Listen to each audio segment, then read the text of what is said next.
Vigilante Williamson here with another episode of Brave and the Bold, and I am here with my lovely panel, Mando Merc, also known as Cast in the Shadows, yo, and Finra the Ice Wolf. Greetings to you all. Maybe some more guests as we get along. We were already talking before the stream started. I said, hey, let's just get that stuff on stream, especially since I have no clue what we're talking about. Yeah, okay, let me start this one out. How they fucking ruin every member of the Bat family in name of representation. I mean, I was hearing rumors about them race bending Tim Drake to an Asian kid for some reason, and now okay. There is a comic in the 90s as part of a I think the storyline's called Batman Legacy, I believe. The story involves Ra's al Ghul, and Virus is just one of another of his plots to destroy the world so he can control it, what's left of it, and rebuild it in his own image. I think I heard that one. So, in the story, 2020. What was that? I said, is the story about 2020 or 2021? Yeah. No, I think it's 1996 when it was written. Which is ironically the same year as Cyberpunk 2020. But anyway, the story. Before they find out it's Ra's al Ghul, they have to deal with some guy. This is the debut of the character Lockdown.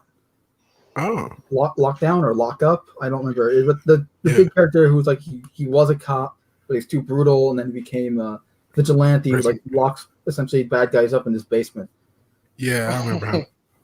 He's in the animated series as well. And what in the story, in order to lure him out, Tim Drake goes undercover as like some punk kid buying a gun illegally, and his disguise was Asian. So that's the only time you see Asian Tim Drake. So it's like that was just for that was a disguise. That's not actually him. Yeah, it was a disguise. And I know a lot of Asian kids who probably could look white if they tried. I mean, disguise if they could. They probably easily do it. But now apparently they're making a celebration that instead of Asian, he's going to be black. Like that actually Everybody's matters. Black. Everybody has to be black. Now. Yeah. I wonder if they realize this is having the opposite effect. You want to know what's the fun thing about that? Tim Drake was rich before becoming Robin. He came from a very economically stable family.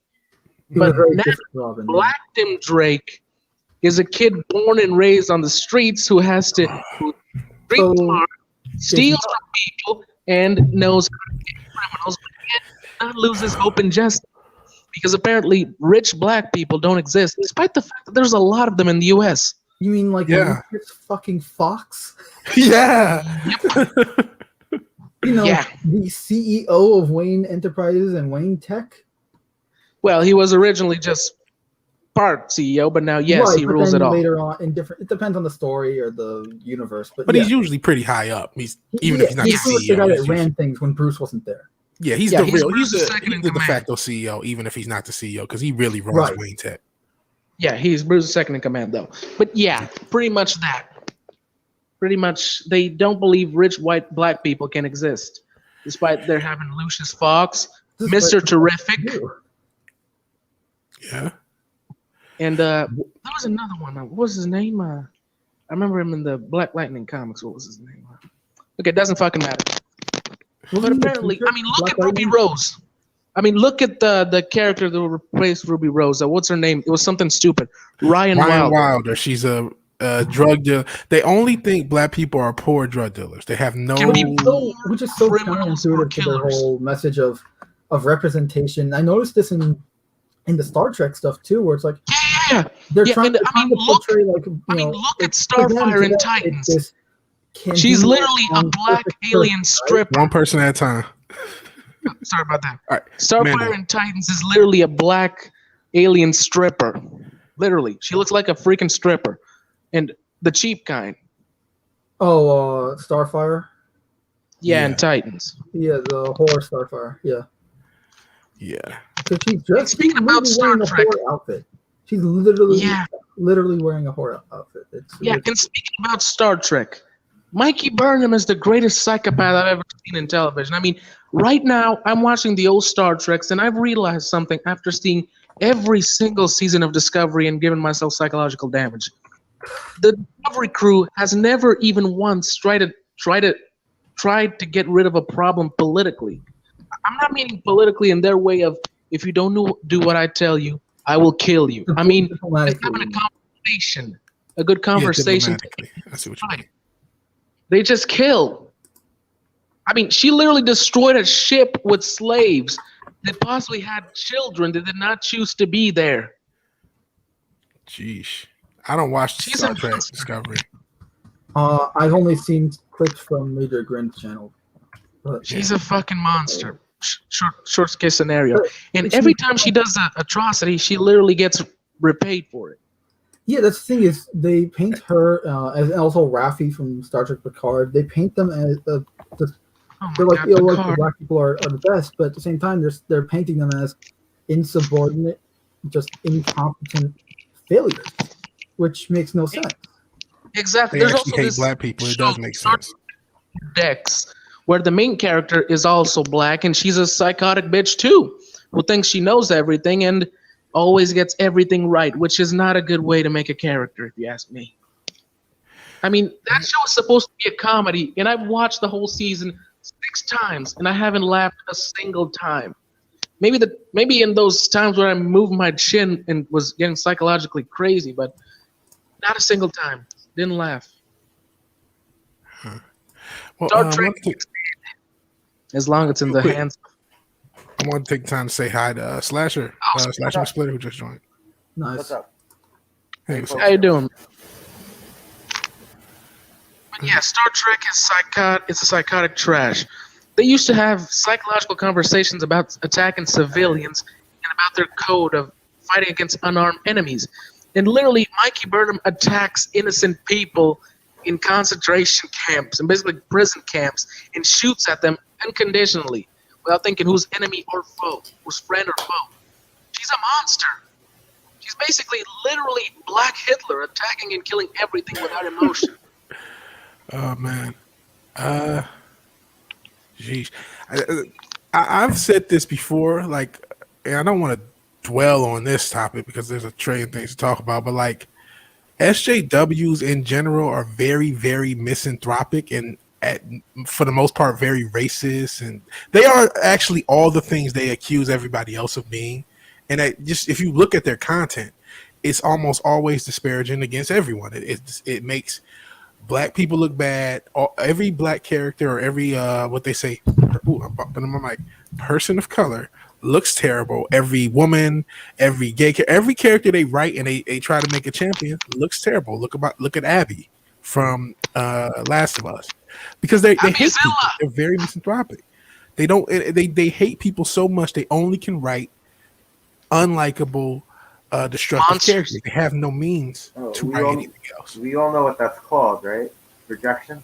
Mary Sue. Yes, definitely projection. No, but these characters, some of them are Mary Sue, some of them are just fucking villains outright. Like Michael Burnham, I've never watched the show, but she's that she sounds like a villain. Yeah, and every time someone brings up Spock's greatness, they act as if she was the one responsible for making him that great. I really doubt it was him, though. It was her. Spock was great because he was fucking Spock. You're saying how like they're straight up villains now. Does Carol Danvers ring a bell? Because I don't know if you guys remember the comic in the last few years, but she's now getting the power. I refuse to call her Captain Marvel because, at least to me, Captain Marvel is what I grew up with. Are you going to say when she rounded up people and put them in internment camps, right? Yes. Didn't they actually have a storyline? That Civil War II storyline they did? It was a bunch of Kree kids, too. Oh, really? A bunch of Kree kids. I'm not even, I just heard about the stuff from a few years ago. But she's a straight up villain. So yeah, she's had 11 issue number 1s in just 4 years. Yikes! Yeah, that's incredible. They just keep on giving her new fucking powers. She wielded Mjolnir. She had the Accuser's hammer. She fucking now has the powers of the God of Thunder for some fucking reason. And next, apparently, she's gonna become the new Sorcerer Supreme. Oh fuck! No one fucking cares. Man, if these companies want to destroy their products, I can't stop them. Like, if you want to destroy your product, that's Yeah, fine. I'm not going to exactly. pay for it. Was Miss Carol Danvers. She used to be a cool character in the 90s. She was sexy, intelligent. She was human with flaws. She was interesting back in the 90s. Everything was more interesting in the 90s, Fimmer. Everything. Yeah, and they did the feminine thing. That's okay. What'd you say, Mando? I said that's only because I'm a product of that time, but that's relevant. Yeah. But yeah, I mean, everything's awful. And now they're even going to attack the artists that actually did those great stories. They're going after Stan Lee, Jack Kirby, and Steve Ditko. Those men were the ideas. All of which are now House deceased, of so they don't have to worry about backlash. Yeah, they were the ideas in the House of Ideas. They were the creative minds. Mm-hmm. They were the ones who actually did Unity. Those three gentlemen literally created my child. Like literally, they. Exactly. Dan built my That soul. was my childhood. Those three guys: Stanley, Kirby, and Ditko. Finding comic books when I was a kid. My first comic was by Jack Kirby. I can't remember what it was. It was. Oh God! Was, Is that You're showing this again? Yeah, we're gonna keep showing. I mean, we brought it up, man. All these damn ads, every fucking ad that could possibly pop up.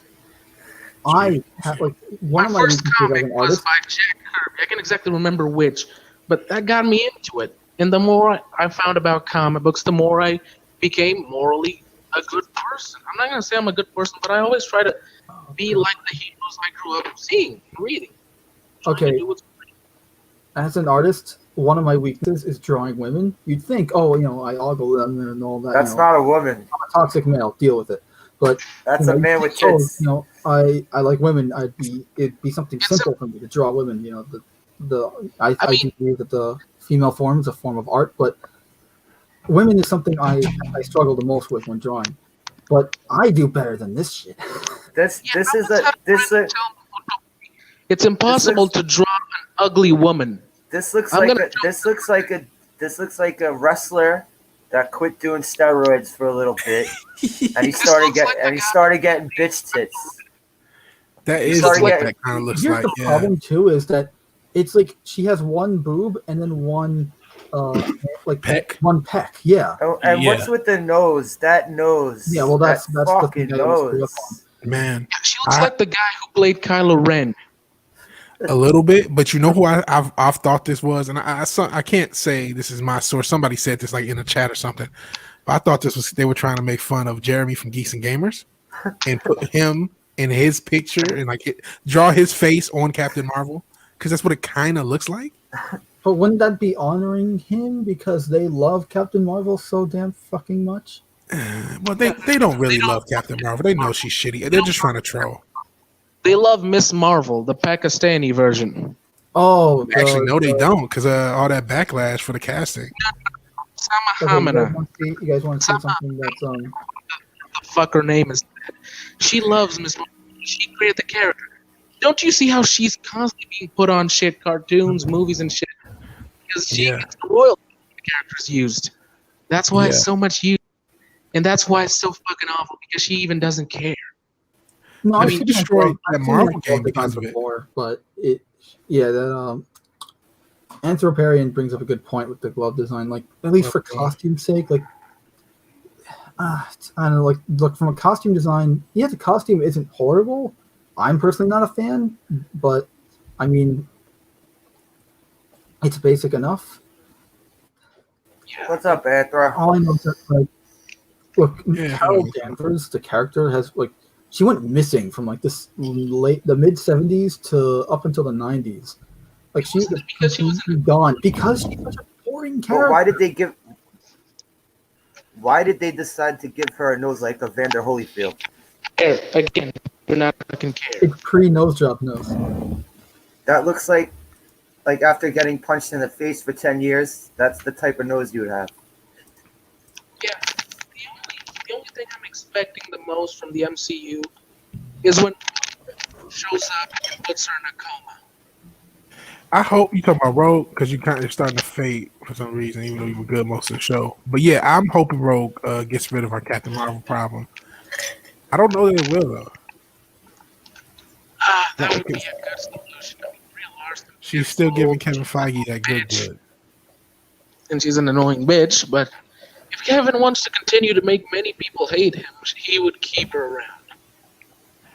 Okay, now we love Jeremy here, but I just want to really drive this home. I really think this is Jeremy.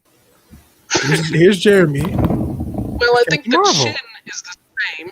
I think the chin looks like the same. The chin looks like the same. I think they were trying to make Jeremy. How do I open? I'm sorry, I open link in the tab. I think I was open. The pathetic thing about this comic, apparently Daredevil, a blind man, can send text messages. Yes, I meant to bring that up. That is awesome that this blind guy is sending texts. So let's get them back to back. Yeah, that's what they were trying to draw, man. I'm sorry. This is Jeremy. This is her. Come on. They were trying to troll Jeremy. The chin is the same, I agree, but the nose is a little different. Sure. But this up here too looks similar. Yeah, it does.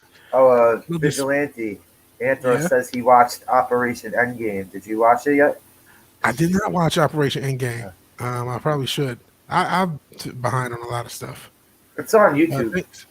Okay, I'll check it out. Just saying hey to you, Slasher, and everyone else. Hey, Anthro. Love you, man. So yeah, I definitely think. I don't know. I don't know whether that was supposed to be Jeremy, but how did this get out? Like this drawing, I've always wondered that because it's like more of these companies, no one cares. All right, Vigilante. Yeah. All right.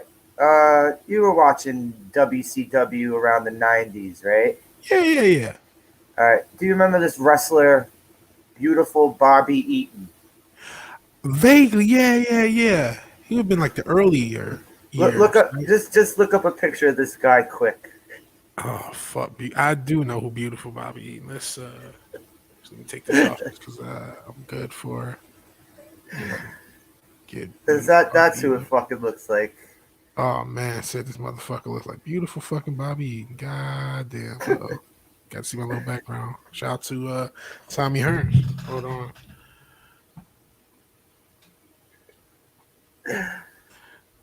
It looks like him with lips. Looks like him with lipstick.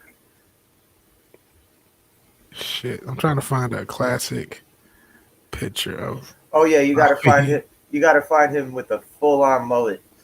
Yeah, he does have a fucking mullet, doesn't he? There we go.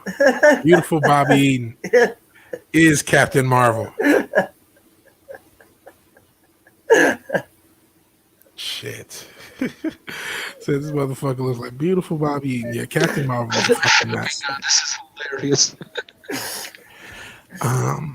Yeah, but not too But seriously though, this is fucked up. The comic where this comes from is fucked up. Did you read this comic? I hope you didn't read it. No, nobody reads this. Except you. You're the only person who's reading all these terrible comics. No, I didn't read it. A friend of mine bought it. We burned it together. Okay, well, don't sacrifice comics. You don't want demons and spirits to come out. No. I am doing specific choices when it comes to comic books lately. Only indie comics or comics I know I can trust. I don't do this shit no more. Antho just realized that Slash McSplitter's avatar is a face punch from the Pantera Vulgar Display of Power, yeah. Vulgar Display of Power. Can we just take this image out? It just makes me feel even sadder just looking at it. Okay, well, this is not going to make you feel any better. We're going to talk about, but you wanted to talk about this. This book, True Believer, The Rise and Fall of Stan Lee, this sexist istaphobe. You know, I don't know who the fuck this guy is. I never met him. I never spoke to him. But whoever wrote this shit, I fucking hate with every piece of my soul. You know, when I was a kid, one of my greatest dreams was writing a comic book with Stan Lee and Jack Kirby. Totally. Kirby died. I remember when Kirby died because I remember this. They had a Superman When episode Kirby of tribute to died, him. I was very sad about that because it meant that one was out, but Lee was still there. Then 2020 came and the dream was forever gone. But I didn't Yeah. cry because I could still make the comic myself. I was still alive. But now that Marvel is slowly dying, I don't think this is gonna go. Stan Lee was my hero. I literally bought everything this man wrote. I even bought his versions of the Justice League, and they were shit. They were good shit, and I bought it because I respect the man. Well, he's an istaphobe, so it doesn't matter anymore. Everybody before 2020 who doesn't listen to the program is an istaphobe. He was not an instaphobe. He fought for people's rights when it was wrong, when people got killed for that. Twitter told me he's an istaphobe, therefore he's an istaphobe. He believed in unity more than any of these Twitter idiots. He was a true hero, a good soul. Then that means we Yeah, must take him down. He stopped World War II because he paid all the. You ever hear his story about that?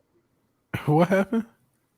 So this is funny. If you haven't watched this, I believe it was part of a what's your face documentary, a Holocaust survivor documentary or something. But he claims that he stopped the war because he was the financial officer. Not officer, but he was the guy that's actually paying all the enlisted men. So he saved the war. Oh my god, I remember that. Yeah, I saw a small clip of it a long time ago on YouTube. You can find the clip easily. It's hilarious, but it's like that. I couldn't believe what I saw. Like I'm reading the title here and it says the rise and fall of Stan Lee. He didn't fall. He was always rising. He was a hero. He was constantly rising, and then he finally rise a little. You know. Even up until his death, I mean, Marvel became the most popular brand on the earth. So it was all like his entire life. Marvel was rising. I mean, they had downs, but still today, they still use his image on the animated movies. They do him in the backgrounds or in the cartoons too, silent but still there. Yeah, because that is the impact he has on people. Many respect him from all backgrounds, all races. He created Black Panther. He started Black Panther, which apparently he and Kirby are racist for doing because they're white and the character's black. The character wouldn't exist though. All these motherfuckers love Wakanda, but the characters would not exist if not for him. So that exactly. Actually, in the beginning, they were gonna call him Tiger, and he wasn't gonna have vibranium. I think it was Lee's idea to change all of that and actually make the vibranium thing. Huh. Funny things about my history. I passed my entire life studying this. In the original comics, vibranium was native to Earth. Pretty much coal, native to Earth. It was native to Earth. It wasn't an asteroid. So, but also, like the whole. Look, I'm not a huge. Not a huge. This fan. is the guy, by the way, who's telling Black us Panther movie. he's racist. This guy. I can see just by looking to his picture that he's a soy boy whose girlfriend or wife probably has sex with another dude while he watches. Yes, that's absolutely the case. He probably He probably also has some Me Too's under his belt. Oh, definitely. He does. He's a struggle snuggler type guy. People like this always do. Yeah, he looks like a creepy, but he said it. Therefore, it's true. This man cannot be destroyed. He has meaning. He actually means something to people, unlike the modern writers of Marvel. No one likes them. Everyone likes Stan. I cried when he died. This guy, this cannot be done. They need to make I also cried when Kirby and Ditko. Ditko died earlier the same year Lee did. I know. Shit. Oh, shit. I'm feeling you right now. Look, this is just bullshit. Okay? It's bullshit. A lot of what they're doing is bullshit in general. What it is they're deciding what they like and don't like, and then they're coming up with bullshit excuses for why something is. They're even using that rate for the. We're gonna probably talk about it a little bit later, but the Stonks thing with Wall Street bets, it's white supremacists. Why? Who knows? Why is people trying to get money? White supremacists? Who knows? There's no reason for them to say that. They have no. They don't even have straws for the straw man. They just want to fucking read. They just made it up. Listen. Just like you were a white supremacist to Twitter, I'm sure I'm a white supremacist because I don't want random blue hair white people deciding how black people should think. So therefore, I'm a white supremacist. Like no matter what, they'll just make they just use stuff as an excuse to just say I hate you. You know that whole nurse thing seems stupid because to me, even if he put his finger in her ass, he's like 100. Who cares? Yeah, in Japan, if old He's people rich. touch the ass of women, you can't really do anything. In Japan, if an old guy touches the ass of a young woman, Also, can't if really do I'm nothing correct, because this was they're fucking old. post his wife's death, right? Yes, this was like toward the end of his life. This was like 2 or 3 years ago, maybe a little bit longer. Dude, not only now old, but he's lonely. Yeah, And that's Very, worse than very anything because you don't have to be old to be lonely. Believe me, I know it sucks. yeah. Loneliness is a terrible thing. It can be a tough very thing. That's why I single love right doing now. these streams. These streams keep me from being lonely. To be fair, Exactly. You've been keeping me sane for a long time, Vigilante. You and the others. cool. I mean, Nope. just locked inside my house with nothing but my dog. Yeah. And he's sleeping most of the time, and that's annoying. So I was looking around for articles specific because I had heard tangentially about them coming after Lee, but I couldn't find a specific article. Just this book. You said they were saying something about the nurse. Was there anything else that they were hating on? Apparently, he's racist for creating Black Panther, even though they worship Black Panther. Well, apparently they say that he did some comments on homophobia, which of course are nothing more than bullshit, seeing that he created a lot of great gay characters that weren't, well, only characters that the only thing that mattered about them was being gay. Yeah. He created gay characters with actual depth. Now I do know, and again, this doesn't make him anything. This just makes him somebody who wants his brand to exist and be successful. Didn't he say Peter Parker should always be like a straight white male or something like that? What's Hey, wrong? Yeah. You know what I think he did happens say in that. 2000 Okay, October 21st, 2006, they undid Spider-Man's marriage. You know what Stanley said about that? What? He was furious. Hated it. Uh, And that was before all this woke shit. He hated that change. yeah. Hell, In such AFK a Bard. way and for every reason. Because you're now going backwards with the character. You're undoing all the work that he and Ditko and then later Ramita led up to with it. Because remember, MJ was, for those who've read the original Spider-Man comics, MJ was mentioned way back in like the original first 3 issues. Huh. She was always Yeah. it's the next door neighbor Anna Watson's Exactly. niece. They also She did would that. come visit, and Aunt May was always trying to hook them up together. Yeah, they and- also did And spectacular he's like, Spider-Man. no, she's probably like ugly or whatever this, or like I just like get out of here, or I have Spider-Man thing to do. Yeah, I remember that too. They did it on the Spectacular Spider-Man cartoon too. It was pretty funny. And she turned out to be hot. I And was then actually that's why you have that moment because you led up to it for 4 years with with just hints and references, and then all of a sudden you finally meet MJ, and face it, Tiger, you just hit the jackpot. Yeah. AFK Bard, you have a link, so if you want to join, feel free. And hell, just want to toss that out there. MJ to me was the sexiest redhead in Marvel. Next only to Jean Grey. I think I would go Jean Grey over MJ for I don't know why. I just think Jean Grey is hot, but she's not hot anymore. She's getting DP by Cyclops and Wolverine. Yeah, she's getting. Apparently, she's in the middle of a sexual train wreck between the two. Or just getting train ran on by the X-Men. I do want to read this comment from Anthroparion, and it's very Apparently, Wolverine also does it alone with Cyclops, which is disturbing. if you Yeah. think about it. they do. They're a throuple, and all of them screw all of them because all these people think about is like sex and being racist. That's it. They have All nothing on their else. mind, which is ironic. And I'm shocked they're not coming after Wolverine as a racist man because he was born around the 1700s. So, and I'm pretty sure as a white man, had to do some things that were not very, very acceptable. Well, he's a today. Canadian. He was in Canada. He was So Canadian, he would have been born dealing was with 1845 in Canada. And, so he would have been dealing with people who would and have when he come was from the Underground Railroad. when he was young, he was in the U.S. and he was pretty much in every single major war. Yeah. Then he went back to Canada, worked for the Canadian government, became a secret agent. Yeah. And then there was the Weapon X program, named after him.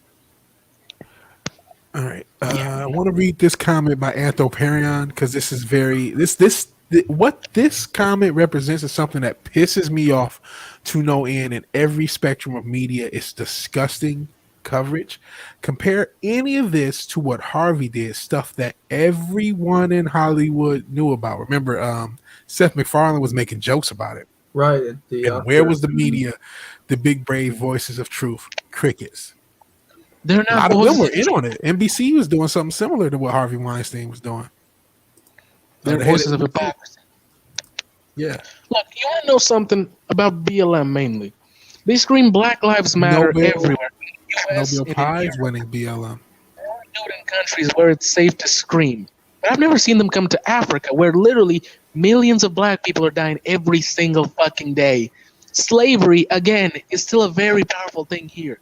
Children are getting kidnapped every day and taken into the deepest parts of the country to be fucking slaves. Jesus. Yeah. This is still a thing, but apparently Black lives don't matter here. They only matter. Black lives don't even matter here. To black, money is the only thing that matters to Black Lives Matter. They made $10.6 billion. Right. They gave none of it, not a single dime. Get a Nobel Prize. Nobel Peace Prize for being a government sanctioned criminal organization. Everything they've done is criminal. They've done extortion. They've extorted businesses. Burnt down criminals. Got $10.6 billion. Didn't give one dime. That you know what? You can say whatever you want about a lot of these incidents. A lot of them were bullshit, but they didn't give one dime to any of the families of any of these incidents. Didn't even give dimes to their local chapters. Backing after backing from multi-million-dollar corporations. Absolutely, it's disgusting. But they're named Black Lives Matter, so it doesn't matter. We should name a group. Everybody is good, and just kill people. And it's like, whoa, we're called Everybody is Good. What are you talking about? Happy Fun Time Crew. Yeah, the Happy Fun Time Crew. Secret Squirrel Club. Yeah, Super Squirrel Club. Super Happy Fun Time Crew. Yeah. Wasn't there like a Super Happy Fun something? I don't know. The Super Adventure Club, you mean? From South Park. Oh shit. The Super Adventure Club. Like something from Cyanide. But all right, just be chilling here, feeling beat after work training. No problem, AFK Bar. I appreciate you just being here. Just chill out. Marvel Comics and DC, they're fucked. I mean, did you see? I know none of you seen Future State. No. I have. I've been looking into it. I'm gonna admit, I'm ashamed to admit it. I've wasted money on that crap. I've bought the #1 issues of almost 5% of the stories that came from that. I bought the #1 issue. Well, you know what? I will say don't burn them. You may have, but any of them you can keep. You might as well hold on to them as assets because they may be valuable in the future, even as these massive failures from 20 years ago type thing. Yeah, like you remember that? Yeah, that like perverse value. Some of the #1s weren't that bad. I mean, the only ones that weren't that bad was the Batman, the Black Batman story and the Dark Detective thing, and even I don't accept those because, again, to me, Batman is and forever will be white Bruce fucking Wayne.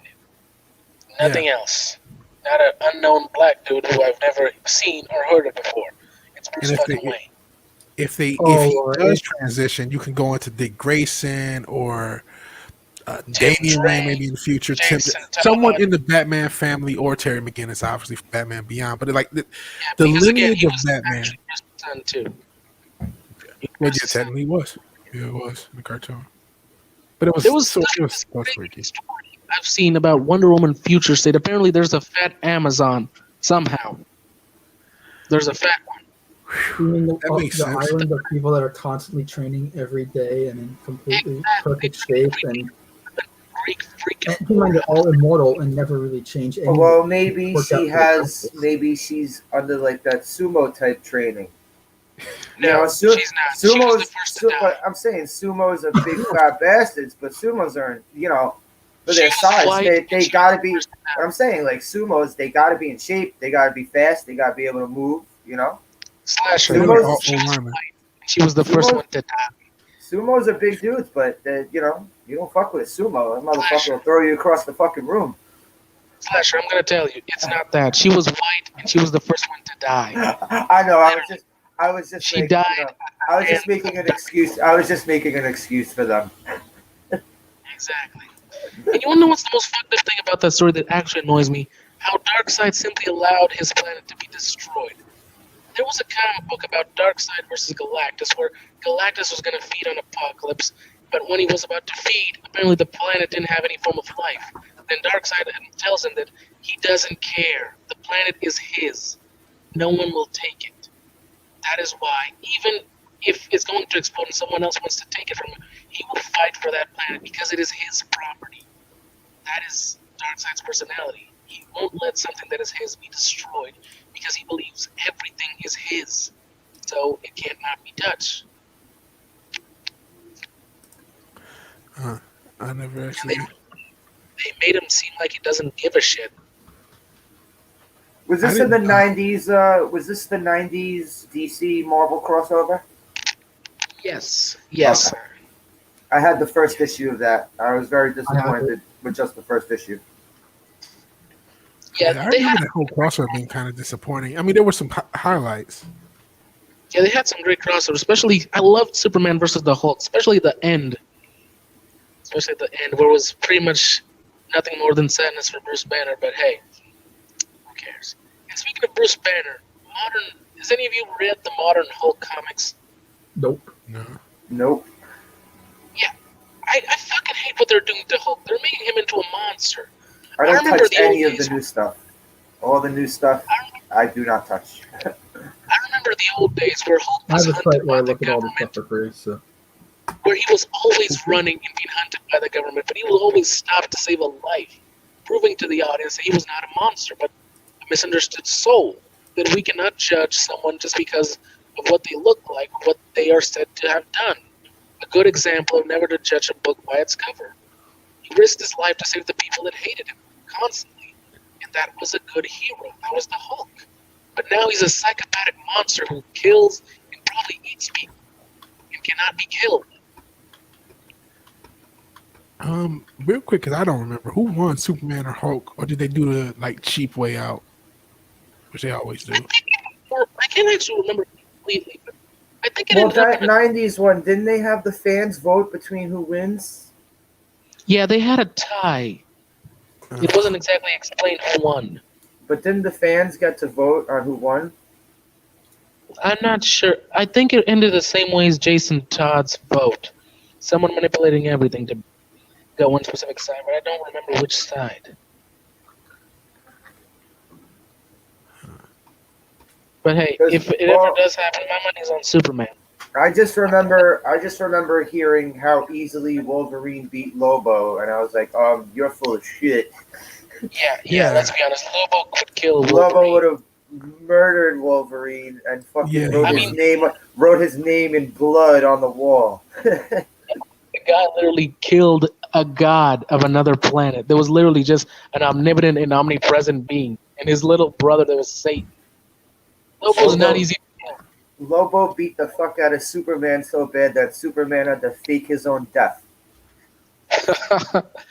Lobo's so badass that his guns literally shoot knives somehow. Yeah, I know you're a big Lobo fan because you sent a link in one of the Discords a few weeks ago. Yeah, Lobo. I'm a huge Lobo fan. He's pretty much Jason Momoa should have played Lobo. He would have Yes. been perfect. I said the I same agree. thing. Said the I same agree. thing. He would have been awesome as Lobo. They both have long hair. They both look like half animal men. and they're muscular as shit. So it would have done perfectly. Yeah, like you look like Rob Zombie on steroids. You could be Lobo, basically. Yeah. That's exactly what Lobo looks like. Both have to have That's what Jason Momoa looks like. bars. Yeah.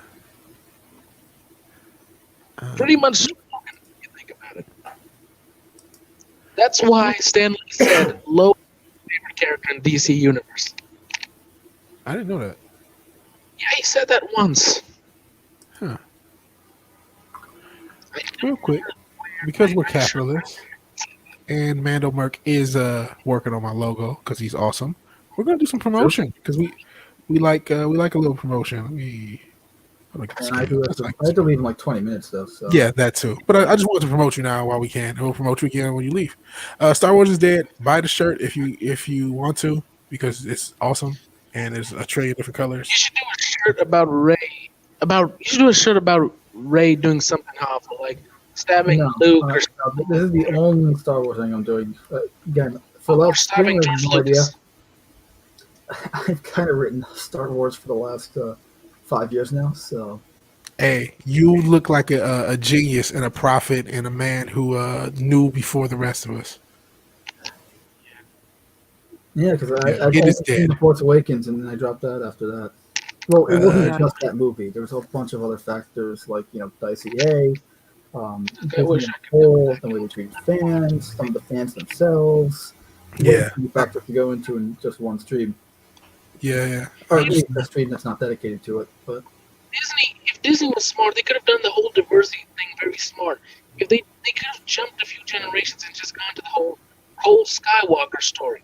I mean, his crew in the book, the comic book, was literally a black dude and an alien chick who were pretty badass on their own until they were young.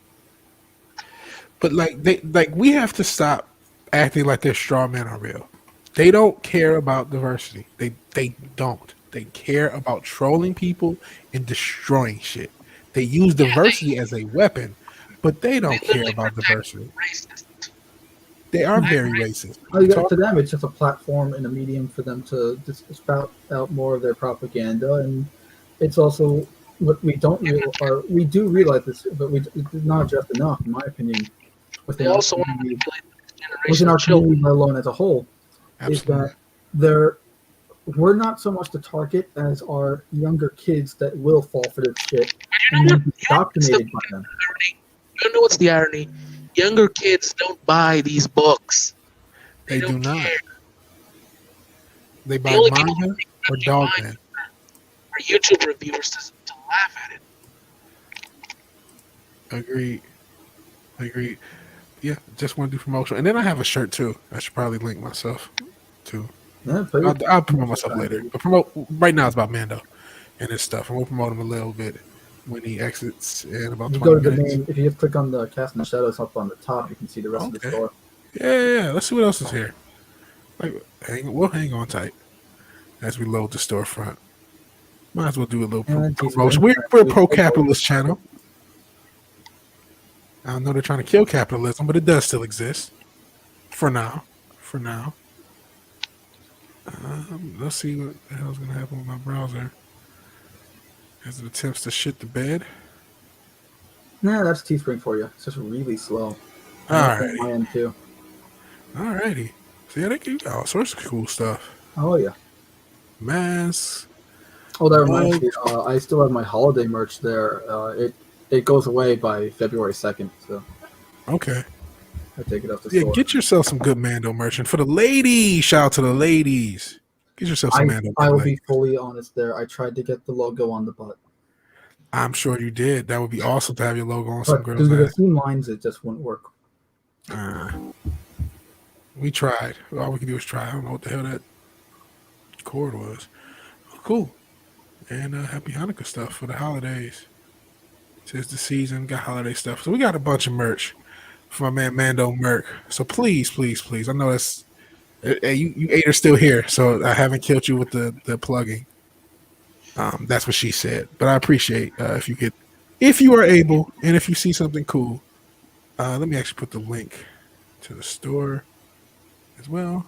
It just says page 1, but whatever. If you're willing What the hell is this?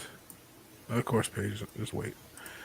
If Actually, you're willing, the reason I need to take off in like 10 minutes is because I have my own weekly podcast at 9 p.m. So I need to start. yeah. Okay, I'm gonna do a last comment on homosexual transformation. Mainly how they represent gay people. They represent them as effeminate, physically inferior, and quite possibly ridiculous.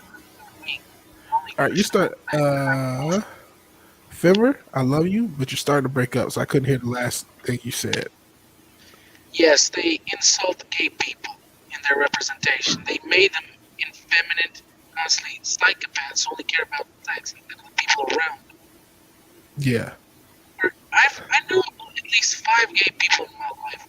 I'm gonna be honest, they are insanely massive. They don't act in any way like it's represented on television. They actually act very normally, like I do. Like most people do. Most people act normally.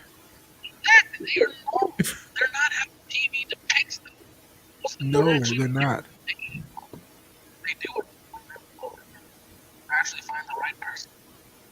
And they have different personalities, but they don't understand. These people don't understand that. There's a black personality, there's a white personality, there's a gay personality, there's a straight personality. Now, sometimes you can get intersectional. There's a gay black personality, there's a lesbian black person. That's how they think. They don't think that we're humans.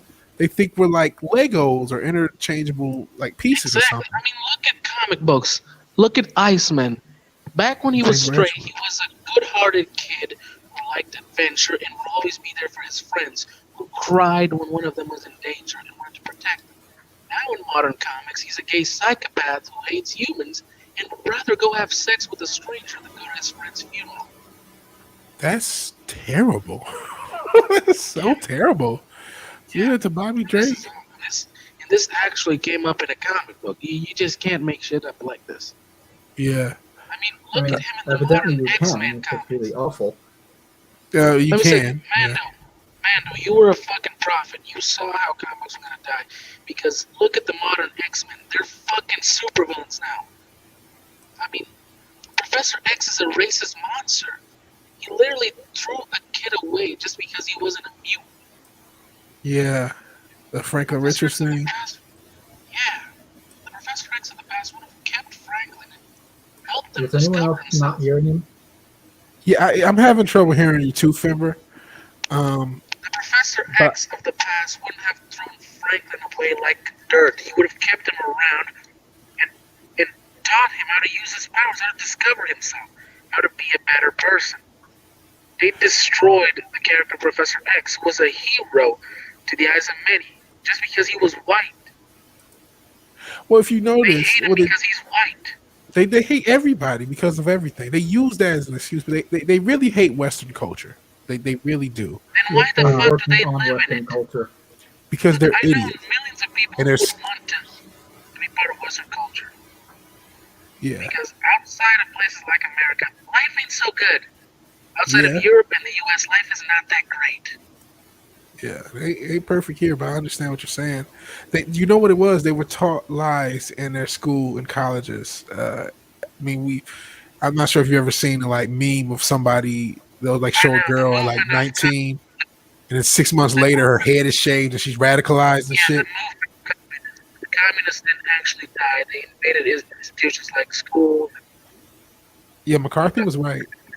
slowly began evolving. Yeah, McCarthy was absolutely right as far as the communists and stuff, because they never left. He was turned out to be right. Let me read a few of these comments because I love the chat. You guys are always awesome. Anthroparion, who's been here since basically the beginning of this channel. Kyle, and I remember this in the Force of Weekends, or the Farce of Weekends as I call it, because it pissed me off. Kylo Ren arrives as a wacko badass in the first 20 minutes of the Farce of Weekends. Then they scuttle his character and make him a punk by the end, and he forgets he can catch a laser blast in air. That pissed me off so bad because I thought it was so cool in that opening scene. We caught the laser blast. I was like, holy shit, this guy must be a badass. And from that, he never reached that peak he did in that opening scene. I didn't see the whole series, but the whole rest of the movie, and it doesn't look like the whole series. He's been a cuck ever since. And the fact that Ray beat his ass the first time they fought just what's the point of watching the rest of the series then? Again, I only saw that movie and I didn't like it. It just didn't. Like, look, yeah, there's some moments that were good, but I mean, they were all kind of nostalgia stuff. And overall, at the end of the day, the film, I remember having this feeling when I walked out, and it's still there. It didn't feel like a Star Wars movie. Like, you say what you will about the prequels, they still felt like Star Wars. Yeah. And then that's what we knew. Disney Star Wars was in trouble. It made no sense that Rey could take him down. I mean, the Force can guide a person, that is true, but it cannot guide a novice to defeat a freaking Sith Master. Even Kathleen Obi-Wan warned Kennedy's behind it. Luke not to fight him, not to fight Vader when he was too fresh. Yeah. But she's the best as ever. And AFK Bard is still here, which is awesome. And she thinks your swag is sweet, Mando. And you told her Thanks. And Anthony Perry, I think I'm making a pretty strong statement by saying your government wants to kill you. I don't think kill is, I think, just incorrect. Control, I think, is what they want. I think both, unfortunately. KK is the worst Darth that has ever existed because she is actually real. And the problem is that she is a crazy bitch with no creativity. All she did was bring coffee to the real people with creativity, and she should have kept to that. No, that's not all she did. Trust me. She did a lot more than that. Well, that's why I agree with Nerdrotic and saying people are repurposers. Probably spent a lot of time under the desk, if you know what I mean. Yeah, she did. She hid a lot under the bed on the white. Yeah, she sucked. She's had a lot of wood in her mouth in her day. The Sentinel. Sith. She is definitely What's up, Sentinel? She had a lot of cappuccino in her face. Oh, no, Anthony Perry, I know what you're talking about. I was still referencing my swag. That one fucking sucked. Whose line is it anyway joke? It's like, pretty much, if you didn't get the idea from the innuendos already, just think of this. My fellow Americans, I'm here to... Just picture that, but standing up, and there's a podium in front, but there's someone in it. Like Police Academy. I pray that they never reboot Police Academy. They should not touch that ever. But they also made like 30 of them. Why would you remake the? See, they did the same shit with Death Wish. They made 5 fucking Death Wishes, 5 fucking Death Wish movies with Charles Bronson, and then all of a sudden they're like, "No, let's do one with Bruce Willis." Like, just let it die. Let it die. Exactly. They don't know how to let it die either. It's more like people say, you're going to let it die. It's just, you're giving me a Death Wish by fucking putting this movie out. Yeah. Exactly. If they want people to keep loving the material, then just turn the image better and release it on DVDs or some shit. Yeah, you could always do a re-release. Kamala, when Joe was giving his inaugural address. Oh God. Yeah. I mean, look, one of my favorite shows ever is Night Court. Did anyone ever see that? Yeah. It was perfect. It is perfect. I'm rewatching all of season 1. It was freaking gold. Got to make everyone black lesbians in a reboot, though. Yeah, and you know what's the problem? That show actually had representation. One of the court guards of one of the seasons was a black woman. Roz. Yeah. Yeah, that show had a lot of black representation. And a couple of sexual, too. If you look around correctly, you'll find some. Yeah, but they would not be able to get away with the character like Dan Fielding these days. Yeah, they also had a giant about gigantism. He was too sleazy. He's too sleazy. They also had representation on He was awesome, though. Oh, he was. Yeah. Oh, he was great, yeah. Don't forget, they also had representation on gigantism, which is a rare thing today. Yeah. Bull was awesome. Yeah. For some reason, they have an obsession with midgets, so because of Peter Dinklage, right? That's his name. Yeah, Peter Dinklage. I love the guy; he's a good actor, but I mean, Night Court was amazing. First of all, isn't midget a slur now? Isn't midget? I think so. I think it's a little people. Yeah. I'm sorry, but if I was one of them, I'd rather. Yes, little person sounds demeaning. That sounds way worse. That sounds more offensive. It's demeaning. It seems like you're calling someone a child. Yeah, Yeah. exactly. Like, how would you like it if I said, "Hey, little man," you know? Like, Who comes up with this sounds shit? like part of an insult. Sounds Yo, like I'm calling someone out. Twitter. Hey, shrimp. Twitter idiots come up with this shit. Twitter. Hey, When are we going to stop? Hey, you fucking Smurf. Smurf man. But if Twitter co-signs Smurf people will be what we call them, and that's just what it is. And if you get A called good Smurf example people, of the bullshit only of Twitter. A good example of the bullshit of Twitter. Go look for the Steven Universe fandom. You'll find a lot of messed up shit there. oh, I've heard You'll about find that shit. people, I heard about people it. sending suicide notes to each other. Oh, God. Porn going all around. Literally, that place is a nightmare. Literally, porn in the open about Look, that the fandom. only time that saying "little person" is okay if it's coming from Andre the Giant, or you know, Well, like, Big you Show, know, if I'm Shaq. two, or if I'm Hulk two Hogan, and you know, if I'm two and I'm at my uncle's house or something. like, Yeah, like, little man. Hulk Hogan going, "Hey, little bro, what's up?" You know, Yeah, exactly. Hey, little dude. little dude, what's up? You know, like that's but like that, he's not gonna go around calling like everyone little dude. You know, like Shaq signing a basketball for Right. for a 5-year-old. You know. Yeah, hey, Or little Mr. man. T telling it to you. Yeah. Exactly. Yeah. Hey, those are the rules. Twitter, a few people on Twitter said it. Therefore, it's more important than the Dude, Twitter millions and is millions of people who fucked up. disagree. Twitter is the most fucked up place ever. I mean, it has good people there. It's not a lie. Some people there are can't use actually it. good, but the It's majority is evil and demented. It's the worst thing. I've only had it 6 months. I never had it before. I didn't have it. I think I may have had like right when it started and got rid of it immediately. Twitter, you will never find a more wretched hive of scum and villainy. You must be. You won't. You just have to find the right people to fucking follow, and that's all. If you don't follow the scumbags, then you don't really have to see it too much. In Or your you can feed, do know? what I do and just not have a Twitter or I any was- social media Same thing. other than That Discord. is pretty much better. I would sort I of don't use suggest that. Except mine. Get on mine, so I have a mine. I don't use any form of social media instead of Discord, and I am incredibly happy with my life. I only use Discord and that. Like, and that's even if you qualify that as social media, because I know myself. I kind of feel it's not because it's more IRC than a social media Because site. it's kind of like you know, it's more like having a phone and needing someone's phone number to text them and Yeah. call them. You know, if you don't have that, you can't just like find them by searching them. There is no There's search. actual peace of mind Yeah, there. that number. You can't be a complete. There's actual peace of fucking mind there.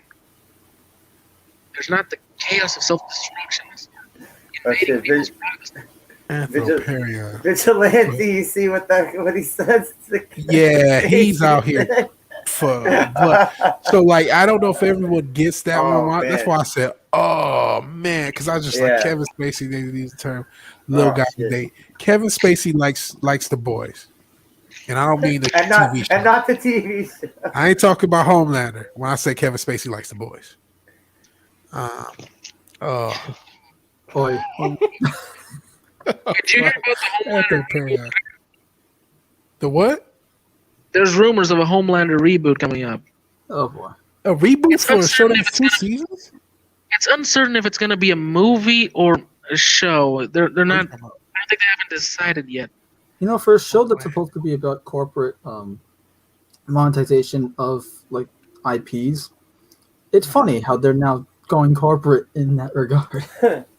Yeah. I mean, Highlander did have an anime movie that was pretty good, but I don't think they can redo that. Homelander. I'm sorry. I've only seen first Highlander. Same. I remember the animated series when I was younger, but that was about it.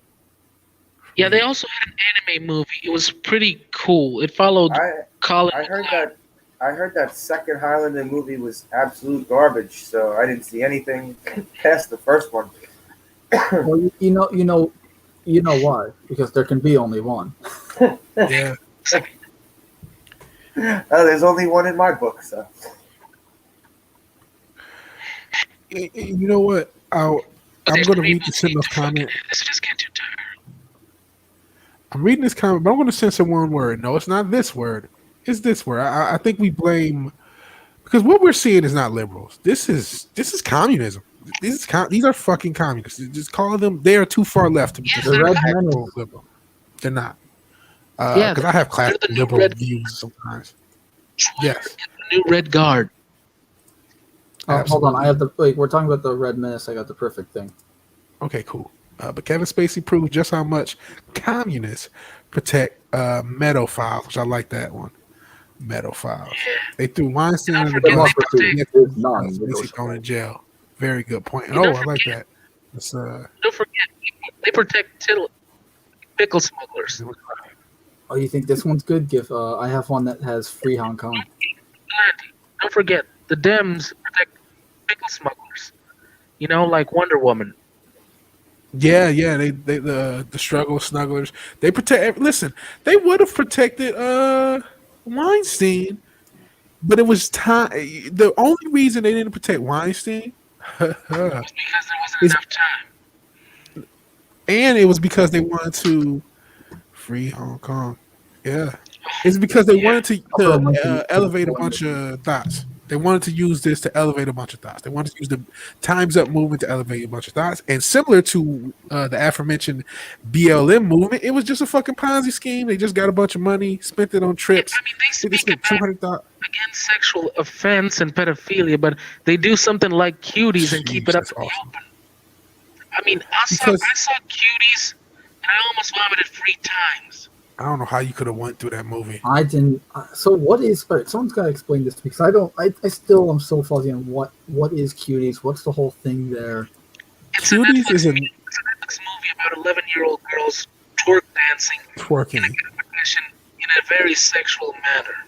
From everything I heard about it, everything I heard about it's basically showgirls but with 11-year-olds. Yeah, it's pretty much every pedophile's wet dream.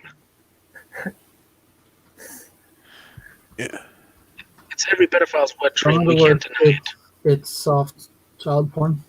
Basically. Pretty much. It was actually almost considered that. Some countries I thought did. Yeah, France does. I think France. Ironic because it's a French movie. Yeah. The French are very messed up nowadays. The French are also the ones that have like no sense of censorship when it comes to sexual content whatsoever, too. So that's kind of funny. I'm actually shocked most of their cartoons are actually good and don't actually show sex. Yeah.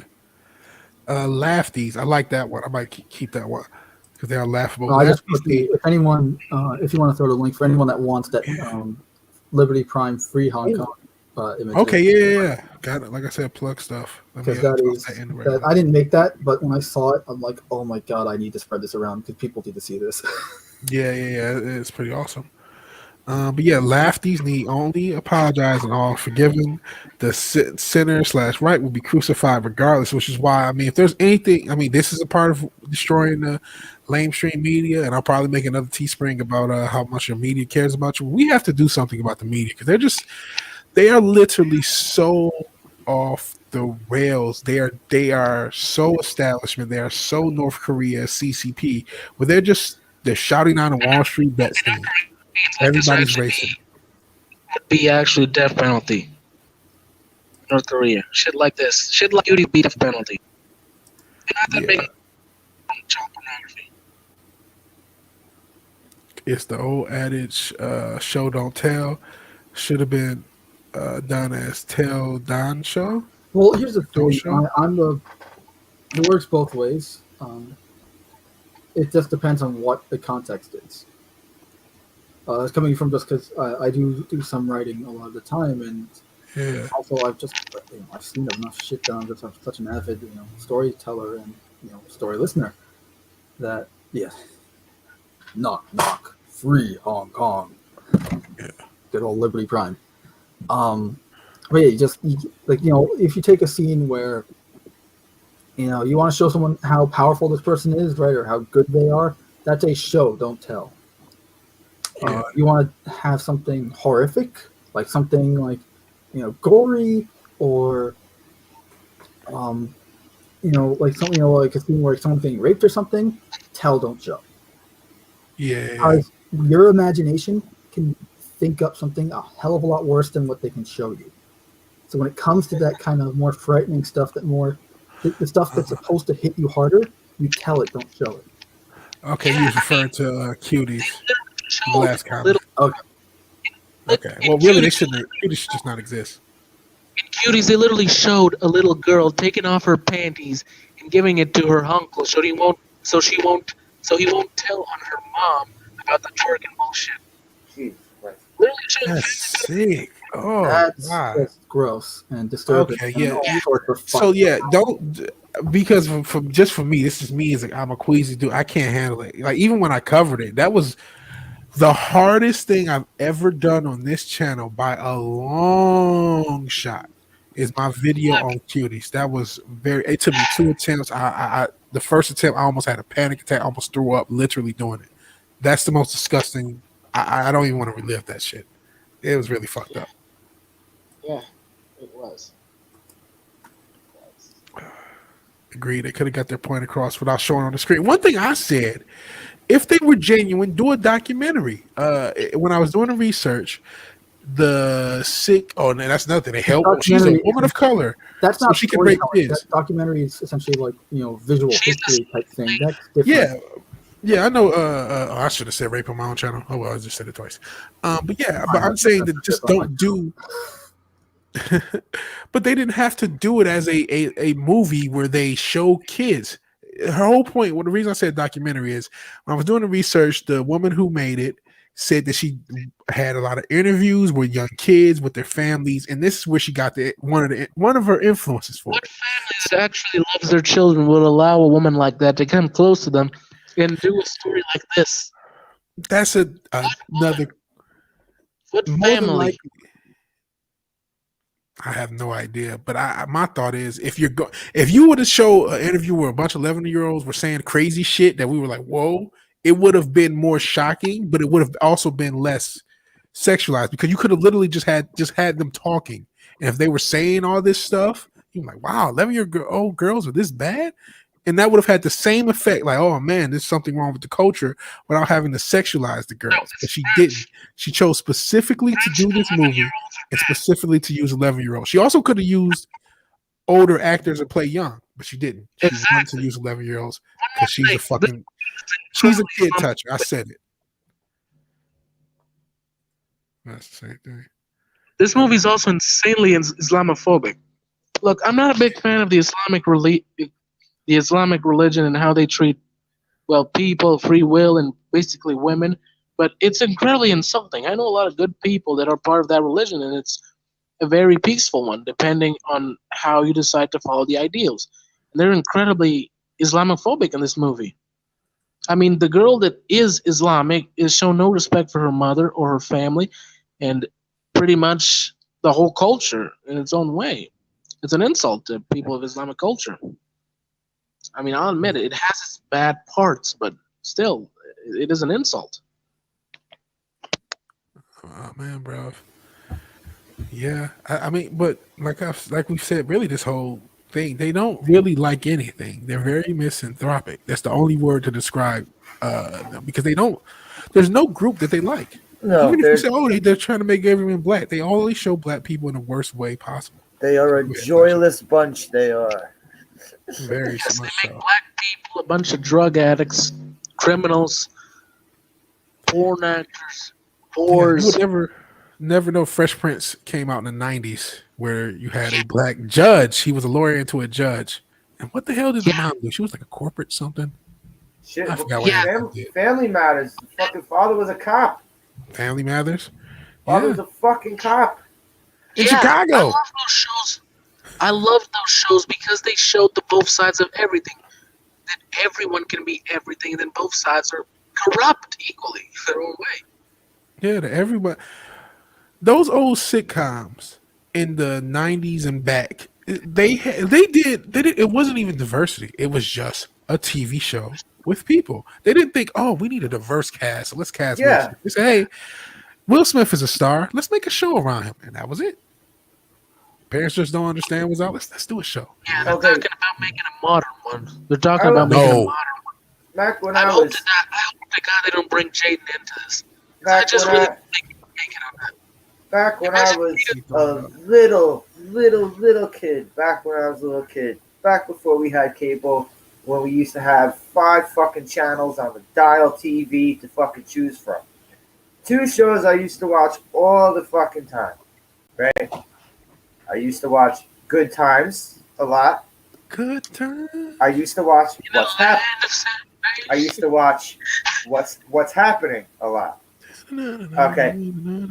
Barely ever on both of those shows did I see a white guy. Yeah. I never fucking threw a fit and be like, "Where's my representation?" It's like I just like the shows and the characters. I didn't give a flying fuck. I just like the show and the characters. Real quick, because I do need to get off. Oh yeah. I need to get off to start my own show, but Yeah. real quick, I don't want to see myself on screen. I'm not Exactly. Yeah, I'm saying exactly. First of all, you don't need to see. No yourself one on likes screen themselves. in order Isn't to. We're it all supposed to boring be to each other. It's supposed to be We're all escapism, boring right? to each other. Yeah, I mean, it's one Slasher. thing, yes, if you see something where you can relate to it, yes, it's Slasher, one listen, thing. Slasher. You're wrong. Because remember, black people on TV never existed before 2020. Oh, okay, yeah, I forgot. You know what? Yeah, I forgot. All that shit must have just been like a Right, chip I forgot. in my brain.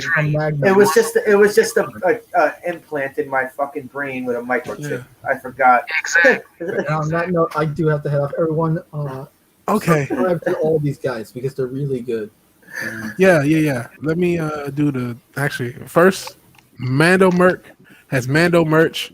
Please buy. My browser is shitting the bed, so I can't really. Browser. Teespring is just. Is it Teespring? Well, Teespring is shitting the bed, so I can't really show you. But Mando Merc, talk your stuff. I'm gonna put your. Mando Merc, the creator and owner of Cast in the Shadows, where we do a weekly podcast on all things escapism, which starts in 5 minutes. So every Saturday night at 9 p.m. Eastern, and we also have gaming live streams every Monday and Tuesday night, as well as Thursday night. Although Thursday it doesn't have to be gaming; it can be a movie or a TV show, or even just talking about comics. So, in the meantime, continue watching these guys too, because they're talking about some good stuff, and I would like to stay, but we got a whole bunch of topics to discuss tonight on Cast in the Shadows, episode 12. So, Yeah. talk to you guys later. Good talking to you, Amanda. Yep. Okay, I accidentally got the Teespring thing, but yeah, I'm trying to get your channel so people can follow you over there. And hey, you can always do the double browser thing. I'll do that a lot, so you can follow same. both streams if you want to. I have this up on my browser right now, so on both cool. Twitch and YouTube. So. Oh, cool. Thank you. So yeah, there is Mando Merch channel. Feel free to check him out as he exits to do his own show. So yeah, go ahead and check him out on his channel. That's the link in the description if you want to follow him over there. And I appreciate you being here, man. Thank you so much for joining me. I'm honored. Joining us. All right, take care, guys. Have a good one, man. Peace out, man. And like I said, also buy his merch. And Anthroparion referenced my merch. I just did it today, my first piece of merch. Ever feel like your government wants you out of the picture? Express your paranoia like never before with this stylish design. Your government wants to kill you. And Anthroparion, I think that's a bit strong. I think that's unfortunately a bit honest. A bunch of different colors, designs, even some for the ladies, the women's tank top and women's shirt. So yeah, if you want to support me, go ahead and do that as well. Just gotta do plugs during the show. I lost somebody. It could have been Mando, but somebody's gone. It's okay. Buy stuff. Okay. So let me put my mask and stuff back on so we can get back on camera. But yeah. You take mask breaks? Yeah, because this mask sucks. I have to take mask breaks or I'll go crazy.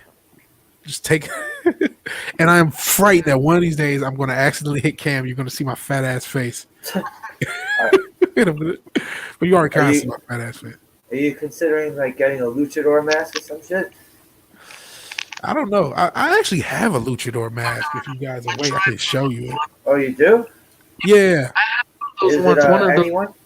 No, it's just a generic mask. I just got because it was. I had one of those masks. When you get sweaty, my God, it really knows how to ruin the sweat. It really just gets the sweat everywhere. Yeah. Hey, can you guys vamp for me real quick? I'll go get it. Yeah, no doubt. Okay. All right, give me a second. Okay. So, Slash, have you been seeing any of the Star Trek crap lately? You mean on are you talking about all the fighting that goes on the internet all the time, or just anything Star Trek? Because I'm not a Star Trek fan. Are you at least Doctor Who? Because there's rumors it's going to be canceled. That brings me joy. I'm actually not a Star Trek or a Doctor Who fan. You're probably better for it. Lucky you. Close. So yeah, I have a luchador mask that I didn't wear because it's too small for my fat ass head. Actually, can you see it? Yeah. Oh yeah. That's not Blue Demon, right? It almost does look like a black. It's black, but it is kind of like a Blue Demon mask. It basically is a black Blue Demon mask, but it's just a generic. Oh, it's kind of bent up. Just a generic luchador mask. It looks exactly like the. Blue Demon. Blue Demon has the silver around the eyes, right? Yeah. But the design is definitely very Blue Demonish, or influenced by it. But yeah, I tried a luchador mask, but it just did not look right. I want a Psychosis mask. Cool, Psychosis. All those WCW luchadors have great masks. That Psychosis mask was dope. Yeah, with the horns and shit. Yeah. Yeah. Hell Lord. So was the La Parka one. Oh, La Parka was great. Didn't La Parka? Hello, Lord Dot. No, La Parka's actually still wrestling. Is he? Yeah. Double mask. I hear that. Fauci is a fucking demon. Oh God, the double mask thing. Oh my God. What a piece of shit. I'm so sick of some of these pieces of shit. Hell Lord thought. You said La Parka is still wrestling. I think he's tag teaming with his son. Jesus. Well, I do know they do that a lot of times. Like the luchadors, they wrestle. They'll wrestle till they're like 50, 60. Oh, well, dude. Ric Flair. You seen Mysterio's son is a wrestler now. Yeah, I did. And he's way taller than Ray. Oh, yeah. Yes. Yeah, he looks like he looks just like him. He looks like he could carry him in his pocket, though. Yeah, genetics are a weird thing. For you to be this 5'4" guy who has this like 6'2", 6'3" son who looks just like him. How tall is the mom? I don't know. Maybe she's so crazy. Kid came so small. I don't know. Or maybe Ray's just been a little person this whole time and we didn't know it. Yeah, but he's like on the cusp. He's not. Yeah. He's like Danny DeVito. Like, you know how Danny DeVito is really small, but he's not quite there for midget status? Yeah. That's kind of what Mysterio is like. Yeah, it was Ray like 5'1", 5'2", something like that? Mysterio? I thought he was like 5'4". Is he 5'4"? Maybe he is 5'4". He just looks so. Maybe because everyone's a wrestler, he just looks tiny as fuck out there. Well, he's also taken a lot. That motherfucker also seemed to have taken a lot of, enhancers. Yeah, that comes with the business, man. I don't think. Well, nowadays a lot of fat fucks, but like back in the day, you couldn't even get in the ring unless you use some enhancements. You ever heard about Sin Cara? Yep. Yeah. Yeah, he was one of my favorites. The guy. Yeah. Which one? The first one? Or when they fired him and repackaged him as another guy? The first one. Yeah, the first one had a lot of hype. I remember that was like a big deal. And they kind of fucked. He also had a lot of botches too, right? Yeah, he did. He did, if I remember correctly. But I just remember him being like, when he went to WWE, that was like a big thing because he was. They used to have the lights. Like they would have those different color lights while he was wrestling his matches. Yeah. And then, I mean, I thought he was kind of cool, but yeah, he did botch a lot, unfortunately. But I think part of that was just WWE didn't have a developmental system, so there was no transition. So he just they did. They did. They had FC. They still had FCW at that time. They did have FCW at that time, but they didn't put him there, did they? They just brought him right. No, I think they put him right in the majors. I don't think he had any FCW time. Yeah, I mean, I get he wrestled for years, but that's to wrestle one. Yeah, he was Mystico. Mystico, yeah. you really need. And I guess we're talking wrestling since Royal Rumble weekend, but you really do need to like wrestle in a style for a while because it's like a huge difference between. Oh well, Luchador AJ Mexico. Styles. AJ Styles had no NXT time. Yeah. They just threw him right into the Royal Rumble. They did. Does anyone actually still like AJ Styles? I haven't like watched AJ wrestling Styles. I still like AJ Styles. I still like him, but I haven't really watched wrestling in a while. Wrestling chat has started. I'm sorry. I always end up bringing the wrestling talk. I'm sorry. Hey, no, it's cool. Hey, it's Royal Rumble weekend, so if anytime for wrestling talk, I think this is out. Even though I'm so out of touch with the Rumble, all I know, I think, is Roman Reigns finally a heel. Yeah. And he finally took off years. his SWAT vest too. Only took him 5 or 6 years to do that. To get over the Shield hangover he had. Yes. If they would have turned him heel in 2015, they're already making a ton of money, but like they would have probably made a lot more. And they probably because I think. Also, now since Brock's gone, Heyman is his manager now. I see. They could have done that at least 3 or 4 years ago. Yep. Nah, it's absolutely cool. I'm taking the piss. Go for it. Okay, no problem, man. Hey, as long as I'm sorry if AFK Bard has to hear wrestling talk or whoever else. But yeah. So actually, so have you been keeping up with Wrestling Slasher? I watch stuff on YouTube where they give the recaps of all the shit that happened. Yeah. I every once in a while I'll click on Raw or SmackDown for maybe 10 minutes tops, but it's just so bad I can't stay watching it. But when I go to my friend's house and the pay-per-views are on, we sit there and watch. Yeah, that's basically the mode I was in, that exact same mode until the coup happened, where I was like, I don't really watch, but I watch 10 minutes. I watch the highlights. I go over with friends. I'm going to go over with a friend actually tomorrow and watch it. And it's fun, with friends and stuff, but it's like, I don't really like this product anymore. Yeah. The characters are cool. Like, the Fiend was cool. That was He was, but they well, first off, Bray Wyatt in general, they keep building him up and then ruining him, and they've been doing this for God knows how long. His entire career as Bray Wyatt. It's like ever since they brought him up, like they build him up, and then cut his legs out from under him, and then they do it over and over again. Did he? I'm about to say, did he fuck somebody's wife? I know he. I don't know. That's what I'm wondering. That's what I'm wondering. I know he had a hot girlfriend that he left his wife for, JoJo, and I'm not sure if she was somebody's girlfriend in WWE. Maybe they're pissed at him. Who knows? Oh wait, that girl who was an announcer, right? She was an announcer. Yeah. Okay. I'm not sure if he's still dating her, but I know as of last year, whatever it was, he was dating her. He left his wife for her. She was pretty pissed. But yeah, the wrestling has been it's so much hard. It's been so much harder to watch for since WCW. And AEW, even though I think they have promise, they just aren't. They have a lot of flaws. I stopped watching. I stopped. Oh, sorry. No, go ahead. No, you go ahead. Once the whole empty arena thing started is when I fell out of AEW. Yeah. This empty arena wrestling shit is just it's not fun to watch. Yeah, it's just depressing. Without the people screaming, without the sounds of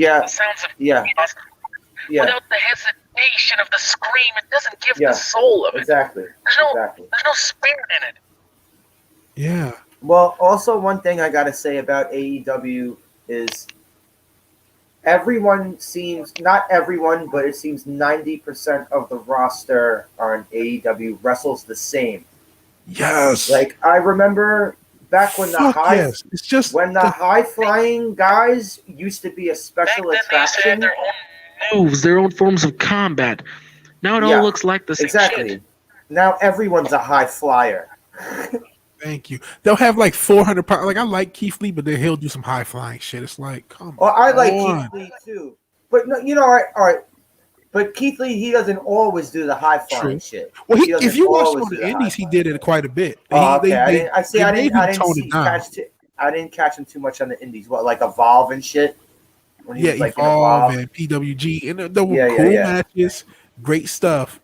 But then he'll do a moonsault, and the moonsault, the crowd will go, oh, and it's like, Well, if he can do a fucking moonsault, then it doesn't fucking matter when this 150-pound guy does a moonsault. It's not about he can do it. It's about there's a bunch of like this is not how a wrestling product is built. And yeah, it's not like Bam Bam Bigelow would do moonsaults every match back in the day.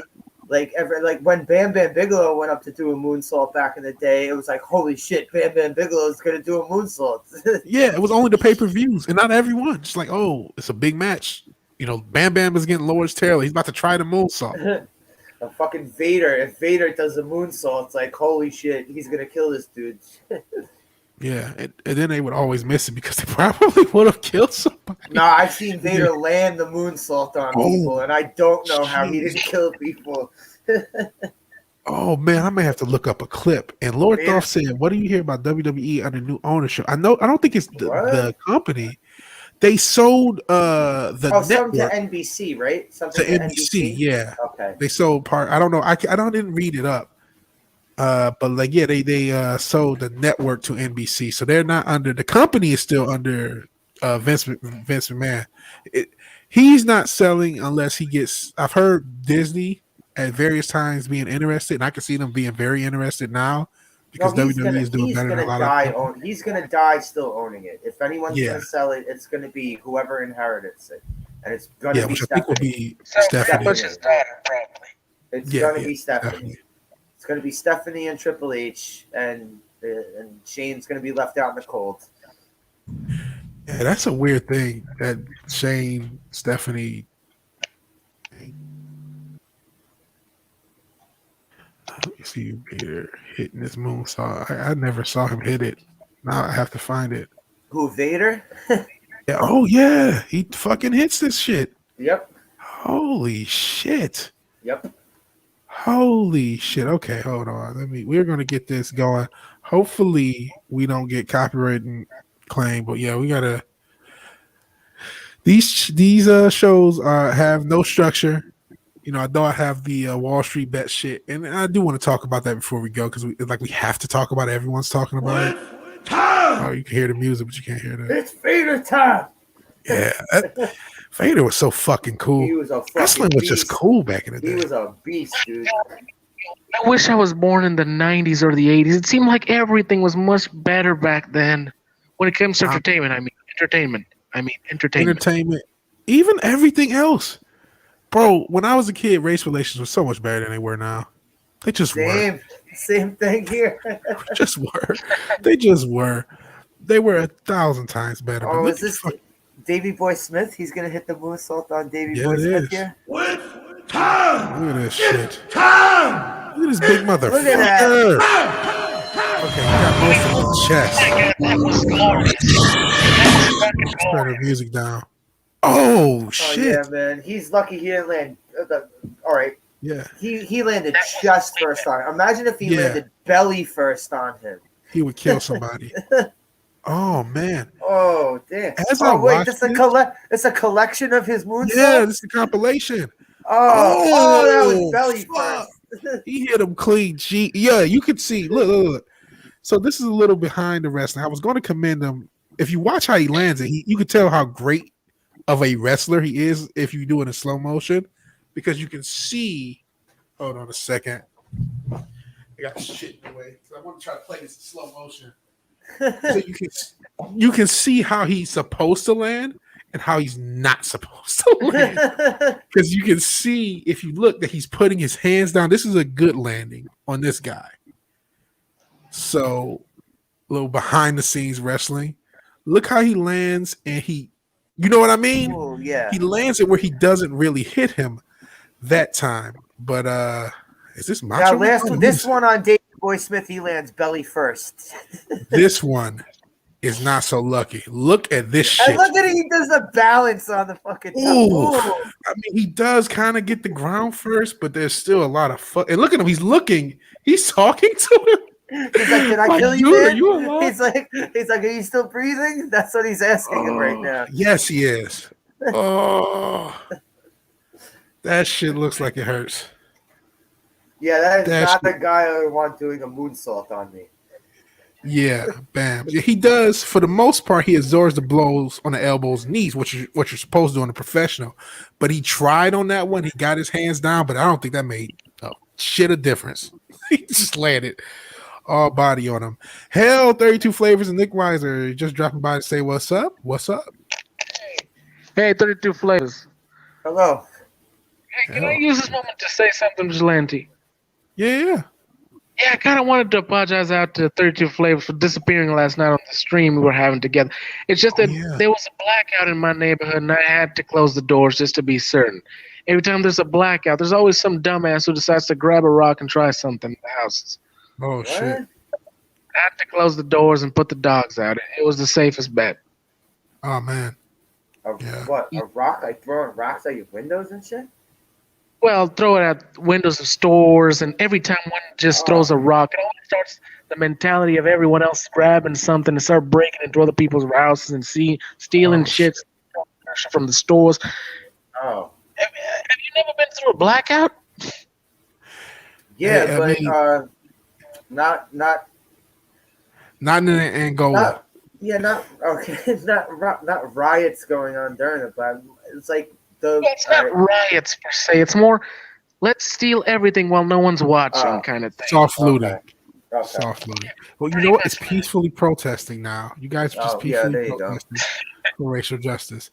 And yes, Yeah. Vader, it was indeed insane. Let's see. Hell, Nick. Vader's jobber matches were always the best. They used to beat the shit out of those guys. Vader and Sid Vicious. I would pay to see a modern wrestler against one of the old school wrestlers.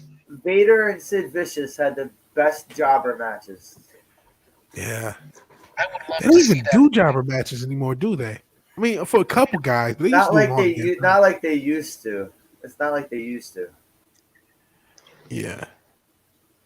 The Sid Vicious, oh man, and Sid Vicious, he used to bring out a gurney, and he would throw the dude out of the ring onto the gurney. Dude would just bounce off the gurney like a basketball.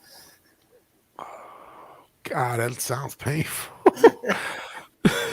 Those wrestlers are nuts. No worries, favorite shit happens when you party naked. So, yeah. Okay. Reference. When the power goes out, we grab candles, and the lack of TV makes things boring. We don't barricade the door or load the shotgun, but I think nowadays you probably should, huh? It's just end load. He said end load the shotgun. Go and load the shotgun. That's a good idea. Here's a good idea. All right, love wrestling. Loved 80s wrestling world. Yeah, the 80s and 90s were the prime for wrestling. Hell yeah. Just so much. Like, it's hard to remember like how big wrestling was culturally, but like it was the biggest thing on earth for about one of the top things in entertainment for about 20 years. And it's just gone from there. I mean, it still exists as a huge niche, but it's not nearly as mainstream as it once was. And when it is, it's always cheesy. It's like this cheesy. Also, when you had WCW, WWF, and ECW at the same time, and it was like when someone would leave one of those companies, and you're like, "Oh, where are they going to show up next?" That was always real interesting to see. Yeah, it was always fun when you didn't see somebody for a few months. Like, oh man, is he going to come back to the same company? Is he going to go to a new one? What's going to happen? Yeah, and then they just show up on Raw or Nitro or ECW. Yeah.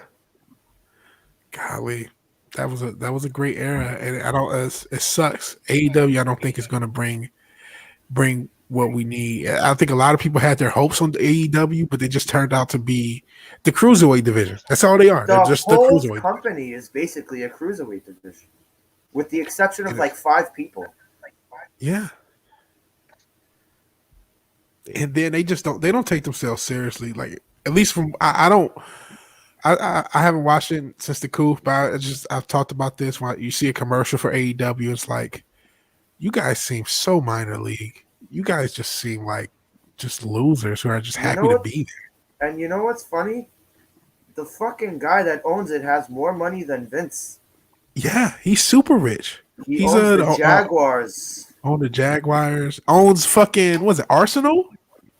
Or Oh, one of he those does own football a soccer team too, right? Yeah. Yeah, it's a big soccer team too. It's not a small one. It's like one of the bigger ones. I want to say it's Arsenal. I may be wrong. But he has more money than Vince. Yeah. Nice Pantera pick. Everyone likes the Pantera pick.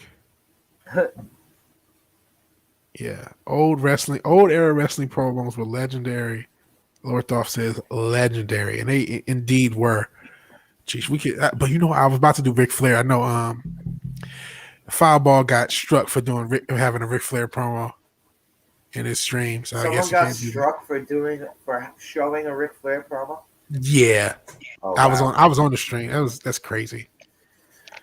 Ric Flair is one of the greatest. I mean, there's a 3-hour supercut of like all the '80s Ric Flair's promos, like when he was in NWA and WCW. Dude, he came from the era where just about everyone can cut a promo. Even some of the scrubbiest guys could cut a promo back then. There was very few people that couldn't cut promos back then. No, it wasn't. Even guys that couldn't, like somebody who quote unquote couldn't cut a promo back then would have been like Ultimate Warrior because his promos didn't make sense. But they were so intense. But it was still good though. It was still good. But that just shows you how much of a fall off. They would have considered him to be weak on promos for that era because it doesn't really make sense. And you got Macho Man here and Hulk Hogan here. So yeah. But compared to now, he would be the best promo in wrestling if he was around. Macho Man's promos were pretty rambling too. Yeah. Macho Man rambled nonsense on it. Cream with a crop. Oh man. They were just so But this cool. was also the thing too though. If someone couldn't cut a promo, you would give them a fucking manager to do it for them. Is what you did. Before Undertaker knew how to cut a promo, he had Paul Bearer. Yep. And he grabbed that red promos and not pornos. Yeah. You can't cut a porno. Unless you're Axel Braun. Rick Rude could cut a porno probably. Rick Rude or Val Venus, that was his old gimmick.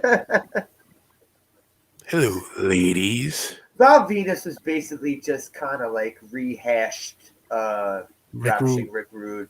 What do you think about it? Everything he did was Rick Rude, down to the grinding and everything. Yeah, exactly. Like all Rick Rude was missing, like if Rick Rude would have came out with a towel around his waist. Yeah, that's all he added was that towel. But I mean, he was still cool. He was the '90s version of Rick Rude because Rick Rude, even though he was in the '90s, kind of was an '80s character. I also heard that. I also heard that Rick Rude wasn't a dude that you would fuck with backstage. Oh, I heard he would Rick fuck Rude you up. Fuck you up if you crossed him. A lot of those wrestlers back in the days would fuck you up. That's what made it so believable. Oh yeah, they were real motherfuckers. And DJ Scandalous remembers Booker T. We're coming for you, and I guess me and Fimmer can finish it, but we're not going to do that for this channel. Oh, I know that one. That's a great promo. If he knows he says it. The best though is the look on Booker T's face after he said that. Priceless. Booker T put his head down. And he's like, "Oh shit, what did I just say?" Yeah, and ironically enough, I went through something. No, I didn't, because that show has been crisp and wide, completely crisp and wide. You don't know what I'm talking about. I'll show clips for it, but I have crisp and wide to show for Booker T myself. Episode 26 does not exist. Do modern wrestlers still wear budgie smuggler? You mean Speedos? You wrestlers wear like clothes and shit. All I have to say is 2 words: Randy Orton. Oh yeah, he does still wear the trunks. I'm thinking horrible. Because a lot of wrestlers are like fucking Kevin Owens. I love Kevin Owens, but like we're the same size. He just wears his t-shirt. You know what I mean? Or like Darby Allin just wears like some cargo pants and shit. It's just. First of all, Darby Allin. I really don't get the appeal of that fucking guy, Darby Allin. I don't get that guy. We don't have what. He's, you know how you just said Rick Rude and Val Venus? He's just Jeff Hardy like, and this generation gets a Jeff Hardy, so they're like, oh, this is our Jeff Hardy. Yeah, you know what? I never thought about him as Jeff Hardy light, but there you go. He's a baby. He's a Yeah, baby Jeff Hardy, basically. Jeff Hardy at home. Like I want Jeff Hardy. We got Jeff Hardy at home. Jeff Hardy at home. It's Darby Allin. That's what he is. No disrespect. I thought he was kind of cool, but yeah, I don't know. The AEW, I really wanted to like that. I really wanted it to be good. Same. There is some I good. did too. I did too. It's a minor league product, and it's sad because the reason they're a minor league product is because they like want to be, and I don't think they realize that's why. But they have a minor league mindset about everything they do. Maybe some of their wrestlers shouldn't be VPs of the company. I think that is problem numero uno. You can be a wrestler, you can be a creative. You can't do both. Because how many of them? It's Cody, Young Bucks, Kenny Omega. Well, first off, don't get me fucking started on Kenny Omega. I can't fucking stand Kenny Omega. Oh my god, I can't stand that. Ironically enough, Kenny Omega was a slight inspiration for my own name, Vigilante Williamson. He does the Kenny, then Omega, and then I did Vigilante and then Williamson. So as influence, you're a fan of his? I get why you don't like him. I'll say that because he has the ability to put on really good matches, and that's it. Sometimes his promos are god awful. He has the ability to put on really good matches, and that's cool. You know who I will compare him to in the WWE? Seth Rollins. Yes, they're both great. Comparison. They're both great in the ring. Yeah. Man, I haven't seen it. But keep the microphone far, far away from the both of them. I haven't seen a good fight with Seth Rollins in a while. Has anyone seen one? Has he even been around? Because him and Becky Lynch just had their kid. Has he even been around? I'm not sure because like I said, I don't watch it. And apparently Ziggler's brother is in AEW? What? Oh, really? Sheesh. Oh, first of all, fuck Dolph Ziggler. I can't stand that guy. That guy sucks. I like him. I never liked that guy. Man, listen, it's okay with being a fan of somebody, but you're not Shawn Michaels guy. That's my problem with Dolph Ziggler. Like, just stop trying to be Shawn Michaels. It's like, what pissed me off is not the Shawn Michaels thing. When people would compare Dolph Ziggler to Kurt Hennig, get the fuck out of here. Ain't no Kurt Hennig, bro. You ain't no Kurt Hennig. He doesn't even have real believable offense. He just all he does is flop around. Goddamn. He jumps around and doesn't like. All right, for someone who jumps around so much, he doesn't really go off the top rope. No. He does so much jumping, but it's like in the ring. It's like not him going off the top rope. Yeah. Okay. The flailing around thing too. What you said, he flails. He definitely flails. I like this one. What I like about AEW is they are doing crossovers with Impact and NWA, like the '80s territory days. Something WWE will never do. Yeah, that's great. Do like that. And I'm not sure if NWA is still going, but holy shit! Before we lockdown, they had like the best show on TV for like when they first started that Power. NWA Power. Yeah, it was pretty good. They even had the old school NWA Arena. Yeah, the old school NWA Arena was a nice touch to it. Yeah, and everyone, you know what? Because they went so old school, everybody was able to cut promos. They focused on it. Yeah, and it made it better. They had the desk right there. They had the desk right there with the announcers. It was awesome. Yeah. His character's pretty much Dolph's. That's not good. LOL over true. Plus, what up, Parrot? Hell, Parrothead. I thought he's willing to have a fling with Vince. Have you guys ever heard those rumors about Vince? The old rumors that Shawn Michaels was really a boy toy. Yeah. Did you ever see? I never heard that. Yes, I've never heard that. I did hear that. I heard that. That Shawn we've been at this for 1 hour and 44 minutes. Wow. Yeah, we have. You know what? And I'm going to say this, and this is going to be a controversial opinion. Okay. Out of the Rockers, I thought Marty Jannetty was a better wrestler than Shawn Michaels was. Oh, Part of the problem is Marty Jannetty was just a head case, more of a head case than Shawn Michaels.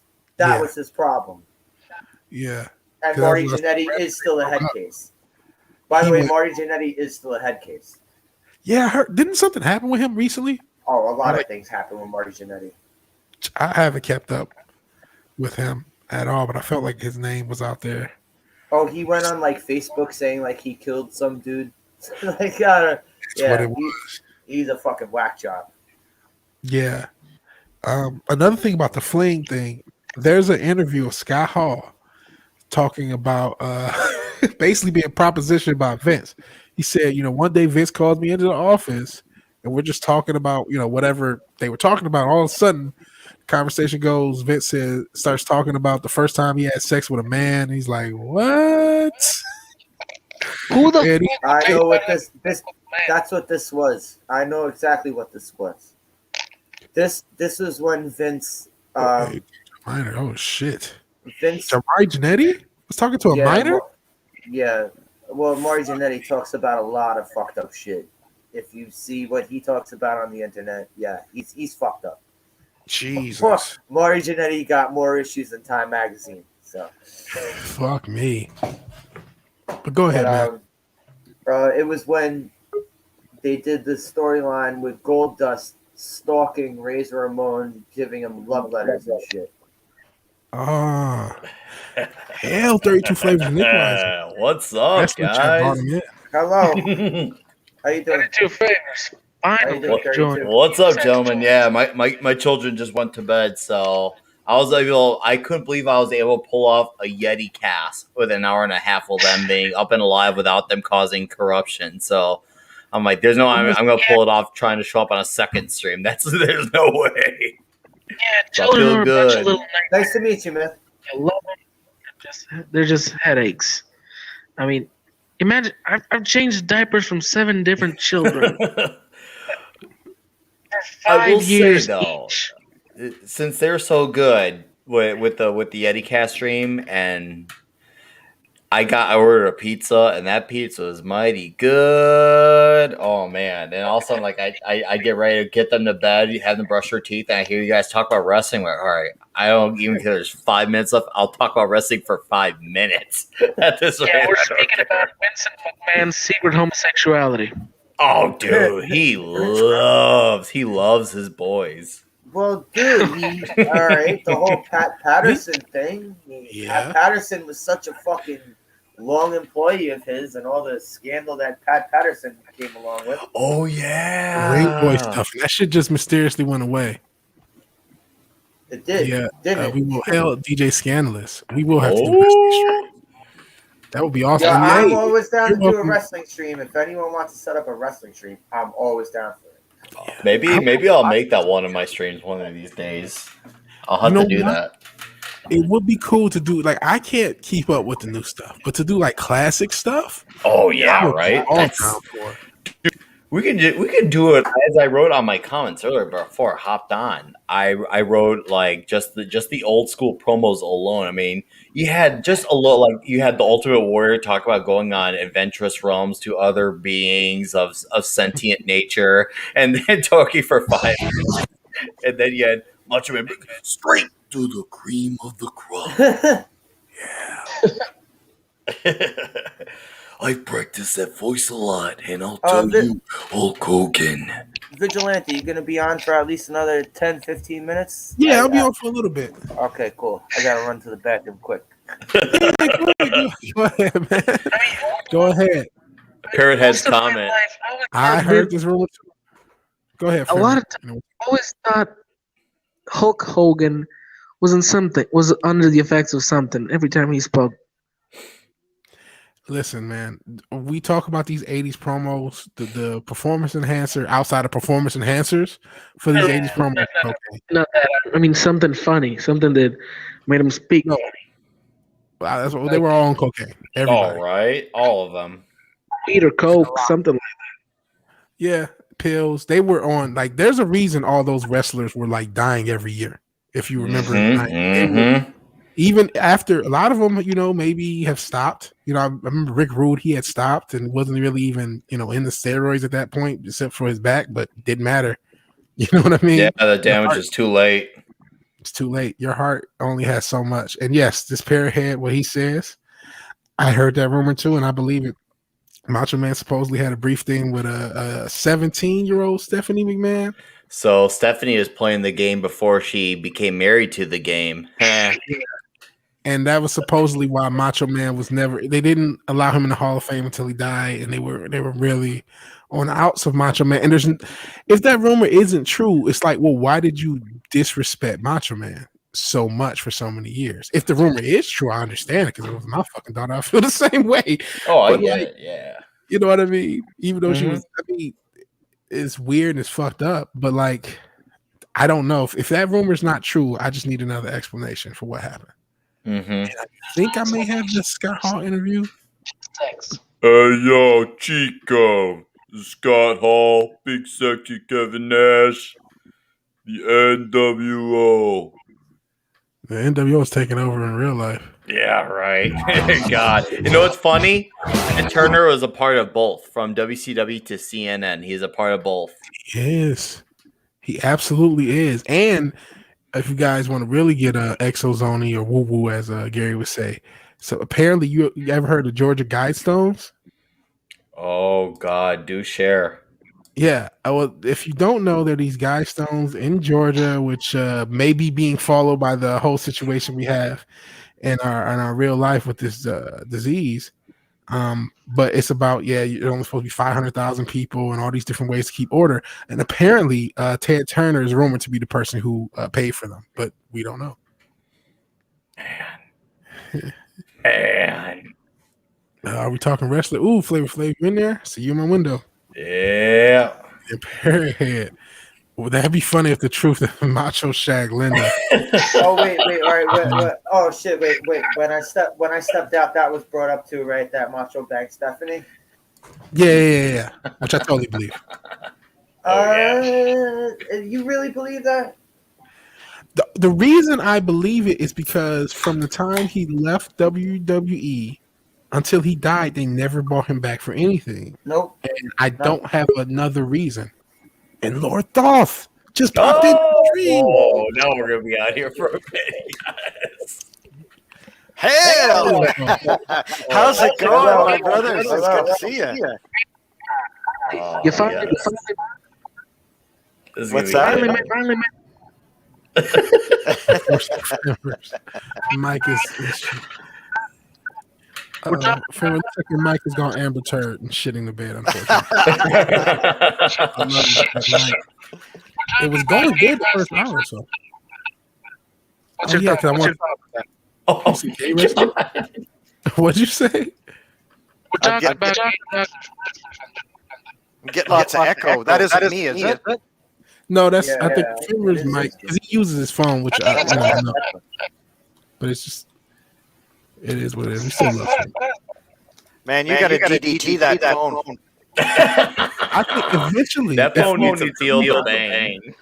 if I knew how to send something to Angola, I would send you something. Just because streams. Well, that was a double special there. We heard you say fuck. But hell, Lord Thoth, how are you doing? I'm good, man. How are you? I'm good. How was dinner? Oh, it was great. My wife did a chicken parmesan with spaghetti and a basil marinara sauce. And we had a nice Barolo wine. Wow. Oh, man. Man, you are always eating good. I love it. Yeah, my wife and I both like to cook, so we kind of share those tasks, and during the week when she has a rough day, I cook, and vice versa. So we share. It's great. Friday night is my barbecue night, so we do ribs or steak or whatever. Even though it's minus 30 degrees out, I've got the barbecue going. Nice. Canadia's too cold. And I'm in a shorts and a t-shirt, so she shakes her head when I'm heading out there. So we're talking about gay races. What's your thought on that? Well, one thing we talked about Kenny Omega. He's like they haven't confirmed that, but he's gay, right? Probably. Like, if Kenny Omega is straight, that would be a shock. I thought that he had a hard on for Japanese girls. That's why he's bringing all the Japanese girls over there. Maybe, but I thought he had a hard on for Japanese men. Like, because I mean, you guys ever see Kota Ibushi? Like, they joke about it, but they seem really close. Oh, really? Yeah. And that was their whole gimmick. Like, oh, they're the golden lovers, so it was supposed to be a joke, but it didn't seem. It seemed like, yo, yeah, and it's cool. It's 2020, 2021. This echo, yeah, Jesus. I don't know what to do with StreamYards. The echo is savage. Randy Savage. Macho Man Savage. Yeah. Macho Man Abby Savage. I apologize for the echo. I cannot stop StreamYard for echoing. It'll.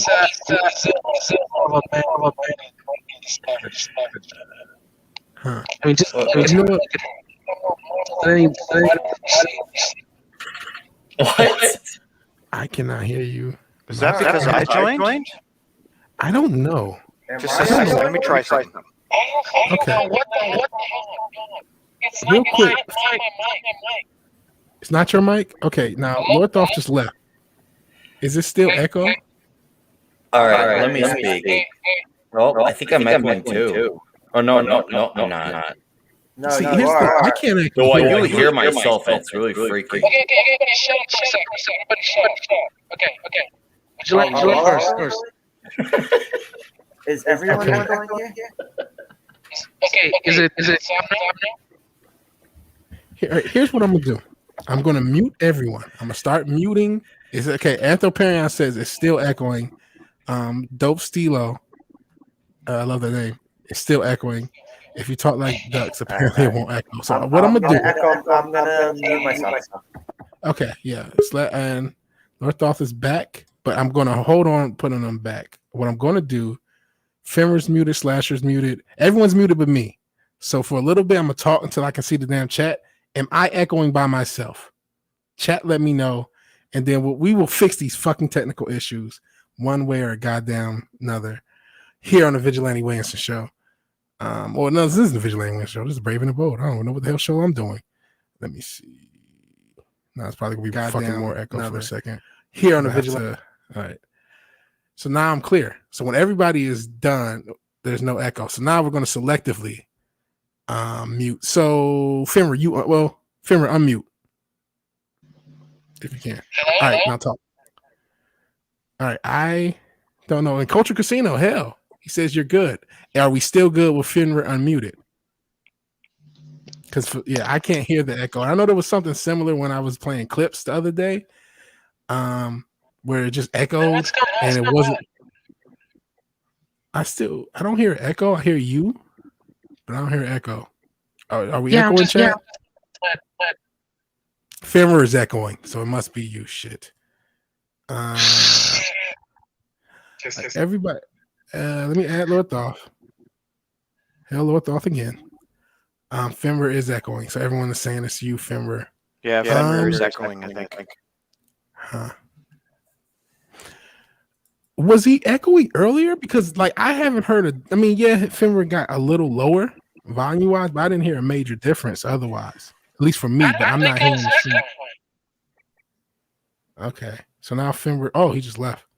How do I sound? Pretty good. Yeah, I think you sound okay. So Fimmer, now he's back. He left. And came back. Am I good now? Let's see if he's good now. Sounded like he echoed there. Oh, but I kind of do in my hearing too. Am I?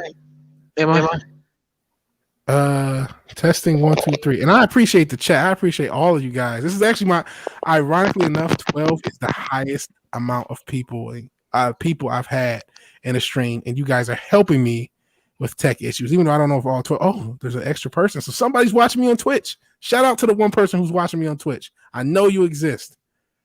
I know you exist. So Thoth is echoing too. Fuck me, StreamYard. Yeah, I hear myself in my headphones, and then I echo twice. Yeah. Everyone but me. Hell, oh, thank you. Oh, filling me in with Eric July's chat. Hell, Roof Korean bound for the gulag. Yeah, sometimes the mods will tell you, yeah, you're not supposed to when he's doing for canon's sake to at him because it'll distract him and mess up the flow. So yeah, I guess we are in the echo chamber. Somebody should do the racetrack announcer bit. Oh my god. I'm sorry, everybody. I hate it because I don't know. I still want Fenrir on, and it looks like if Dolph and everyone's echoing. Slasher, Nick Wise, you might as well just come on. Yep. We'll just echo together. How about this? Am I echoing? I don't know if we're echoing. Speaking of echo chamber, y'all be echoing.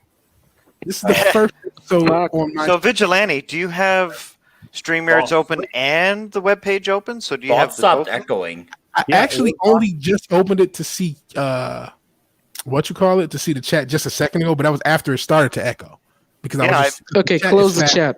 Yeah, am I echoing anymore? I don't think I am anymore. Am I? Nope, you're not. You're not echoing anymore. You're not. Echoing. You're not echoing. Am I echoing? Am I echoing? Am I echoing? Am I echoing? Am I echoing? Nope. Needed me to come in here. Echo. I can't hear. Fenrir, you're even good too. Yeah, once I showed up, then was that. All right, Culture, don't leave because now you're clearly the cure to this issue. Culture is the man. Hell, Culture. I appreciate you being here. Someone yodel. Let's talk wrestling promos now. Back to wrestling promos. Oh wait, I want to show this interview. I don't know if this is the right interview, but I think this might be. Where talk about Vince McMahon propositioning Razor Ramon, young Scott Hall. Culture Casinos obviously absorbing material, and it shows. It shows. Culture's a big diaper. It's soundproof. Man, taking the shit for the team. I did, really. Just there, too. Apparently. Damn. It's hard. Got my second favorite flag behind him, too, there. Ooh. Yeah. Nice. The old Maple Leaf. Is this actually? I don't know. We need it. Then I look at it. Shoots on Vince McMahon's sexuality at For the Love of Wrestling Liverpool. I don't think this is the interview I'm talking about. Let's see what he says anyway.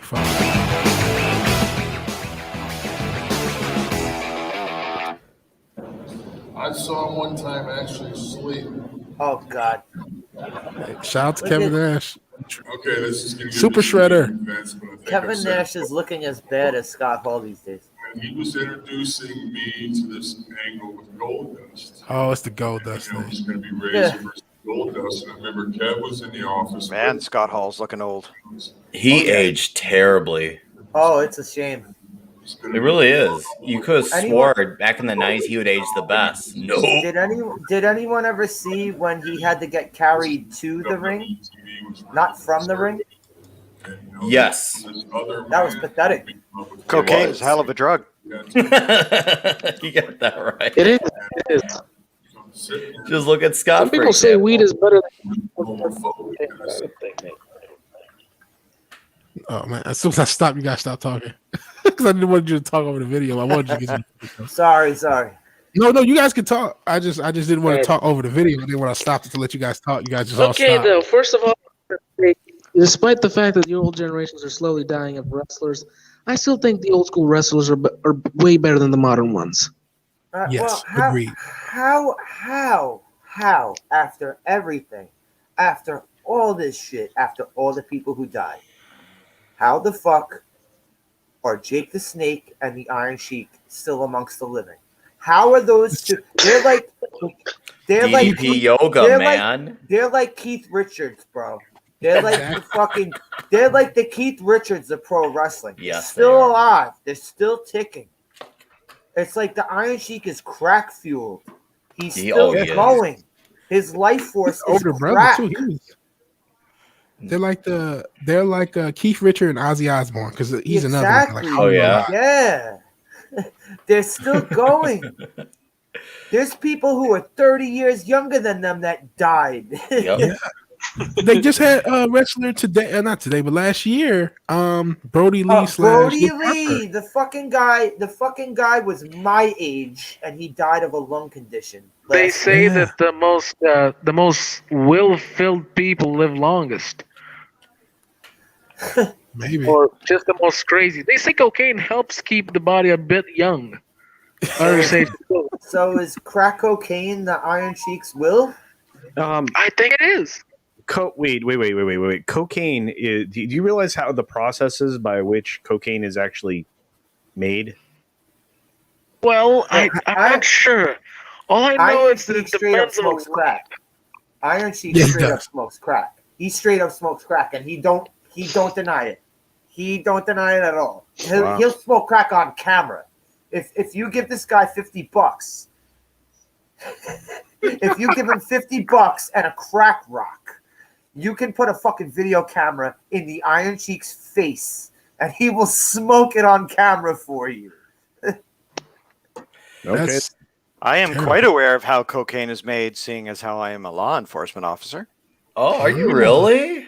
I am an RCMP officer. What? Yeah. Oh, All kinds of excellent. solvents are utilized in that process, and diesel fuel, all kinds of things. Yes.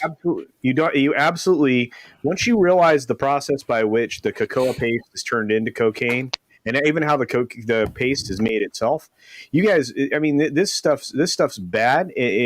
But you know, it's really bad. I can't even begin to tell you how many nasty chemicals go into the process of making. Well, cocaine. it gets worse when you make it into crack, right? Because then you add ammonia, you add baking soda, you heat it to a mixture, and then it creates like rocks that you And can also, use for do you- smoking. Use Also, alkalis. Do you also think that the only drug on the Iron Sheik's menu is crack? No. no. No, probably I not. think the drugs on his menu are the levels of that of Charlie Sheen, minus the Yeah. AIDS, of course. Oh yeah. Like when Charlie Sheen, they're like, when you took your drugs, how much you take? He's like, more than anybody could survive. And I feel like that's really the Iron Sheik, if anything. Like, But also, guys like it. what kills a lot of them also is the pain pills. Yeah. And How's I'm Scott sure, Steiner I'm sure alive? Iron Sheik has taken, quite a few pain pills in his life. Yeah. Well, yeah, there is. There's a lot of over-the-counter, under-the-counter drugs or prescription medications. Yeah, and when you've got the money and you've got the connections, you can get pretty much anything you want. Huh. That explains a lot. I mean, I mean, I guess I know- that sounds like those guys are by winning then by doing that. By winning, Because I see at the party and mentioned they win there and they win here. you win everywhere. It's usually that's what happens is you get addicted to pain medication. You're in the wrestling profession, for example, everybody's at such a high state, right? You have to keep your body in good shape. I know a lot of them didn't really look like they were in good shape, like Hacksaw Jim Duggan with that big beer gut. Oh But yeah, you've got guys who are working out every day. You're pulling muscles. It looks. Everybody always makes fun of wrestling because they say, "Oh, it's just acting," but it's actually you requires. go through a lot of pain, man. That mat, hitting that mat over and over again takes its I toll heard about on a you. lot of wrestlers who died of ODing out of painkillers. Is that true? Yeah, absolutely. Yes, it is. Yes, it Happens is. all the time, or happened all the time at one point. It was just like every year. Yeah, it Every happened a year, lot. it felt like. Yeah, it was popping pills all the time. They were just popping everything they could get their hands on Yeah. to take the edge off, and that's Also, what like, happened. when Was you have the combination of the enhancers and the party drugs and the alcohol abuse and the pain, wear and tear of being in the ring every night. and the concussions, and Yep. the falls, and the everything else.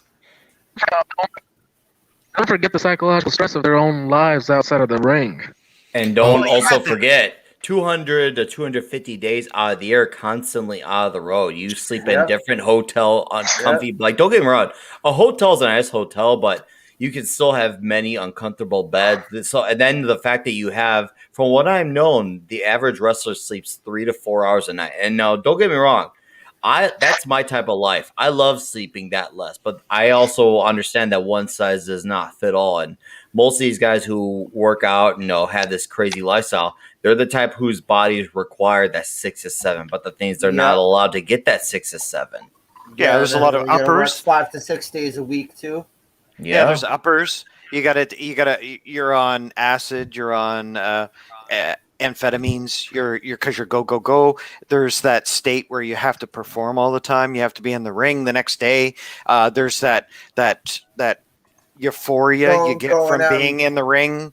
You've got to be on the high all the time. Yeah, absolutely. You're out partying. You go out and party every night. Yep. That's not going to add, that's not going to fucking add lives. That's just the lifestyle, right? Add days to your fucking life. Oh my God. I'm glad you mentioned the party because there was a photo once I saw with Kurt Angle and like 10 other wrestlers and they're all partying drinking milk. And now I'm going to look for it. It's the most Kurt Angle shit ever. Yeah, but even drinking milk. No. Even Kurt Angle had his problems, man. Kurt Angle had his drug problems. Kurt Angle had his drug problems. That's the sad thing. You said 250 days a week. That's now. Back in the day, they were on the road the entire year. Because when they were like at their peak, they were doing like 300-day years. I remember Bret Hart saying in an interview, like he went like a year and a half and just was basically on the road the whole time, except because they just weren't just doing, the house show circuit. When they would do the house shows, they'd still have to show up and do the house shows. Yeah, and you've got the steroids, obviously, and you've got that stress that you put on your body. That's why a lot of these guys, they have heart attacks, they have strokes. Their bodies break down. When you get into 30s and the 40s, you can't take that anymore, and your body just gives up on you. Some people and don't forget the side effect of the drugs. Like, for example, you do know that brings a little bit of impotence, and if you're impotent down there, what's the point of even staying alive? That's hard on the ego. Some of them also just straight up killed themselves. Suicide can happen. Look up the Von Erich family. Oh, that's a tragic story. Jesus Christ. I'm not ready for that conversation. I'll admit it. Let's jump that. Let's jump. One of them left. There's only one of them left. Is there? Yeah. Did they do it? I hadn't seen the documentary because I remember when it came out. Didn't Vice do a documentary on it? The Dark Side of the Ring. Yeah. Yeah, that's one I couldn't see. I heard that was really sad. And I knew about that story before that Dark Side of the Ring. Yeah, me too. Yeah, a lot of people know about the Von Erichs. Fucking Kerry Von Erich shot himself in the fucking chest. And everybody knows Rocky Johnson. Does everybody know who Rocky Johnson is? Yeah. He's from my hometown. I know his family very well, actually. Amherst, Nova Scotia. He's a good Amherst, Nova Scotia boy. The family had some trouble with the law, and Dwayne the Rock Johnson is from my hometown. So it's. I thought he was born in America. Was he born in Canada? Yeah. Well, yes. I thought he was from Hawaii. Well, his mother is. His mom is. Yes. But his dad is Canadian, but I thought he was born in the U.S. But I know, Yeah, in Hawaii, I believe. Was it? Yeah, that's how that was an estranged relationship, right? Like that was a interesting relationship. It was Rocky Johnson. It was slightly estranged. Like I feel like it was like they had their issues, but I know he still was taking care of his dad. They still on some level, but I think there was some. Yeah, there were some issues. That's a whole story. Rocky Johnson's a very interesting person. He left the house at like 15 or something like that. Yeah, I have that in common. Oh man. I was 18, but yeah, it's an interesting journey he took, And it's funny because wrestling was huge in Nova Scotia in the 70s, in the early like 60s and 70s. The Iron Sheik. You had some really cool people coming out of the Maritimes and in Canada and Nova Scotia. It's one of those stories whereby everybody's like, where, who? But there's some really cool characters that have come out of the East Coast. Yeah, Rocky Johnson. Actually, because he was a boxer at one point, he trained with Ali at some point. He was like a sparring partner. Yep. And he was in amazing shape when he was a kid. When he was a young guy. Yeah, because it's like I think he won the tag team thing in the 80s. And Tony Atlas, right? It was him and Tony Atlas. Yep. Another roid head. Yeah, and I think Rocky Johnson also did the roids too when he got super because he got super huge. Listen, when someone has that build, I don't think they get it without roids. So. Yeah, I agree. But I mean, he also had pretty good genetics as well. So it's the combination of. Well, he was human genetics. Yeah. Yeah. Keith Richards' heart stopped 10 years ago, but he keeps on rocking. Cocaine is a hell of a drug. Apple Perion, always with the great. DJ Don't do Scandalous. DJ Scandalous. Yes, the Von Erich's, Kevin Von Erich's sons are wrestlers right now. Oh yeah, I did hear about the Suns. And they're still alive. Let me try to get through as much of this chat because I missed so much. Yeah, they're active, man. They're killing it. What's up, Perry Von Erich had a hot fucking daughter that was in TNA for like 5 minutes. Huh. Of course, she was in TNA before it was Impact. When it was TNA. So I have to remind myself you're talking about a company. So wait a second, Culture. Are you literally considering, or is it you joking about considering running for office? Well, I might actually do it. I mean, if let's say that I retire from my high profile company. Let's say I retire from there, then I would consider doing it, but I would do it at a local level to begin with. All politics are local. I mean, and anybody who doesn't understand that, is not paying attention. But most of the change is afforded at the local level through state government. But that's what I've been saying about forever. There's no the only, like I said, the only deterrent right now, obviously, other than having a YouTube channel, this could end up being a pretty good platform for me, actually, if I were running for office. So it's just it's something I would consider. Absolutely, yeah. I mean, I was asked specifically, and not just because of the flag background, presidential culture. Yeah, but I was actually considering it. Yeah, I would go for it. Yeah, no, I have to retire first, but. Yeah. A couple more years. Yeah. Okay. And it's funny you mentioned something local. I was talking to Granddad Jelante West, and he was talking about. I didn't know he was as clued in with the representative because he was talking about he wanted to visit DC, and with all the craziness, he doesn't think he could get in, but he's really cool with his rep, and he's been supporting her for like years. I was like, that's so cool. So he get in. Yeah, my grandparents were incredibly politically active, in the parties that they were affiliated with and all of that. And so Ruth Korean will vote for you. Yeah. Oh, thank you, Ruth Korean. No, the thing is here's what we need from the grassroots ground level up throughout, politics. It's just people who speak straight. These are the things we need to do. This is how we need to do it. And if you want them done, you hire the right person. And that's what a political campaign should be about. The minute you start to out it, go ahead. People that speak straight, you realize that most of your political leaders don't even speak correctly for half a minute. I mean, look at Biden; he can barely finish a sentence. Yeah, it's frustrating. No, you're right. It deters people from voting or being even invested in their politicians when somebody isn't representing themselves well, or even their constituency. Because ultimately, like I said, it's a job application when you run for an office. So, if you are literally going to apply for this job, you have to tell people what you intend to do, what you're willing to do, and the things that you're not willing to do. And so when somebody approaches you and says, "Hey, I need you to do these things," you say, "Absolutely, no, I'm not going to do that." I don't believe in that. It's not good for the people that live here. It's going to put poison into, our water systems. Why would I do that? What steps are you willing to take to make sure that doesn't occur? And before I even consider supporting it, you building this chemical plant in this location that's going to, could possibly contaminate a water table, you can't give me any amount of money that's going to make me say, okay, go ahead and build this thing. You have to take steps to mitigate your shit. And that's the true regulation. Most people don't realize your politicians have a great deal of influence on whether or not things get done. And if they're representing their constituency from the beginning, you don't need overly restrictive regulations because it already happened before the project got taken care of. There's so many things like that. It just, you have to. The most important thing whenever you are pursuing anything, and I tell people all the time, look at what it is superficially, and then take a step back.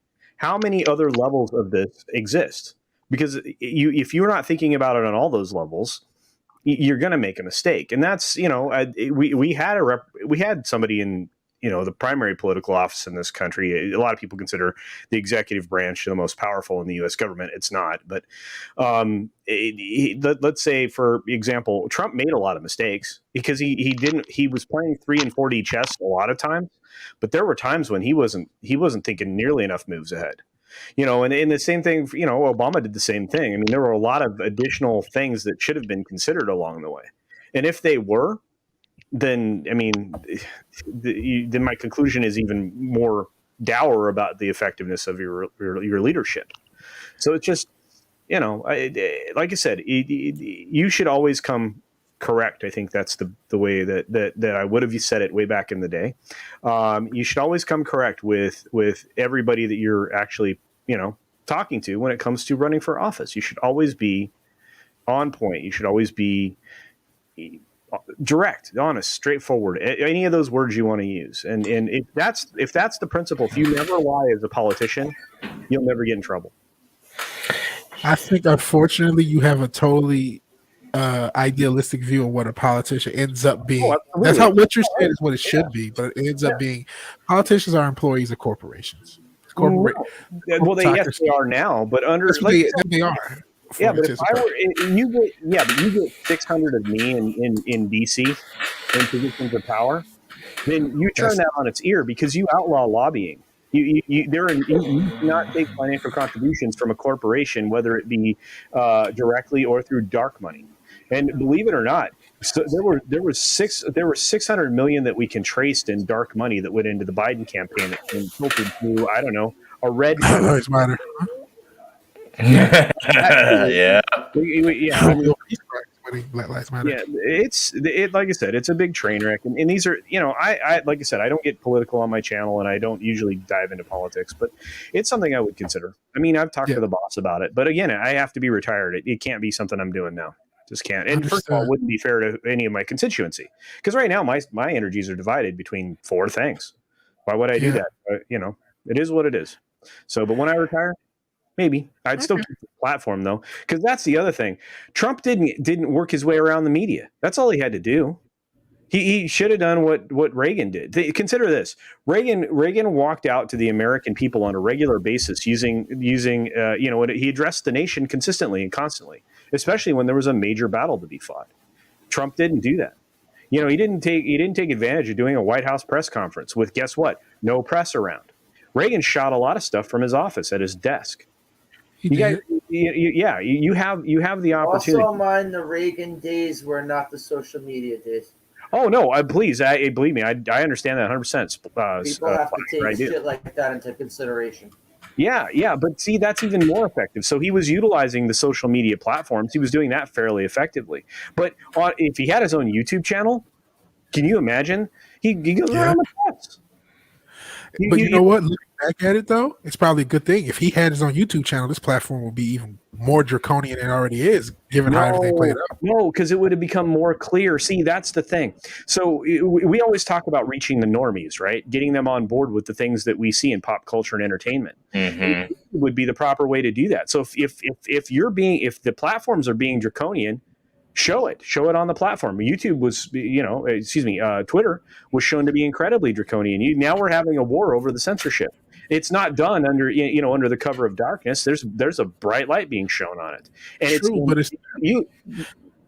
go ahead. The media is so biased that it's like it doesn't matter.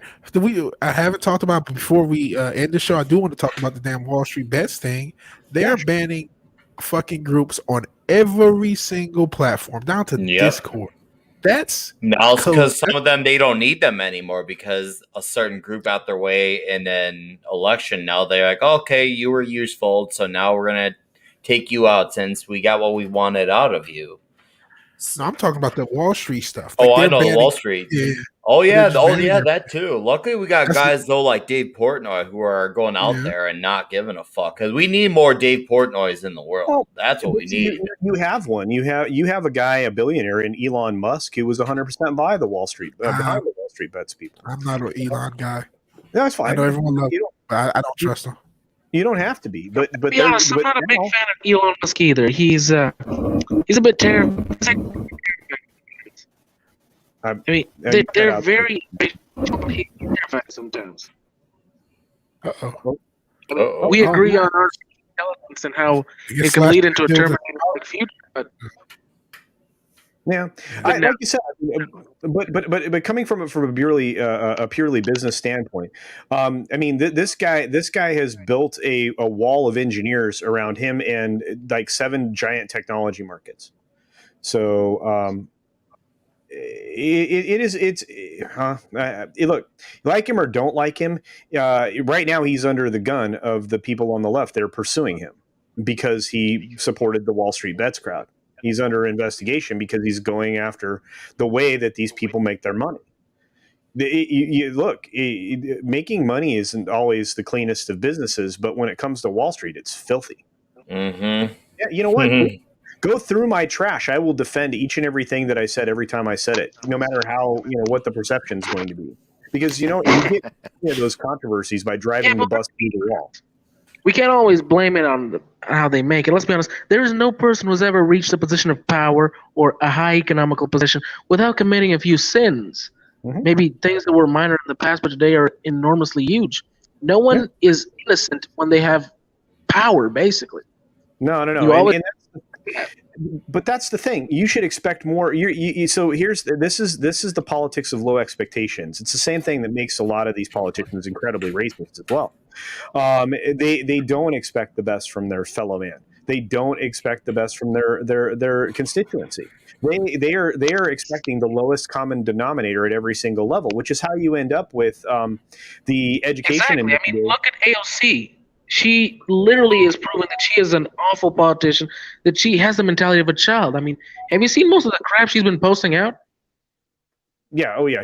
But see, okay. Again, she is a very low bar on the political scale. So you have the people who are incredibly filthy and dirty, like Nancy Pelosi.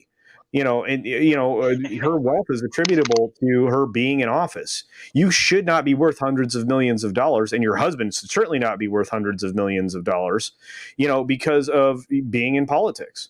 First of all, you shouldn't be allowed to make any type of investment while you're in office, because that's dirty money, because you have more information than the common citizen. Your professional standards should be higher than that of a real estate agent or an attorney or even a doctor. If you're going to go into politics, your professional standards should be high, and that should be the litmus test that we impose on every single politician. And here's the thing: as the people that we are, many people are incredibly lazy, and so that's why I even down to the judges that I say yes, put them back in their position on the bench. I'll even look at every single judge. You have to. You cannot be lazy. Absolutely. Yeah. So anyway, God dang, I feel like I went into lecture mode. I apologize, guys. I was listening, Culture. So me personally. I mean, I'm only speaking for myself, but I was listening all the way through. So I love to have those type of conversations. But yeah, with Wall Street, I just worry about the outcome of this. The problem is, it seems like if you're in a high position, it feels like you will get off with a slap in the wrist at worse, and because they have the money and the power, and there's no true accountability. To me, that's where when people talk this game about privilege, but it truly, if you had to label who's truly privileged, it's the ones who had the power, because they could do virtually anything. Well, and Roof Korean is exactly 100% right here. It blew up really fast. People don't realize that the new administration has been fixing and influencing the stock market. Yeah. Mm-hmm. Do you know what the press secretary's brother does? What is it? I don't know. I knew that she had connection to Citadel. Yeah, exactly. It's her brother. Oh, I didn't know he worked for Sid. I knew that she had the fucking speaking engagements. Did not know that was her brother. Yeah, she has family that's involved in the financial industry. So here's this. So again, this is how you have to get the ability for these people to be influenced by money out of it. There should be no more funding for political campaigns. Mm-hmm. Every candidate that qualifies should be given a set amount of money, not $1 more. And that is I agree.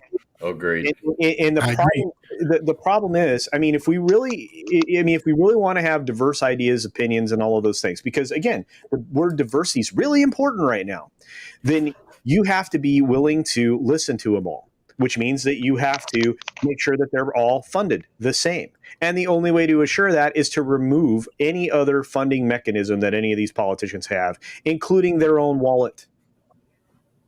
Because if you allow the people with money, because go ahead, I'm Fenner. sorry, but to a lot of people out of the States, the United States has become a small laughing stock because of some actions that some of your politicians have done. For example, the way Pelosi wants to destroy the usings of words like father, mother, brother, and shit like that in the Supreme Court. I mean, that has become a laughing stock around many people because it seems very idiotic and unnecessary. Because it is idiotic. At least people are laughing at that idea and not embracing it. So there look are at it like little that. children everywhere in the world dying out of hunger, and that's the thing that literally worries you in your own country, and that is what worries you. Okay, real quick, I want to first say bye to Slash McSplitter because his connection screwed up, but he is in the chat. The thing is, like, I keep stop taking their straw men seriously. Like, there is a huge cultural push to homogenize humans. Basically, there's the homogenized thought. Nobody, you don't have gender identifiers. You can be, even if you're not white, you can have multicultural, multiracial whiteness. They're trying to shame you based upon your identity. They're trying to like culturally homogenize it. So it sounds crazy and stupid. Like, why the fuck would you do this I woman shit? Why would you take genders out of or take gendered pronouns out of your language? But that's, at least in my view, and by all accounts of what they're doing, they're trying to homogenize humans. I joke, they're trying to make us the great NPCs because they have so many of them already. They got a legion of them. Are you kidding me? That's an army of NPC. Like it kind of reminds me of like, you know, those scenes in zombie movies where there's like a common theme where a lot of the zombies, like, they all kind of like look at the direction of the surviving human. They all look at him and eye at him the same way at the same time. And they all line up and go for him at the same time. That's the NPCs going to one of us. They're the zombies. And they're trying after us and take our brains. Very accurate. Just it's scary. Yeah, we're dealing with sentient zombies. Yeah, that's exactly what they are. We are looking at Helm's Deep. Sauron's wrath will be terrible. His retribution swift. The battle for Helm's Deep is over. The battle for Middle Earth is about to begin. Okay, Sitter.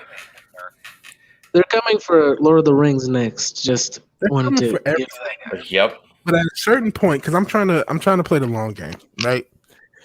They are going so far as overstepping boundaries. That's why I have my fucking to slightly plug. That's why I have my shirt. Your government's trying to kill you. I don't just mean physically, because your government is trying to kill your spirit and homogenize your community. And there is a spiritual aspect to a lot of stuff as well. Yeah, this is the spiritual warfare, but like, they're doing too much. Now they're censoring people based upon them using the system that exists to make money, because that's all that Wall Street Bets did. That's all anyone on 4chan or whoever got in on the short squeeze, or who continues to get in. Yeah, but it's making money now, but at the long run, it's not going to do that much in the future. I mean, they're doing stupid things that may seem good now, but in the future, pretty much going to be a chaotic mess, because you've seen Biden's executive order to make trans athletes participate in female sports. That's not going to be a good thing, because transsexual athletes, let's admit it, they're all fucking men. They're men. Let's stop the lying bullshit. They're all fucking men. And men, even the weakest one, can pretty much easily surpass some of the best runners there in pretty much any sport. Yeah. And sooner or later, they're going to ruin the chances of many young women to win actual scholarships and actually gain good lives that they themselves earned and deserve, because apparently men that say that they're women can steal from them. Something else I just thought about while you were talking, the opposite. Now, you would think, oh, why would a woman want to compete with men, but if women could use steroids, like could a woman conceivably like cyborg herself in trans and then get to a point where she could potentially have an advantage as not every sport. I mean, obviously you can't get a woman as big of a linebacker. I don't think so. I mean, it would be still with difficulty, but not that much. I don't think so.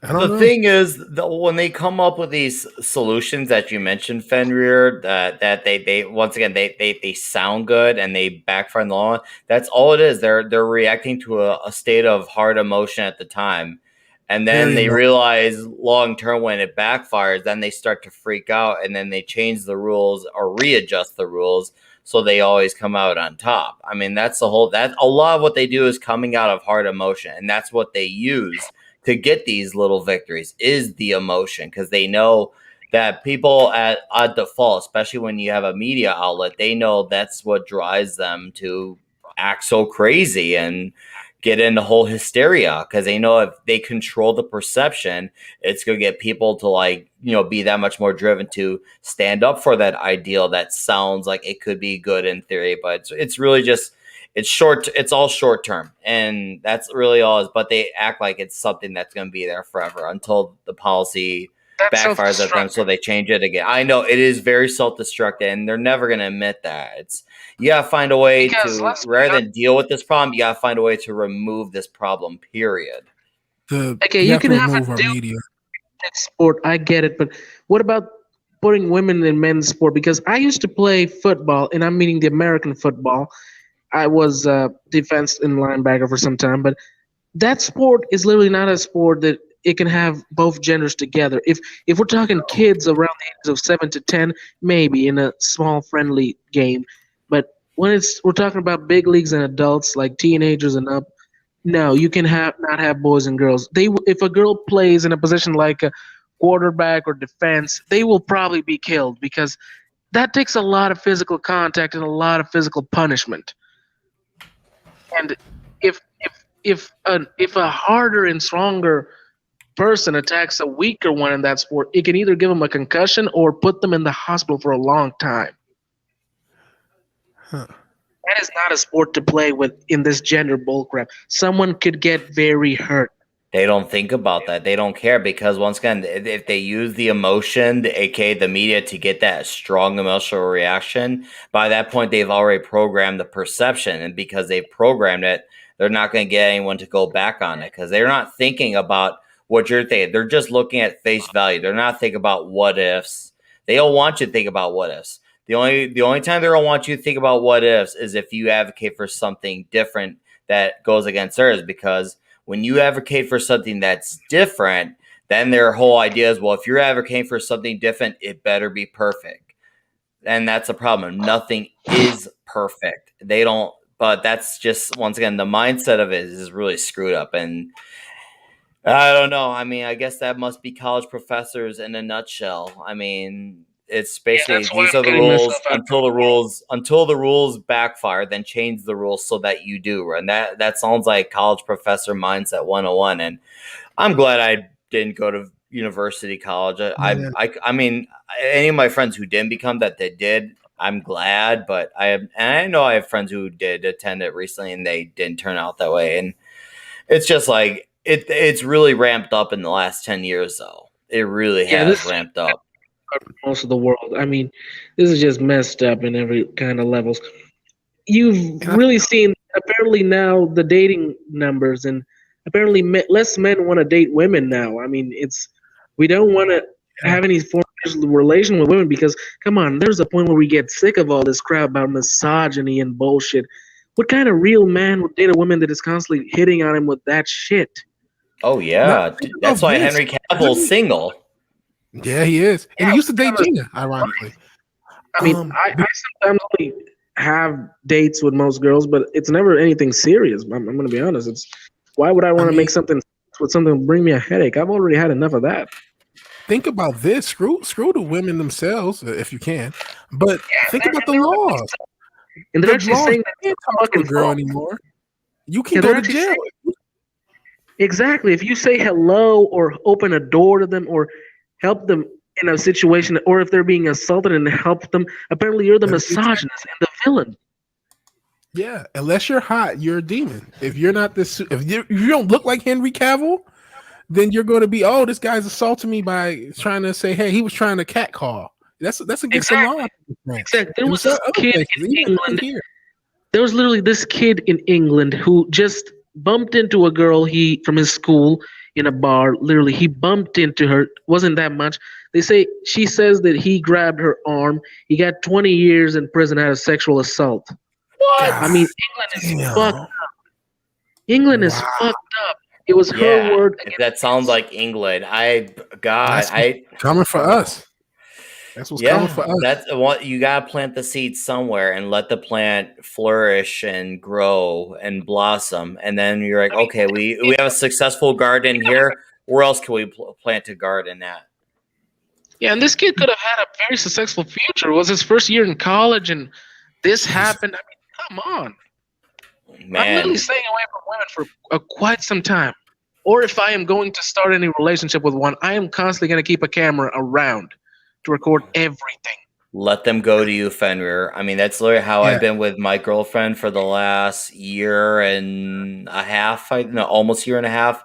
She originally approached me, and I laid it out right off the bat. Like, I have a lot to say. I'm also a guy who doesn't hold back what he says. You're not going to see I'm not going to be one of these wussified guys. If you're looking for a bitch-made guy, you're going to want to go the other way. I am also a single dad who has 2 children, and I am their one primary parent.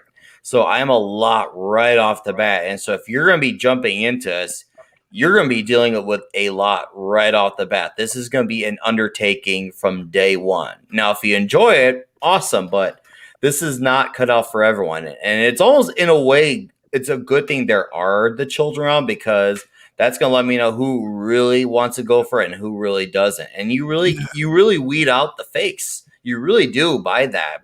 You really do see who really wants to be around you in your life and who doesn't by having that. So it's like, and once again, the children have been one of my greatest assets just off of that alone. Yeah. Yeah. You need someone that's not a hoe or a hoe trying to steal anything.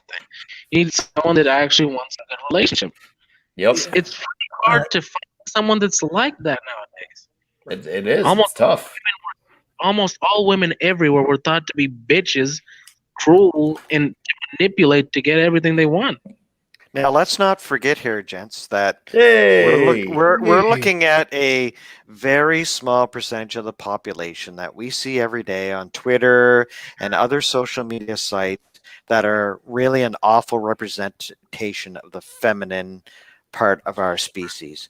Because my wife is a strong, independent VP of communications from a big company, and she and her and I are equals. We're in this together. We're partners. So really what it means is your primary focus is your kids, your life, and if a relationship comes along and she can accept that, then she's for you. And that's what you just have to do. You just have to find that person who's there for you and who's a strong woman to be your partner and your equal.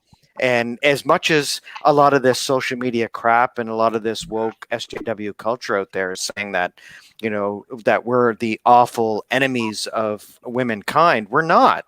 We all want the same thing. We all want to be equals. We want to be treated well just as much as they want to be treated well. Yeah, specifically in this part of the world, I'm going to be honest, we're talking about the States or Canada or any logical part of the world. Men are not the enemy. I really would love to see them go into someone like the Middle East or China and see how the women there are treated. And that's my the wife thing, is they strong, never but will. she likes me opening the door for her. She's a princess. Awesome. But boy, I tell you what, if shit happens, she's the one I rely on to be that strong partner. So that's good, Lord, because she's the yin to your yang, it sounds like. Exactly. I'm just saying. Most women actually do like those kinds of things. The real kind of women. They like people that are gentle to them, that treat them like ladies. Not all of them are insane feministic bitches who shave their heads to make themselves look like monsters. Exactly.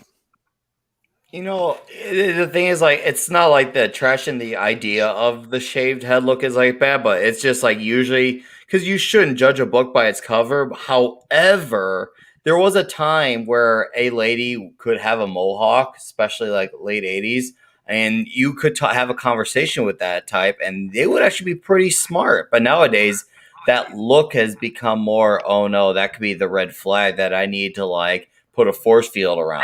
There was a time, no, seriously, there was a time because I remember like women who had that type of look like back then. They're usually a very mellow, sometimes introverted, but they're a really smart person. If you got them to open up, and you're usually more on the shy type, but they're not these hyper like neo-Nazi like third wave feminist side.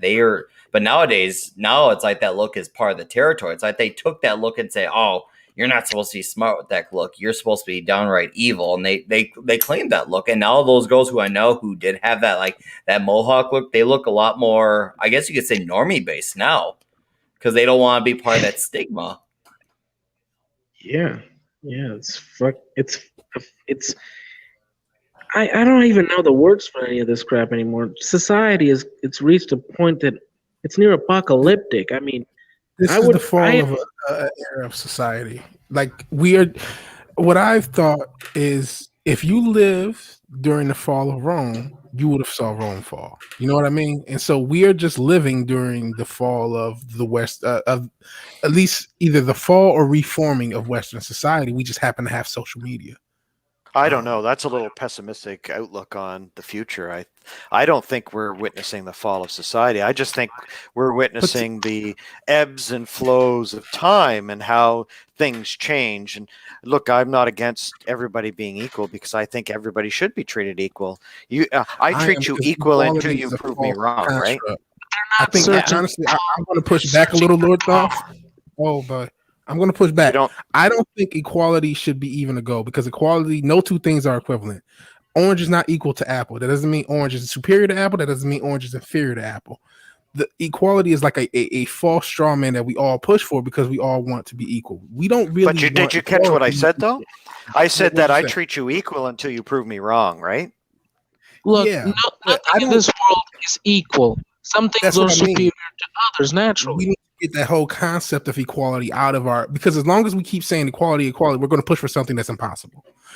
And as long as we keep saying equality, then they'll come up with these crazy statistics about wage gaps and all. No, you're looking at it from a mathematical perspective. Yeah, everybody is different. Everybody has strengths and weaknesses, and everybody is different. You're right. Nobody is equal. Like I can't throw a football like Tom Brady. I get that. Yeah, that's true. But I have my strengths, which I have to use to be able to make a better life for myself. And everybody has their own strengths and weaknesses. Look, I get what you're saying, but I don't think that society is on its way to a fall here. I think that we just have to take a step back and realize there's a lot of stuff that's going on right now that's detrimental to societal norms and the way we're going to be moving on to the future.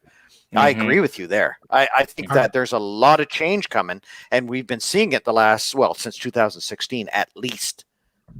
Yeah. Girls with dyed hairs and tattoos used to be awesome and very approachable.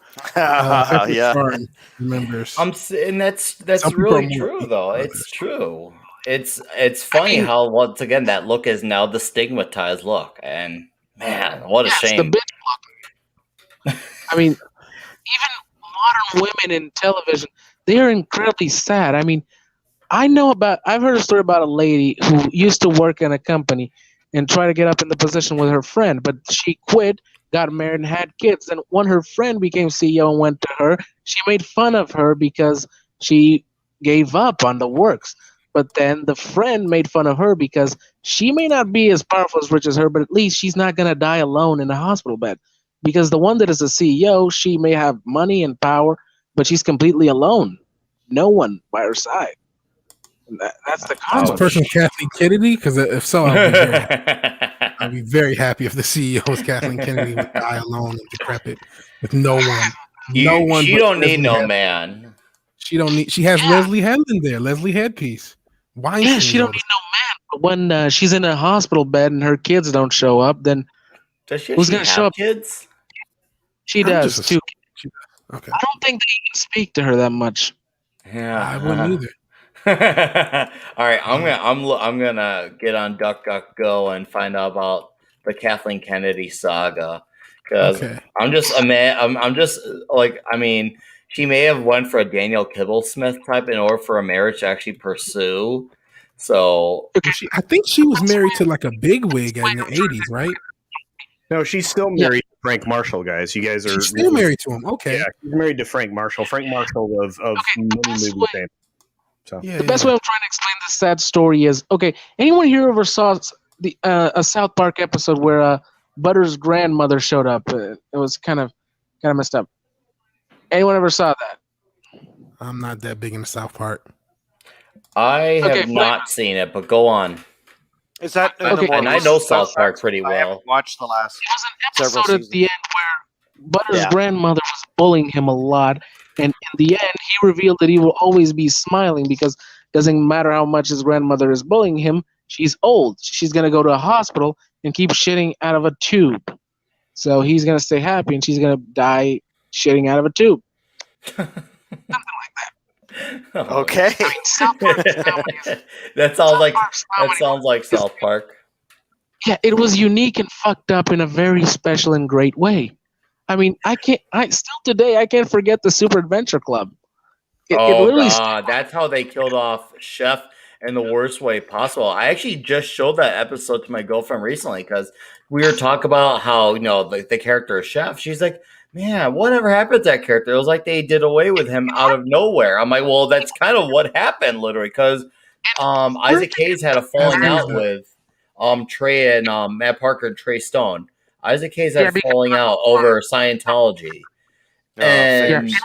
Yeah, and what happened? Well, we all know whether we do or don't like South Park. South Park has been very equal opportunity about making fun of everyone, and Isaac Hayes took issue with that. And so when Isaac Hayes took issue with that, South Park had a response to that. And not only did they respond to that, but I know, but I mean, look, they even made fun of the Jews, Christians, and both the creators are Christian and Jewish. yes, they do. And so South Park decided rather than back down from Isaac Hayes ups and quits, they decided we're going to go the extra number. And so they decided we're going to take your character and we're going to do some really terrible stuff. So they made him join this club called the Super Adventure Club, which sounds like an adventure club where you go on adventures, but really is just a cloud with a bunch of creepy P files, and they use old recordings from past episodes for Chef, and Chef would go up to kids and talk about how you want to perform certain acts with them, and the kids were all freaking out that Chef was different, and then all of a sudden Chef was starting to snap out of his program mode that he was in, and before you know it, he fell down this mountain hill. And he was hitting his head down all the rocks, and then a few wolves came and ripped off his limbs. So they killed off his character in the worst way possible. That's how South Park retaliated against Isaac Hayes. And then Isaac Hayes actually died in real life about a year later. Yeah, I thought that he left because of that. 'Cause I'm not a South Park guy. And I thought that he just got killed off for dying. I didn't know that he fell out with them. Yeah, I agree. Oh, with he you. fell That's out how hard. I thought too. Yeah. Yeah. Aren't they actually planning to bring Chef back as some kind of Dark Vader cook? That Real quick, was Slasher.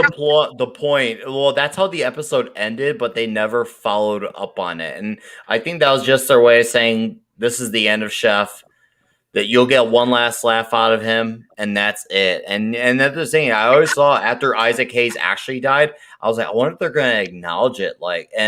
This is pre-social media, and they never said a word about Isaac Hayes ever again. That's kind of fucked Because up. I think it would be pretty cool to see Chef going Dark Vader on the boys. It would have been funny, but it's never going to happen. So. Since in the children around that the Adventure Club got together started working like the Force and allowing them to choke little kids.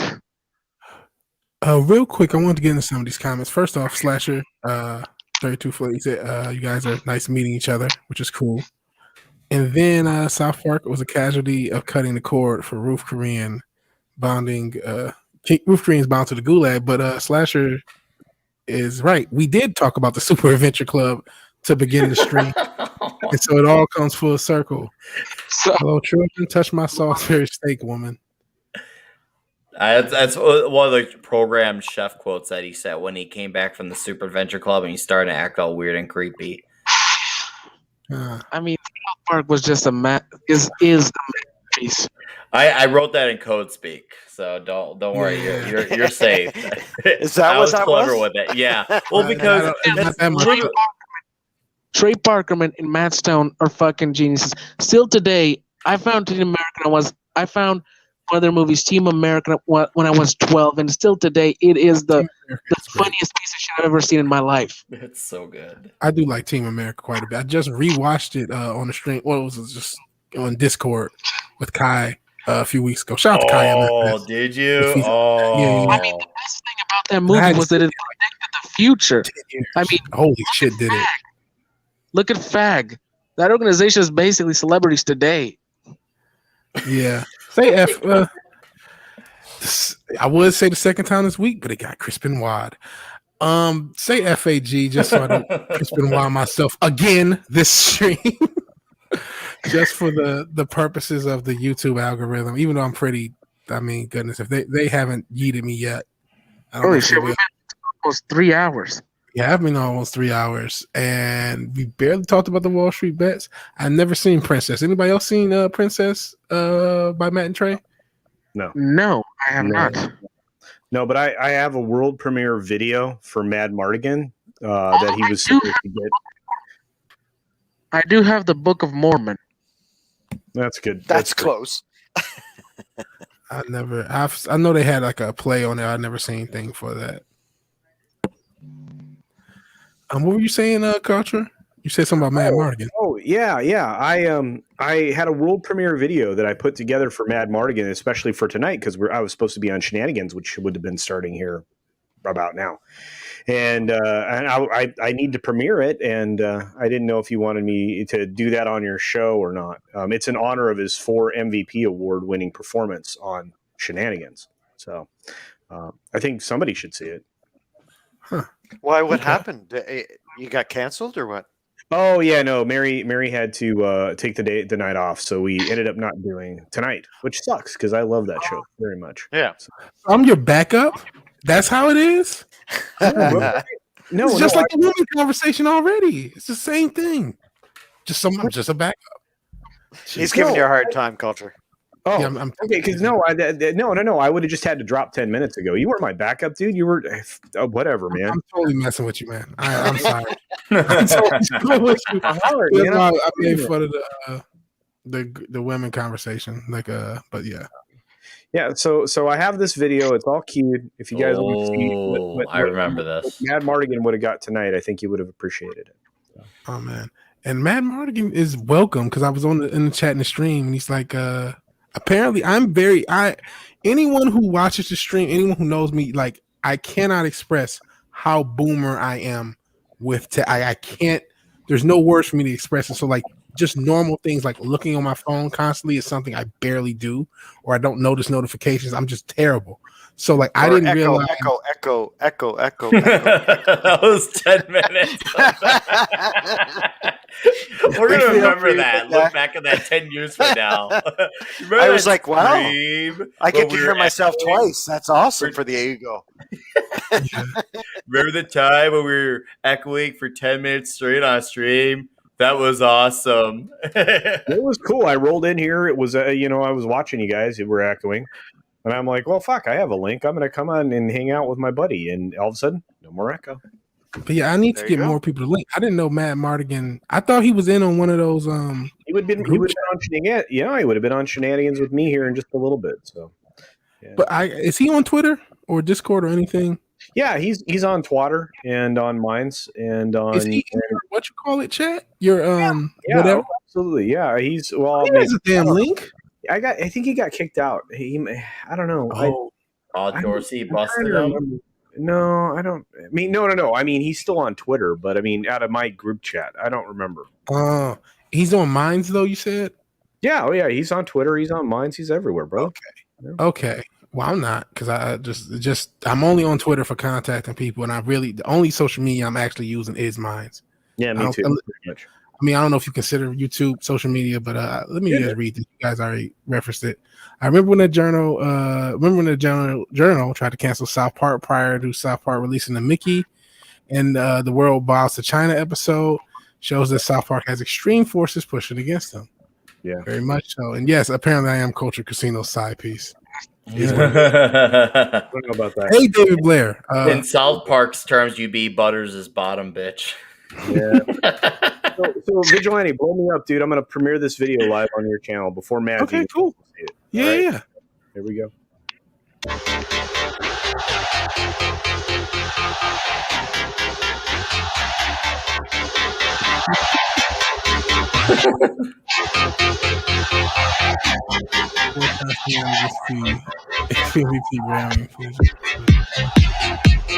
Listen, Matt Mardigan, this will get him to come on my show.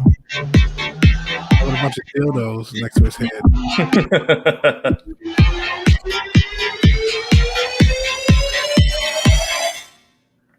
Okay, what did I just watch?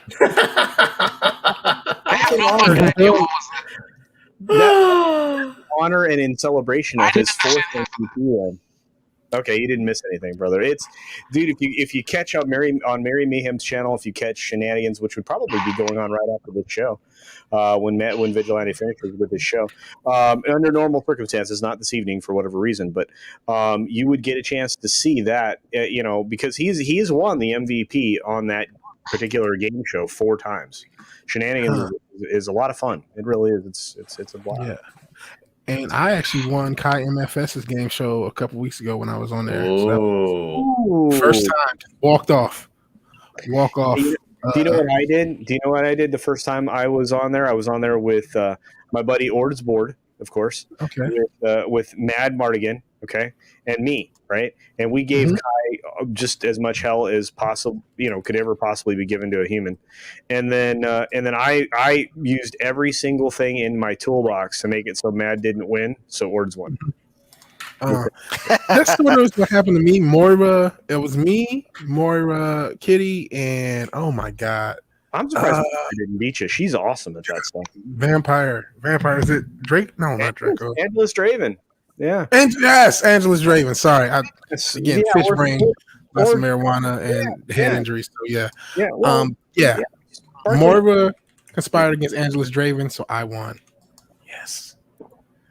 And hey VW, I wanted to say hey because David Blair said 32 flavors of Nick Weiser brought him here, so I appreciate Nick Weiser for bringing David Blair to my channel. And apparently I'm tagged on Twitter with Princess. And Cuddle sent your Princess. Oh, thank you, bro. Be forewarned, Princess is not safe for work.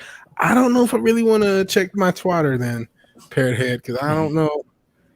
Because if it's anything like what we just saw, that's not the type of not safe for work that I'm looking for. Because I'm worried that Princess is like a gimmick. I'm worried, you know what? Because I had this up for a different reason, but I'm worried this is going to be Princess. So I'm a little bit worried. I actually had this up because we were talking about steroids, or we were talking about the transitioning thing, and I wondered, could a girl do this to herself if she transitioned, if they allowed endless testosterone?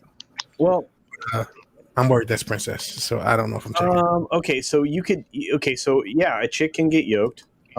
She definitely can. It doesn't change the fact that over a lifetime of being male, you had a different biophysical construction than a female. Your torso is a different length. Your legs are different lengths. Your bone density is different. Your skeletal system is designed differently. Your musculature is different. All right, stop everything. I am a Lions fan.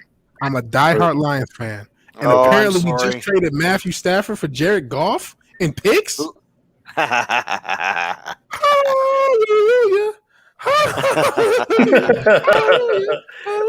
Holy shit. Is this? I'm sorry. I gotta check if this story is true. Yeah, but here's the thing, man.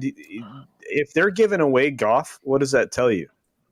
I'm worried about Goff being a coach creation. I've always been worried about that. He's just Sean McVay's puppet.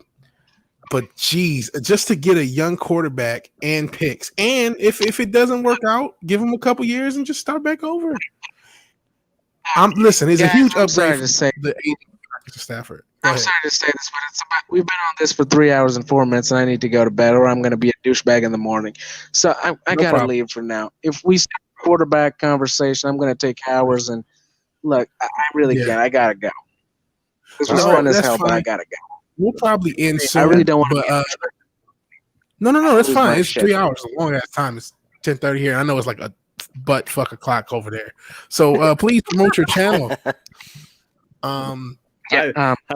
This was fun. I'm always around. If anyone ever wants to have hear me do a good conversation, I'm always around in Nick Flavor's channel or on Vigilantes. Always good for a good laugh and a stream if you want to go there. Subscribe to my channel, because if you do, with the peer pressure and the higher numbers, I might actually feel tempted to do something. So please subscribe. It's always good to have the numbers up. Could you give me a link real quick if you have it? Because I can never find it. And I'm disorganized. I should have everyone's link in like a document. That would probably be the smartest way, because that's what everyone else does, but I'm not that smart. So I'm sorry. I'm not that smart, nor do I feel like I'm always like running into doing something. Like I'm always have something else to do, so I'm always forgetting something because I got to go to whatever the hell else I'm doing. So I apologize. Don't worry about it. If you can put it in the top 10 before you go, or okay, it's a natural thing. We all do mistakes. Just give me a second. All right. Real quick. Anything? Princess is in the style of South Park. Okay, I'll check it out. And Fimmer just sent his link. Everyone, sub to Fimmer if you haven't already. We have right now the biggest audience that Vigilante Williamson's channel has ever had. So I really appreciate that. Rarely do I get over 10. I only think I did it once or twice. And we are at, my StreamYard says 15, because I think somebody's watching me on Twitch or D Live, which is awesome because I'm actually getting. I wonder if it counts the fact that I have the stream on my desktop and on my TV, if it counts as two people. Maybe. Okay. So 13. You're such a downer, Flava Flav. What's up with that, man? Well, maybe. Hey, I'm watching both, so I'm two people right now. Well, whatever the case may be. This was fucking fun. I love this. Flav, don't forget, next Friday we got we're doing this again. We're doing this again. And Geek Apology's got some stuff he wants to contribute, so it's gonna be excellent. We had some inconvenience of fucking nature and bullshit happening that we could not finish. But next Friday we're finally gonna fucking finish it to the end. We only had a fucking hour for 5 hours of conversation, for fuck's sake. All right. Yeah, next Friday. If anyone wants to jump in, Lord Thought, I know you always know how to bring a good conversation, specifically about Doctor Who and Star Trek. If you ever want to jump in if you want. Oh, he knows. Well, thanks, brother. I appreciate that. We know each other, Thought and I. So he knows. He's always invited. Hey, Fenrir, it's always great to see you, man. And thanks. I appreciate that. Absolutely. And you have some great things to say. It's awesome to see you again. Yeah, it's always great to talk to you. You always know how to make a good conversation. Thanks, brother. I appreciate that. Yeah. Same thing. To all of you, I wish a good night, a safe night. To you and your families, stay safe. Keep on fucking with the liberal leftists and the craziness. Right, Peace to you all. We will try. We will try. Peace if we don't get yeeted. There's no guarantee about that. Yeah, peace out, man. The good. Peace. Will do. All right, Fimmer's gone. Please sub to Fimmer like 2 or 3 times. We're trying to pressure him into starting a channel. If I wasn't so lazy, I would just cut and clip this stuff and just say here. I don't even clip my own shit because I'm lazy as fuck in business, unfortunately. Because I feel like I actually calculate I do 10 hours of live streaming a week at this point. That's wow. You're supposed to be on my stream tomorrow, brother. I am. Ooh, nice. Unless I got kicked off for something. You're good. You're not Mad Mardigan. You're good, man. You're good. That's the 6-minute one, right? He's on for 6 minutes. No. He does yeah, no. I wouldn't do that to Vigilante. No. He's on my Sunday Culture Review. He gets to hang out with us for 90 minutes or so. Oh, nice. Oh, that's a great show, by the way. Yeah, we love it. Love it. You guys, the support I've been getting lately has been amazing. I love this community so much, and my goal is to get everybody in the community to over 1,000 and get their watch hours, and start to get on the YouTube gravy train, because everybody should be riding that train, baby. Mm-hmm. Yeah. Mm-hmm. Mm-hmm. You should all get your gas money from YouTube. That's what I'm saying. I love that idea. Got to get everybody monetized there. Right. Let's get all of us monetized. Flava Flavs is not too long before he's going to be monetized, and VW is going to be next. You guys are awesome. Oh, VW, you're going to get monetized. No, you and I are all you guys of us. Understand what I'm saying? Like, I may get the subs and the watch hours. I'm not getting monetized. Like, I know it. You'll get monetized. Cool. I'm cool with that. I'm operating like it'll never happen. So that's why we're selling shirts. That's a good way to operate. But just know if it does, cool. Just know it's going to happen. You and I are the most blacklisted of the bunch. So, and we're going to get monetized. Yeah. No, look, guys, I'm going to say it this way. Oh, it was an honor speaking with you too, man. It was great. Yeah, I love it. No, I love streaming with you guys. Don't understand. I love streaming with everybody. This is my jam, man. When I'm not streaming, I'm editing a video or I'm like doing real work, which I don't like real work anymore. I want to do. You shouldn't like real work. No, I used to love it. Because it was enjoyable. But this wins right now. Doing the fun thing, talking to people. And again, I get to watch people. Think about this. I mean, I've got, I think I'm sitting around 300 channels that I watch consistently between this account and my others. It's insane, but I have almost 300 channels marked in here. Lord Thoth, I mean, I see Lord Thoth everywhere. What a great supporter of everybody. And, dude, we get to hang out with people like Gary and freaking Doomcock and, and Anna, that Star Wars girl, and Mary, and author Stephen Walton, and Sporkin, and just think about this giant community that we all like hooked our arms in. And one of my favorite dudes in the World Comics division, man. I get to hang out with him twice a week. What a guy! This week, 3 times a week I get to hang out. Yeah, past few weeks. I'm hoping to be on Monday. I'm not sure unless I got. No, you're still in the chat, bro. You're still in there. I just shot Comics a message on Twitter for some possible inspiration for yelling, so we'll see. It could be some really spicy material. You know what? I hope you're right, Roof Green. He says the harder it becomes to acknowledge the chat, it becomes an indicator of channel growth. Vigilante Williamson, what happens? Stay positive, invite people, interact with challenge. I will do all of those things, but and I'm saying this is a positive. What I'm trying to tell you is, I am going to say what I have to say, regardless of being monetized, and I regardless of being yeeted. I'm playing with house money doing this channel. The fact that I have 180 plus subs, I'm like, geez, I don't care. I mean, I would love to be monetized one day. I do my music. I do got the shirts. If that anything comes to that, cool. But I'd rather just say what I feel is needed to say and let everyone else on my platform say what is needed to say. And if it gets me yeeted, that's fine. If it doesn't get me monetized, that's fine. And if it does, dope. The best dude, I'm just going to give you the best advice I got was from Gary, Mr. Nerdrotic himself, right? The nicest man on the planet. And he said this. He said the hardest thing to get is your first 100. Mm-hmm. And after you're over that hump, it becomes easier. He also said, be yourself. Don't be anybody else. Don't go after a story. Don't chase anything that you don't feel anything about. It doesn't make sense. It's not you. So you already have 90% of it down, brother, because you're not going to take anything but the stories that you want to cover. The top. Holy shit! Speaking of devil, he shall appear. Fucking oh my god! Holy shit! Not that you're the devil, but I didn't think you were in you said watches. Good to see you, boss. Weirdest timing I've ever seen. That reminded me of that Ace Ventura scene. Ventura. I'm here saying nice things about him. A good thing I wasn't calling him, a good milk cow or anything. My God. Yeah. I love that man very much. He's got a sixth sense for these things. I think he has spider He's sense. a wizard. remember, He's got the ears to the ground. He can do things that are beyond our imagination. So Perry, I got a kick out of that. Oh, that's Hell, good. Neurotic.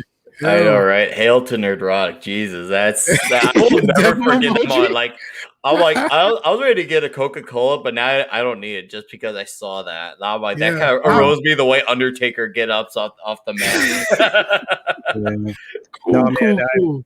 Like I said, I praise the people every day that I love, and you know that's all you got to do, man. Love what you love, hate what you hate, and you know, tell everybody about it, and you're good. You know, I agree. This community is unbelievable, and it's an international in scope too. We have Aussies, we have Kiwis, we got Brits, we got Canadians, we got you know, Americans. Absolutely, we've got Scandinavians, we got Italians.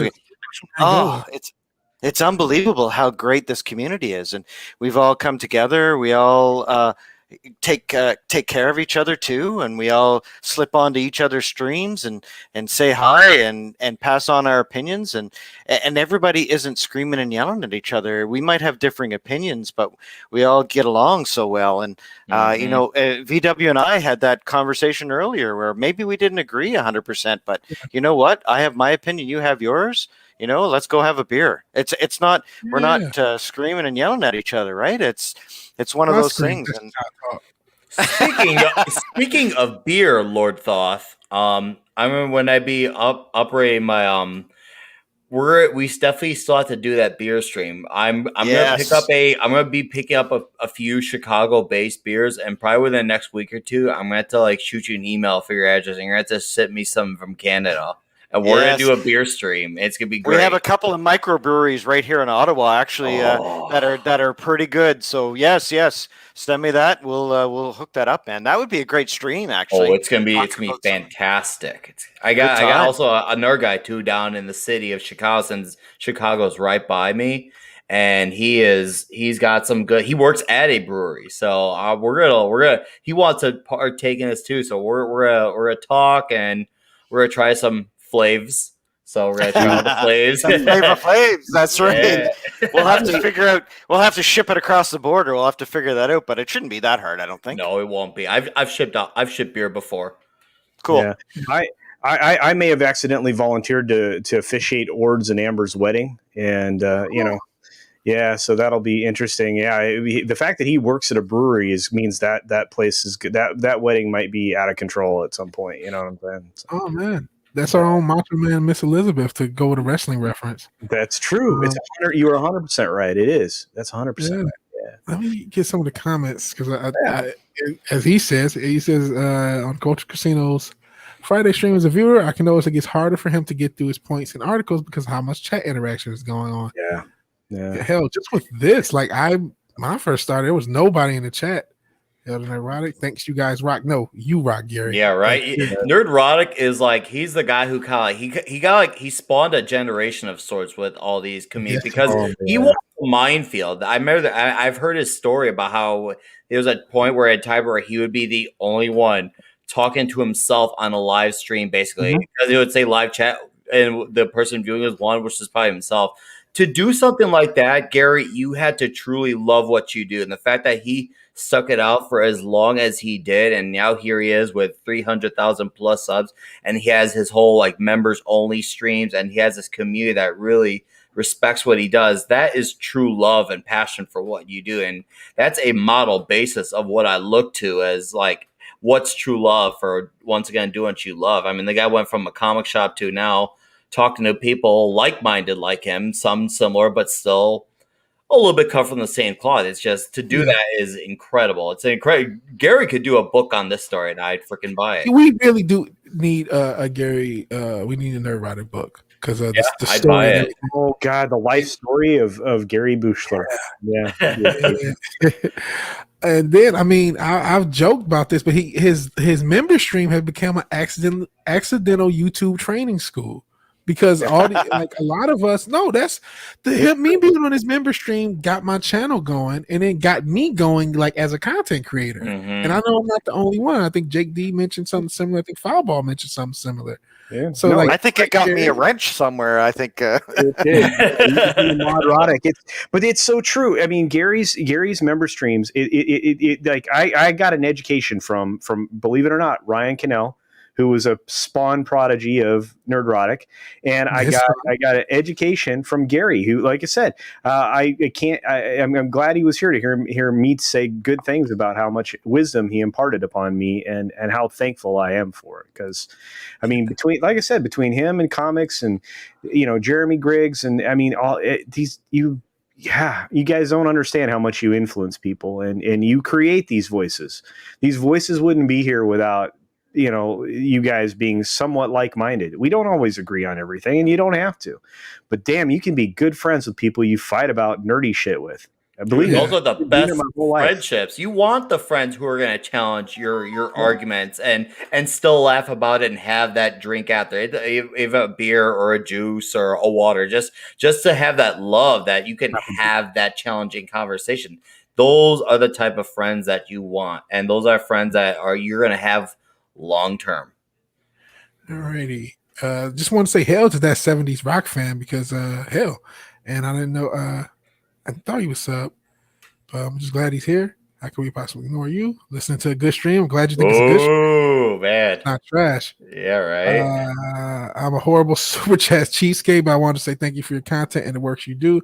Yeah, a lot of times I could be a bit cheap, but I try to super chat as often as I can. Shipped a lot of beer across the U.S.-Canadian border. Most of it inside of me. After Perion, your support is more than enough. That's awesome. That's right. Crazy to see how much of 1984 is coming true. This man, our woman thing is definitely newspeak. Everything is newspeak. Jesus. Oh, I know, demonizing of white and everything is newspeak for changing the meanings. Just like I talked about this Wall Street bets thing, that's white supremacy. Why? Just is. There's no bearing at all. They don't even have a straw man to link it. They just said it, and therefore it is. No, and that's the thing. It's the thing, man. Go ahead. I didn't see a suspicious amount of women there either, so that was. Damn it! We need a suspicious amount of women in Wall Street bets. That's what we need, and then we'll be. That's all right. what we do need. Yeah. No, sorry, I interrupted you. Go ahead. That was much better than what I was going to say. It was one of my the best. This is why it won't matter. Here's a strong woman. A literal strong woman, and they hate her. And they hate her for it. They hate her for it. I didn't realize there was a pop. I didn't realize there was a wow. There's one for Cara Dune. I saw her action figure, and actually, I noticed Sideshow has a statue of her coming out too. It's like a 19-inch. I'm gonna order it. Freaking! This is the problem with watching these guys, right? You watch you watch RMB, who I had the great pleasure of streaming with the other night over on Comics' channel. Is freaking amazing, and you watch these guys and you go, oh shoot, I need that toy, and then he showed me these amazing dioramas that you can put your, and I'm like, that's $1,200. I'm not going to have $1,200. Diorama was so fucking awesome. Well, I'll tell you what. So it's fully articulated in Hot Toys. So whichever channel it's on, and I'm members of both because they're both awesome. It's Hot Toys. He gets that voice going, and it's awesome. And Az is awesome. And so the last live stream they had, the bad thing was I was on the Sideshow website, logged in, and I was looking at the Hot Toys, and I'm like, and it's Canadian. Obviously, there's the exchange and there's the shipping and stuff. And you know what? I bought the Captain America with the Thor's hammer and the broken shield and stuff. And and then I kind of had my tail between my legs, and I went out and I went, sweetheart, I just spent several $100 on a toy. And she went, that's okay, sweetheart. And I went, that's why I love you. So I can only get away with that once in a while, though. Yes, but you can buy the wall mount the gantry from freaking Empire Strikes Back on your wall with your full size hot toy or freaking action figures. I mean, there's amazing stuff that you could. I am so excited. You guys have no idea. Speaking of hot toys, so we all love the 66 Batman. I got a 66. Oh, we Batman. do. My Adam West. girlfriend got me a Simpsons Adam West. Oh, that's awesome. Yeah, dude. Like, I look at my cousin. She got me that, and also, if you remember that Simpsons episode where Homer became the Hulk, I have that too. I'm looking right at it, and there's also Apu when he was Captain Quick. That is cool. Yeah, I'm gonna get it. I'm gonna get it. Adam Oh, West, dude. Yeah. All right. Do they have Mr. Plow? Yeah. Do they have a Mr. Plow? They have a Mr. Plow made. I've been trying to find it. The comic shop that I go to is trying to find it, which is a shop, very coincidentally, that Gary Nerdrotic donated $1,000 to, Gary. So my guy Keith sends his regards for that. Thank you. But let me go get these hot toys, and you guys keep chatting. Yeah, I'll get to some of these comments real quick. Let's see. Ruth Kareem is bound for the gulag. We've seen this coming for a long time, but now they are overground about it. Orange Man Bat forced them to drop their gradual approach, and I think they're going too hard. I'm hoping it backfires. I think it is in some ways it is. Not sure about everything. Lord Thoth saying hi. 70s rock fan saying hi to Neurotic. Infiltrate with common sense is definitely something we have to do. And something Eric July talks about is taking over the culture and doing this culturally, because that's how it's won. Right. Because a lot of this stuff got this way with culture. We normalize certain things, and that's how you beat down culture. You're muted, bro. You're muted. Miss Krabappel, I don't remember her name for this one, but this is her. And then Captain Quick as well. Awesome. Thank you. Come again. Got canceled. Dude. That is cool. Over, man. Get revenge on world. This episode was so good. Like, it's funny because this is around the point when the show was not as good, but this was like one of the few good episodes from said season. And I remember just seeing that, like, bro, that's so great. And then Stanley shows up. He's not the Hulk. I'm the Hulk. And then comic book guys like, you couldn't turn to Bill Bixby if you tried.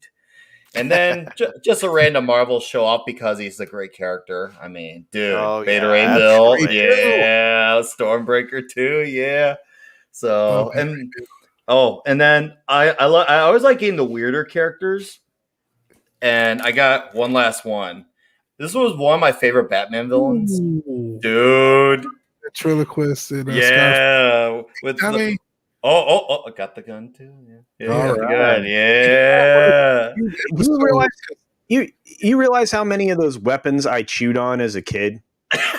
Yeah, me too. I had to rebuy a whole bunch of action figures because I had this terrible habit of like chewing on shit like when I was playing like with my toys. Isn't that messed up? That's why my Darth Vader and Luke Skywalker don't have lightsabers anymore. I used to chew on those friggin' lightsabers. Small parts away from children because they put things in their mouths. I was not small. I was just dumb, and it was like, I wore the shit out of that Hoth playset. I was telling RMB about that the other night. Dude, that stream went off like crazy, way longer. I had to get up like 3.5 hours later. It was insane, but it was so much fun. And man, Robert Meyer Burnett really knows his toys. In fact, I shared the screen. This is the thing. This is one of the things that I have to buy. Because of him that I shared. What an influence. Look at this. Yes! I caught that portion after me and Latino Slant's X-Files stream. I caught that as I was passing. I'm like, Jesus Christ! I know, dude. And then in the Millennium Falcon, you can get the whole cargo bay with the Javaric table and everything. And it's basically you could make a freaking film with your action figures, guys. You could make a stop action freaking Star Wars thing with your freaking action figures on these. That's how high quality they are. It's amazing. I know that Millennium Falcon one is in my cart, but I keep saying, how am I going to explain that one? You cannot, man. So I'm like, this is not a business expense. I cannot write it off. I'm trying to. How do I make this Wait, work? Lord Thoth, we do have Are you birthdays sure for a it's not a reason. business suspense culture casino? My Because account, you my could account, review my it account's on like, your yeah. channel. Well, look, okay, so I have a corporate. Okay, so I did what Gary eventually did. I think I'm pretty sure Gary did this. I created an LLC specifically for this. Now I've created multiple companies before, so it wasn't that big a deal. I've thought about doing that, and I actually probably will. Well, if you're going to be monetized, it's a good plan because you avoid the self-employment tax that immediately gives you the fist of love. But the thing, I'm not kidding, guys. But the nice thing is you can write certain things off. Like I can write off this Go XLR thing that I bought that, now I realize I spent too much money on. But you can write that kind of crap off. But can I really write off a toy? I mean, maybe you have it in the background. But It's a part of your video. You got to make it a part of your toy. But if you're a toy review channel, you would have to write it off because that's what you do. So I would just say figure a way to put it in the Culture Casino's channel and go for it. I'll ask the accountant. That's probably the smartest way to do it. Do not listen to Vigilante Williamson. No, it's just like when it's like I ask the lawyer questions. I ask the accountant questions. It saves me a lot of thinking. So I was just joking with myself, even though the reason I can't get any of this stuff is because I'm trying to get my credit white privilege. Right now it's like mixed, but I'm trying to get it white privileged. So you'll get there. You'll get to that privilege. It's getting there. It's improving. I'm finally on the other end where I can start to zero out credit cards. Gary has come to regard Ryan as a sort of son, not a favorite son, obviously, more of an illegitimate backstairs kind of sprawl who nobody really likes. Copyright General. That is pretty funny. And this is the crappy thing. So when you start to do as much streaming as I've started to do, you don't have to do it, but I'd started to do, I end up missing stuff, and it makes me sad because I miss a lot of Gary's streams, like the member streams. Like I used to be there religiously. I made it a point to go to my stream today. Yeah, what's up, brother? Yeah, I can't go every time. I want to do Gary's stream, but then I have to do your show. It's like right there. Culture Casino. You can always leave to go to Gary. There will be no hard feelings. I just say hi for me. That's all I ask. If you're going to leave me for Gary, just say hi for me. That's all I ask. I wish that was my problem. I work on Sundays. Oh man, yeah. No, God said don't do that, right? There's like many religions where He's like, that's be down on Sunday, dude. That's the job I work at entails Sundays. So like the very few times I appear on Nerd Rock Series streams is because either I switch shifts with someone or because I requested that Sunday off in advance. And anytime I have that Sunday off, I'm like, oh sweet, I have a chance of getting on one of those member streams. Think about all the cool people you get to hang out with, even if you're just in the chat on those member streams. Oh, man. Yeah, even just on the chat. I remember dropping in Sunday. It was great. Me alone. You get to hang out with me alone. I mean, that's got to be worth. That's how I met Thought. That's how I met Thought. And the rest is history. Is modrotic. Absolutely. Yeah, when you're a modrotic, you're on the next level. That's when you know you made it. You're a modrotic, right? I still can't believe that happened. Self-empowerment. Oh, dude.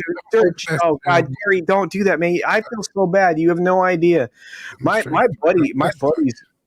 My buddy's apartment complex that he has in the LA area. He's just got punished this year because of the freaking rent thing and everything else. You don't even want to hear about what he had. But it's just I can't believe you spend your whole life building something up, or many years of your life building something up, making a success of something, and it gets destroyed by the policies of the few.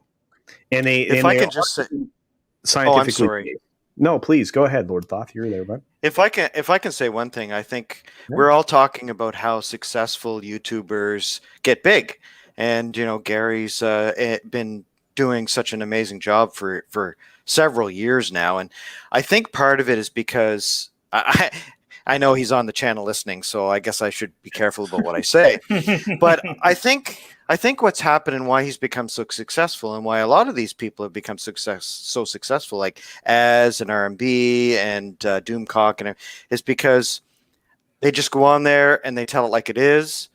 They talk about their life and what has happened. They're just regular people, and they're honest, and they're out there. They open up themselves to everybody, and that's what everybody can see. Is it's that genuine, just great conversation. You talk about what you love. You talk about the truths in your life. You talk about, well, in this case, like Gary talks about California and about everything that's going on there. He talks about what happened to his wife, and he talks about just regular life. And I think that's why channels grow, is because everybody feels the same way. We all have our own problems. We all have our own lives. But if you go on there, you just tell it like it is.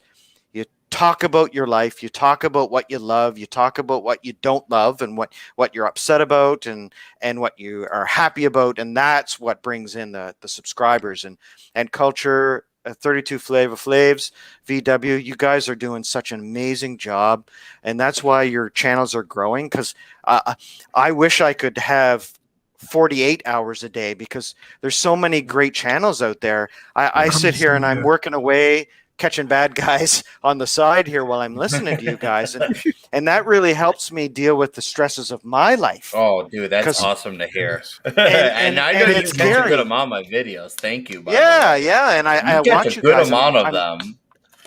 And I'm listening to you guys, and that helps me. And I think that a lot of those subscribers that you have out there, and even people who don't subscribe, are listening to you guys, and that's taken away from the trials and tribulations of their lives. And I think you all have your problems in your lives, and you're putting yourself out there, and you're saying, hey, this is what we have to say, and people are digging that. And that's why everything is going so great for all of us. And I think that a lot of the people we all know are all interconnected here, whether it's Loki and the Valkyries in the morning, or if it's Gary, or it's Culture Casino in the afternoon, VW, 32 Flavor Flavs in the at night, Jake D, Foul Ball Productions, and we share that love of The Expanse, and it's all these things that we love, and that's really, really important, and that really helps people. And people are going through some rough times right now. You have this situation in the world where you've got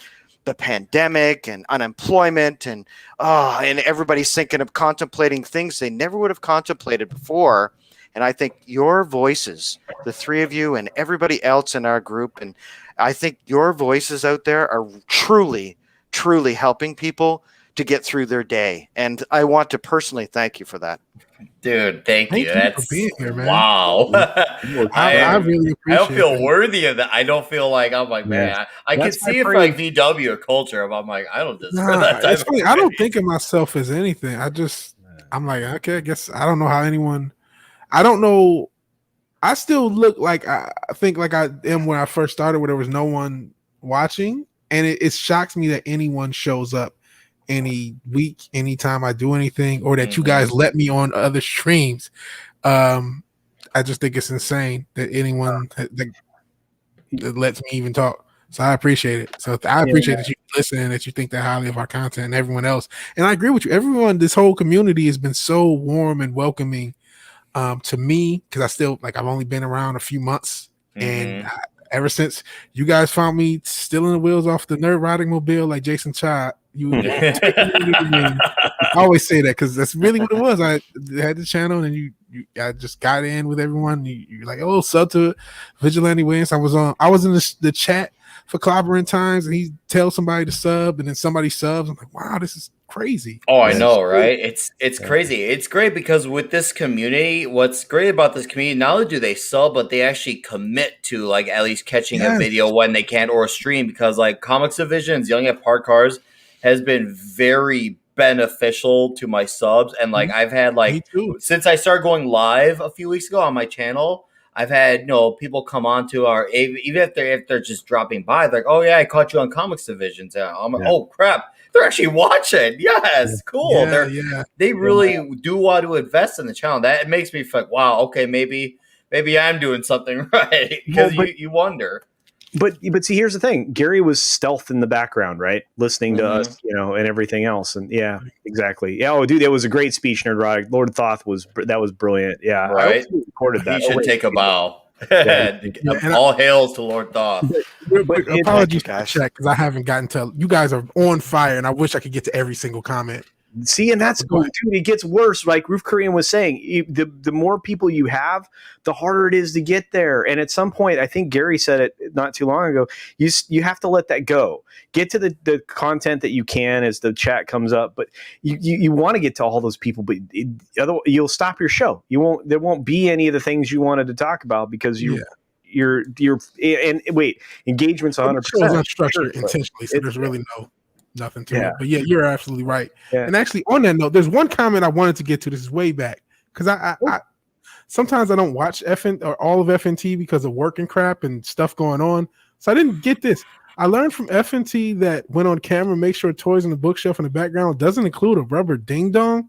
Please explain this reference. That's.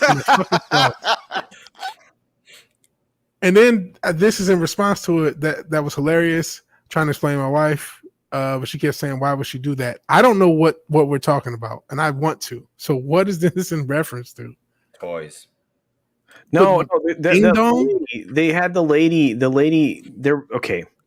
I don't even know how to. It was on Friday Night Tights. Yeah. Go ahead. Go ahead, Culture. No, they were covering that lady, and she had that lady. I don't know. On her bookshelf in the back. Yeah, there's a lady. No. So they found the video of the lady. She's doing whatever she's doing, but in the background, there's. Okay. What was the lady talking about? Oh, I don't know. I just was laughing my butt off at the show. Oh man! I can tell you. Yeah, watch Friday Night Tights from this Friday that just passed, and I think it's about an hour and a half in, maybe or 2 hours in. I think.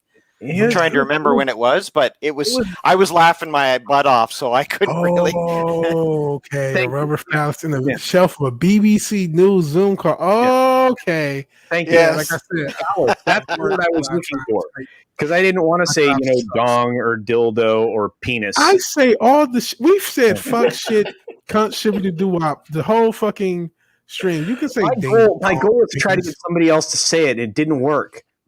Roof Korean had to do it. Well, Culture, you and I are on the same boat. Yeah, it'll be rare you'll hear us swear. It has to be something pretty significant for us to swear, I think.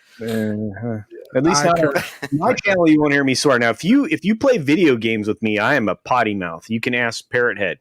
Wow, you seem so civil on your videos. I can't imagine. No. Well, if I'm playing Gears of War or Halo or NHL on the Xbox with my bros. My bros, we play, and I'm the oldest, so absolutely, I have that need to win. But I'll tell you, my brothers have gotten really, really good over the years, so I don't win even probably 25% of the time now. So yeah, there's a few curse words that come out. Later, Gary. Good to see you, Gary. I appreciate you showing up. Take care, Gary. Thank you for being here. Thank you for everything you've done. Enjoy the stream that you've watched, and I can't wait to see what videos you come up with because they're always awesome. Yeah, man, this was an amazing.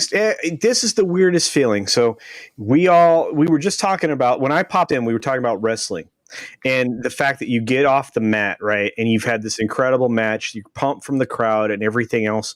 That endorphin lift that you get after you run, after you have a hard exercise, all of that stuff. Doing this gives you that same pump. When you had a really good stream, when you had good interaction with your guests, when you had amazing chat, when you have a special guest drop by, all of those things, we are in a unique position to not only get that, but to give it. And that is an amazing thing, guys. So don't ever forget that. Yeah, I agree. I think that really... Go ahead, Lord Thoth. I'm just rambling. Yeah, I think that the one thing we always have to remember here is we're going to get some negative comments and some negative people who are going to try to take you down, right? And there's always going to be that negative aspect to society that we have to worry about.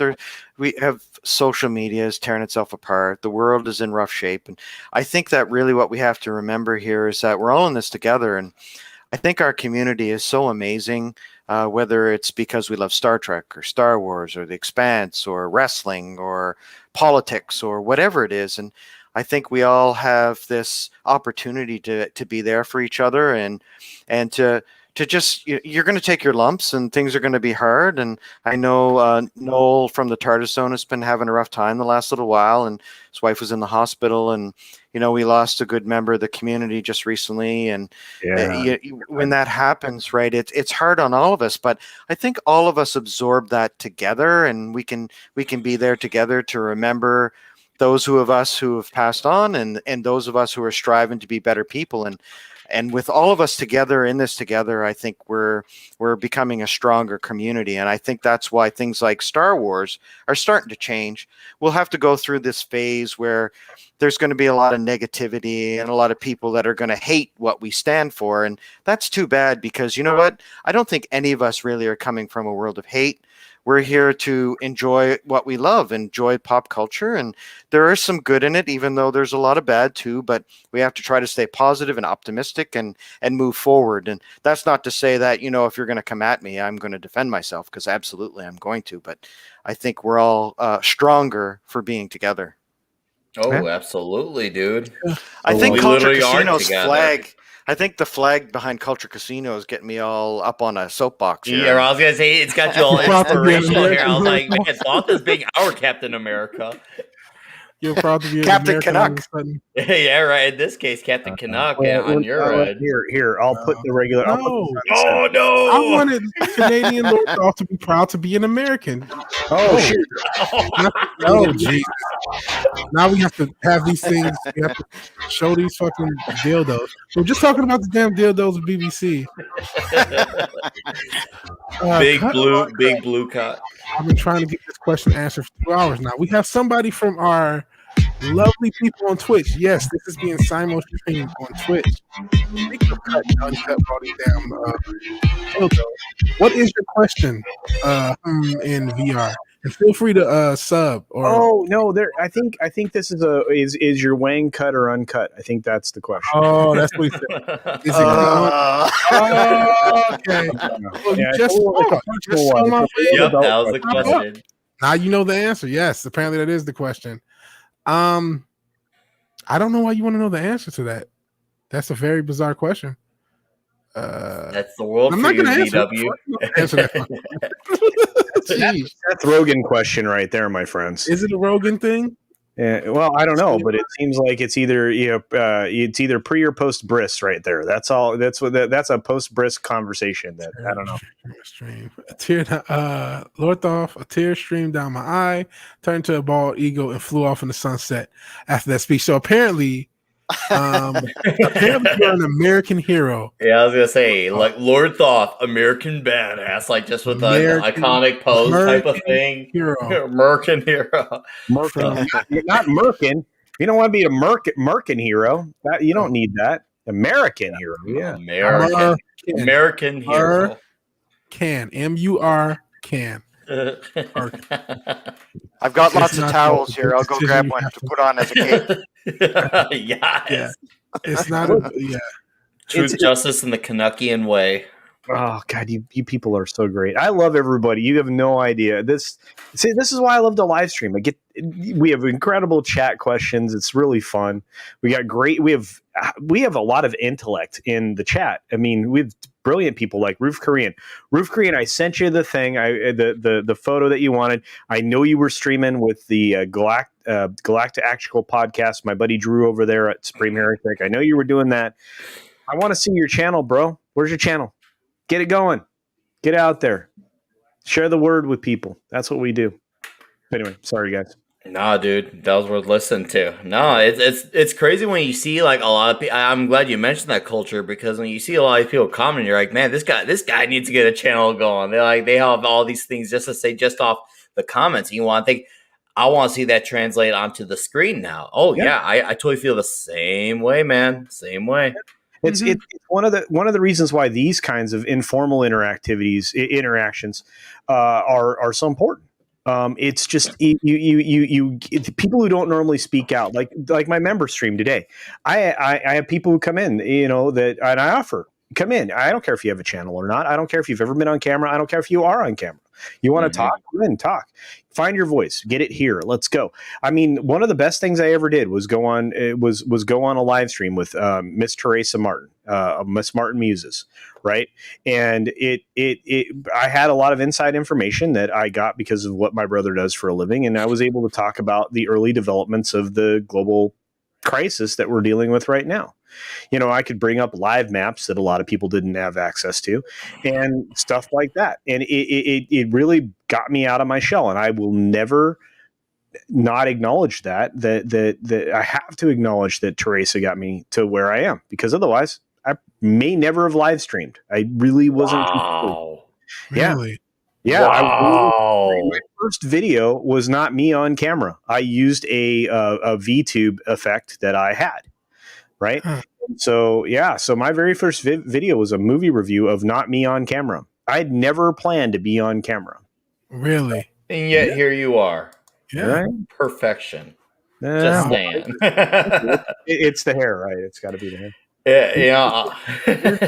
So here's a weird thing. So in the future, everything about some of the personality elements that I have, the hair and all of that I'm going to actually talk about. So people are going to understand why there are things that I do and why I do them. And these are deeply personal conversations. And I plan to talk about them before other activities happen, because you have to understand where I'm coming from in order to understand me.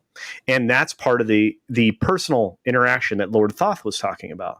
We let people into our lives. We explain the things that are going on. We explain why our efforts are this way or that way.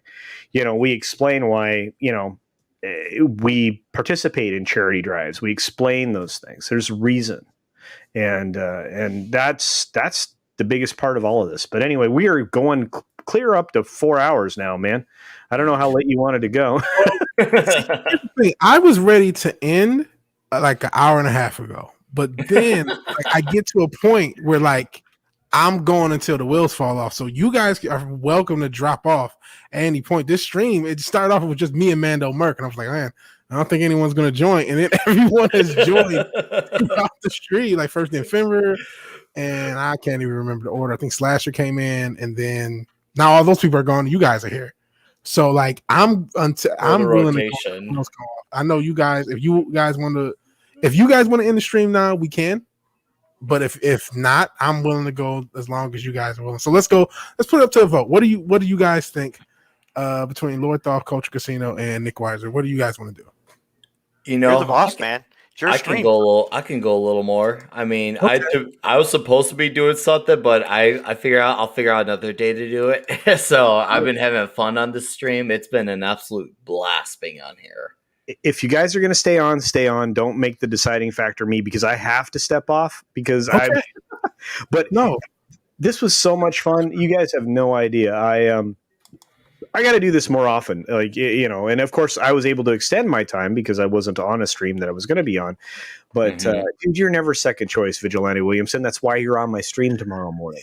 Yeah, I'm Kamala Harris. I'm just a side piece. So everybody is here is probably already subbed to you, Culture Casino, because I don't need to promote myself. No, man. Promote anyway. American, we like to see the flag. Talk shit.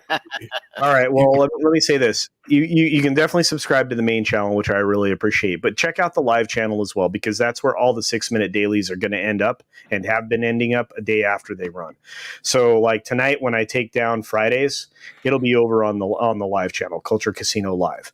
And then in less than 2 weeks, well, actually, I guess technically 2 weeks from tomorrow. So somewhere like that. Maybe I'm launching it Saturday. But anyway, I'm doing Culture Casino News, and that's just going to be straight up entertainment news of the day. So you'll get 1, 2, maybe 3 stories a day, kind of Tim Pool style, on that channel. That's what I plan to do. So I have now committed to editing at least 6 hours a day every day. That's the thing. So yeah. Part of me doing live streams was because I wanted to do that and realized it'd be easier to just cover them all in one live stream. It is.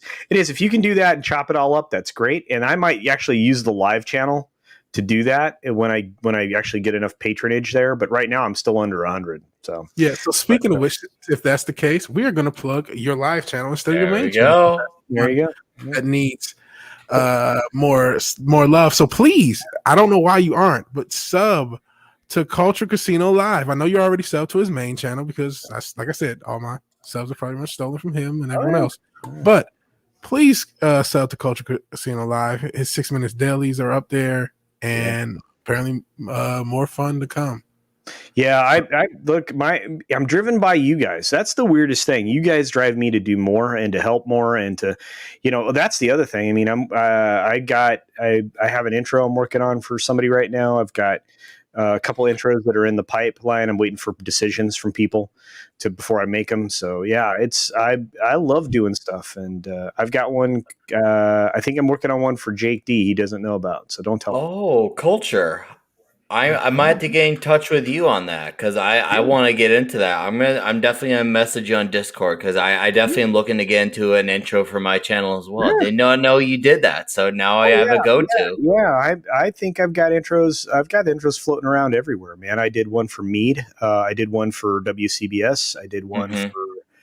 I've got one that I need. I need more information from comics, but I've got one I want to put together for comics that I'm proud with the tech I'm working on there. But yeah, dude, I love doing that. You don't understand. If I'm not working, I'm freaking bored. So like I'll have 2 or 3 things going. I'll have a stream running over here. I'll have one over here. I'll have this thing where I'm editing, and I'll just that's what I do. And when I'm not working like my real job, right? This is it. So like tomorrow morning, I'm going to get up. I'm going to do editing. I'm going to edit Monday's video. Finish editing Monday's video. I'll cut and edit the video for Wednesday, and then I'll do the live stream with everybody. Right, the Sunday Culture Review, and then I will work on an intro. I mean, my day's kind of planned out. That's just the way I am. So, that's a good thing, dude. That's a great thing. I need to get more like that because there's so many videos I haven't done and I wanted to do. Look, some of the people that are the most disciplined are people who have, dealt with things in their life, and discipline gets you beyond some of your problems. So don't be afraid to focus on being disciplined at something. It'll help you always. Yeah. Oh, absolutely. Yeah, thanks, guys. You all have a great night. I love you all. Peace out. Take care of yourself, man. I'll see you later. Appreciate it. And on the channel note, I was reading the chat and I wanted to first that 70s fan. First you said go to the top of the hour. I'm going to the wheels fall off. Yeah, right.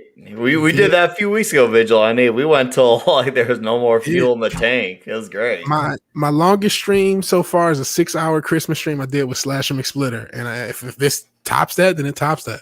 I'll be the new long man. Who knows? Gary being open about his early life, people like that really, you really appreciate someone's honesty and openness. Is the exception to the rule of not meeting your heroes. I agree. Gary is the exception to the rule of not meeting your heroes. Oh, yeah, absolutely, man. That's understating it. And this is I think that we need to really be more in touch with that and in touch with the people that we're talking to. It's a kind of a two-way street. We love this kind of platform because you know what? You're sitting up here and you're talking and you're opening yourself up to the crowd, but you've got the chat, you've got super chats, you've got stuff that's coming and going, and so you can interact with your audience. And I think that's really why this platform could, not necessarily YouTube, but it could be something in the near future whereby that platform is going to replace stuff like television where you're just sitting there and you're watching a screen. I agree so much. I've even said in past videos that we're at the ringtone phase. We're not at the final phase of whatever the visual medium of the day will be. We're in the in-between phase as we get there. But I agree, it's going to be more interactive because the interaction is what. Listen, we are what everyone's gone to. They're not watching sports. They're not watching television. They're not even watching news as much now that the election's down. They're watching us. They're watching YouTube. They're watching Twitch. They're watching the Hub. They're watching OnlyFans. But they're also watching us. They're watching They're watching regular people create content because the celebrities have they've screwed the pooch. And speaking of regular people making content, this is what I want to get to. That 70s fan says, I have ambitions to do my own stuff, but want to prep for it. Plus, I lack a suitable space for making videos, but I have plans. That 70s fan, you know what I thought about? this whole Vigilante Williamson thing, I'm doing things differently than I would do normally as myself. I call myself Will. That's not my real name, because I'm someone who would do what you just said, plan everything out. But if I did not just start doing videos personally, this is me personally, everyone's different. I did not just start with a live stream like 7 months ago. Whenever I started, I don't know if I would be doing it. I just had to start. I just had to do something. So don't be afraid to just jump out there, because none of you guys have seen my first like good news streams, and that's fine. I ended up making more content that you guys did see and you guys love, and you're here, so I appreciate that. But I would say just do whatever you can. Apparently, did you already have a review of the Game Awards, the Anthem Perion? Hey, maybe I should plug your channel as well. The main focus will be classic sci-fi books with forays into movies and TV. Okay. So yeah. Oh man, I didn't catch this while I was still here. I'm subbed to both of Culture Casino's channel. Can we get his OnlyFans link? Unfortunately, he's already gone.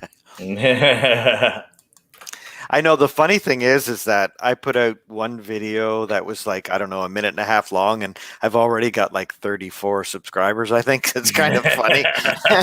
I just keep every day I see another notification saying such and such has subscribed to your channel. I'm like, wow, I'm not even putting out videos. So that's why the community is so great. All you guys out there are so awesome. It's fun to see that. It's a little bit of push, right? They're like, dude, you really should be putting out content. And I'm like, oh, but I have so much going on. It's so hard, because if I wanted to do it, I wanted to go all in, right? No, don't worry. The beer stream will be all in. Every fiber of our being, we're gonna be in the glass, like swirling. Like it's gonna be excellent. The suds will be happening. Oh man, I don't know if I have superhero stamina. I don't know if the ladies would agree with that 70s rock fan. And impromptu Batwoman review opportunity. I want to make that video just for you. I set out. I'm even. You know what? Let me get on camera so I can let you guys know how I feel about Batwoman. I'm gonna get my mask ready. Get on camera. Yeah, he gets the mask back up. Yeah. Hopefully, I'm not gonna dox myself when I start the cam and go. Okay. So I told myself, hey, I want to grow my content. I want to grow my channel. I'm going to cover Batwoman all year, the whole season. I cannot do it. I made it 20 fucking minutes into the first episode. I thought, and there are parts where it's so bad it's good, but it gets so bad that it goes back into being bad again. And I mean this with no exaggeration. I'm told Star Trek Discovery is worse. I can't imagine how. This is by far and away the worst media I have ever seen in my life. And I'm season not 1 or 2? Season 2, the Black Woman. Oh yeah, yeah. 20 minutes into episode 1. I can't. I realize my life is too short. Like I'm willing to cover things that hate cover, but I can't do it. I cannot do it. Like I said, I stream 10 hours a week, and there's all this other stuff I want to watch and do. And I'm trying to do music, and I also got to work a full-time job with a bunch of assholes. I cannot cover this. Life is too short. My stress level is too high. There's not enough. No, I can't cover it. I will do a video. Will basically be this. It's worse than I could have ever imagined. It's funny how I hear this, because I think I mentioned on my live stream, or maybe I can't remember one, but VW, you were on it. But I mentioned how our Garys and our Azes of the world, they're, for us YouTube streamers, they're our essential frontline workers. They're the guys who are going out there, walking the minefields, taking that hit for us, so we don't have to watch Batwoman. They're the ones who are taking the hits for the team, and that's why they're the frontline workers for us. They're our essential workers. I can't handle that shit. I thought I could handle it. I'm like, I can handle it. I'm hard from Detroit. Nope, that shit. That's holy smokes. It's fundamentally bad. But I'll give one compliment to one person. Fucking Alice, she's kind of cool. She's the only person who gives a fuck. I'm talking about from the production staff to the writers to the actors. The only human being on this show that gives a fuck is the person playing Alice. She's the only person that cares. and I feel for her. It's very, she's not a great actress. She's okay. She cares. I do notice that. But I mean, that show is holy smokes. Oh shit! Slasher McSplitter is back. Oh, Face. he's back. Hell Slasher with the Terry Funk. Terry Funk Avatar. That 70s rock fan. They're doing the dirty jobs that mean the rest of us had. That's true, man. We don't have to get our hands dirty. They're the ones who had to go all up in there, and they're the ones who stick their hands and say, "Oh man, this shit sucked." But you know what? Yeah. That's where they're our heroes for that, because they really are doing the Lord's work. Yeah, they're the cultural sewage workers. We need the sewage work line to work. Thrias Unlimited. I also want to give a huge shout out to him because he does really long videos on Batwoman. Like Thrias Unlimited. Well, I'm not aware of that page, but oh god, I already admire that individual right off the bat just for doing that. He does like super long, like 30-minute reviews of the show. I'm like, how? Sometimes 20, but like, how do you do it? How? It's the Lord's work. I mean, it really is. Yep. Let's see. Spend way more time in streams like this than watch anything else. This is a real community here. Agree, I do too. Yeah, you too. Damn, you're going on over 4 hours. Holy shit! Yeah, I actually invoked our stream that we did on Christmas night. I said I'm just going to go as long as people are willing. So if people want to drop in and out, that's fine. But I might as well. I'm going, so I'm gonna just keep going. But good. Yeah, no problem. That's I'm going to get a Coca-Cola. Just so I can keep going. So I've changed my mind on a few minutes. I'm ready to go even more. Hey, if anyone wants to drop out or if everyone says, okay, we've gone too far, that's fine. That's fine. Yeah, I should probably run pretty soon. I was really late last night talking financial stuff with Jake D and just another red shirt and stuff. And it was like, I don't know, 2 or 3 o'clock before I got to bed, and then up early this morning and then late tonight. But, I will say that this has been an unbelievable stream. I love coming on and talking to you. You have an amazing perspective. Your voice is perfect for this platform, VW, and Flava Flavs is here and all the other team too. And it's just been a lot of fun, and having culture around too is great. And having Gary drop into the live stream like that's just awesome. Because it proves what he says too, and he says, I go around and I listen to people's live streams, and I think that's a testament to just how much of a great guy he is, and I think that this has been just a lot of fun. I know we've had some great conversation. I dropped in because of the wrestling stuff, and I love that old 70s, 80s wrestling conversation. It was like, man, I got to get in on that. You see my avatar right now? Yeah, that's right. The goddamn legend right there. True. It's still real to me, damn it. And he's still with us. He's still with us. Bless you, Terry Funk. Yeah. Never leave us. Yeah. You know something, though? He was not a big drug guy. Nope. He was a promo guy. Nope. He didn't get into the steroids or the coke. He stayed with his wife for the longest time. You know what else is great about him? All right, you hear all these shoot interviews or wrestlers, or everyone has something negative to say about one other person. Not a single person in any interview has had a negative thing to say about Terry Funk. No, you're right. He's one of those super legends. Outside like the Undertaker, I can't think of a guy where there's no one who has a bad word to say about him. I've heard people say negative things about Undertaker. Really? Other wrestlers, I've heard other wrestlers say negative things about him. I've heard some stuff about the wrestling court stuff, but that's yeah. I mean, it's not like what you were talking about with Mario Jannetty. Oh yeah, or fucking the Steiner brothers basically graping a guy. Oh god, the grapist. Oh yeah, the pencil up the ass. Yeah. It's nothing like that. They're turning these crappy shows into something watchable in their own content. Brilliant capitalism. Oh, talking about the riots and all the people who review this shit. Like I would say, as a young content creator, I'm not saying I have such a respect for everything everyone's done. Even before, years and years before this, I studied for broadcasting, so I knew how difficult this stuff could be. But I really did take Batwoman lightly. I really did think I could handle it. I'm like, it's not going to be anything. It's just, there's bad stuff all the time. No, That's what I thought I have it a would be. greater respect. Not that I didn't I respect also everyone, but I have find a much it- better respect for how hard it is to review that shit. If something's not going to catch my interest, I'll stay away from it too.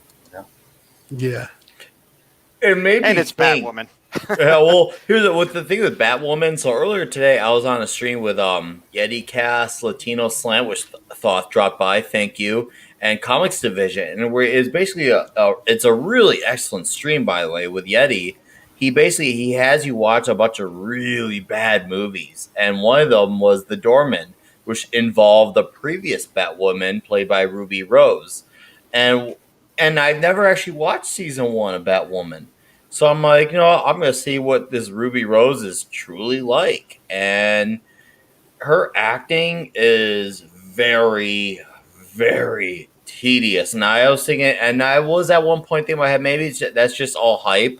But then once I actually saw it for myself, and I will say in her credit or defense, however you want to word it, she was not a Mary Sue in this movie, so that had something going for it. Unfortunately, that one little redeeming factor did not make up for the insanely terrible dialogue. And they had Ruby Rose play like an ex veteran. I can't remember if it was Army or Navy or Marines. So so you have a character that made sense, but oh my god, like even though she was in the military, her actions and her moves still you just couldn't be convinced by. I mean, she was just this ultra stick figure that didn't look like she was in the military. I feel like even a lady who's in the military, you could tell when they've been in the military. It didn't show Ruby Rose at all. Well, that's kind of how I felt when every movie Angelina Jolie got skinnier and skinnier, and she managed to get deadlier and deadlier as an assassin or whatever the fuck. What the fuck was the one? Oh shit, the one with where they shoot the guns and you gotta curve the bullet. That whole stupid shit. What the fuck was that? Oh god, I don't know. Oh man. Oh shit. She teaches some dude who's working in a cubicle to become an assassin. Was that with Anyway. James McAvoy? Was that was James McAvoy? Yes, right? yes. Wanted. Yes. I can't. Wanted. Okay. Wanted. God, that sounds like a Okay. Taken type of movie. That's Okay. based off a comic book, if I remember correctly. Yes, it is. Her arms are as bony as shit in that movie, and it's like you're supposed to be a deadly assassin.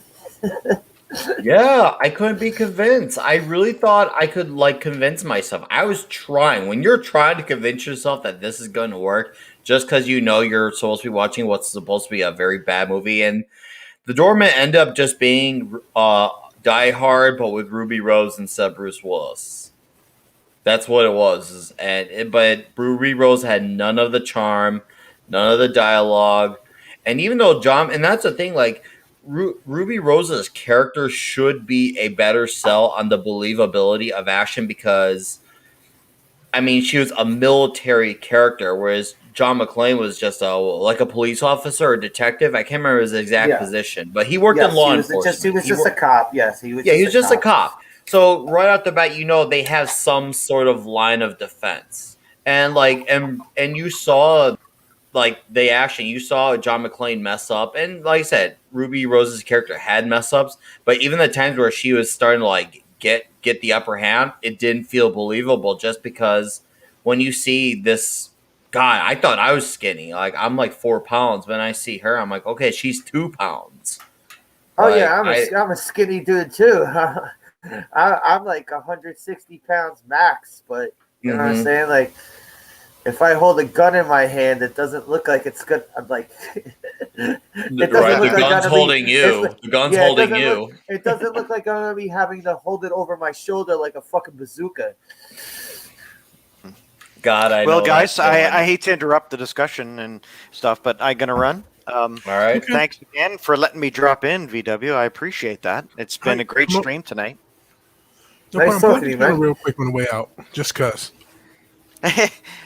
Well, I would subscribe to these gentlemen here. All three of you guys are amazing, and all the people who've been on before, check them out. And it's been a great chat tonight. Look forward to trying some brewskis with you there, Flavor Flays. And I can't wait. It's gonna be amazing. And then anytime we can get together and chat is a highlight of my day. So all of you, thank you very much for letting me be a part of it.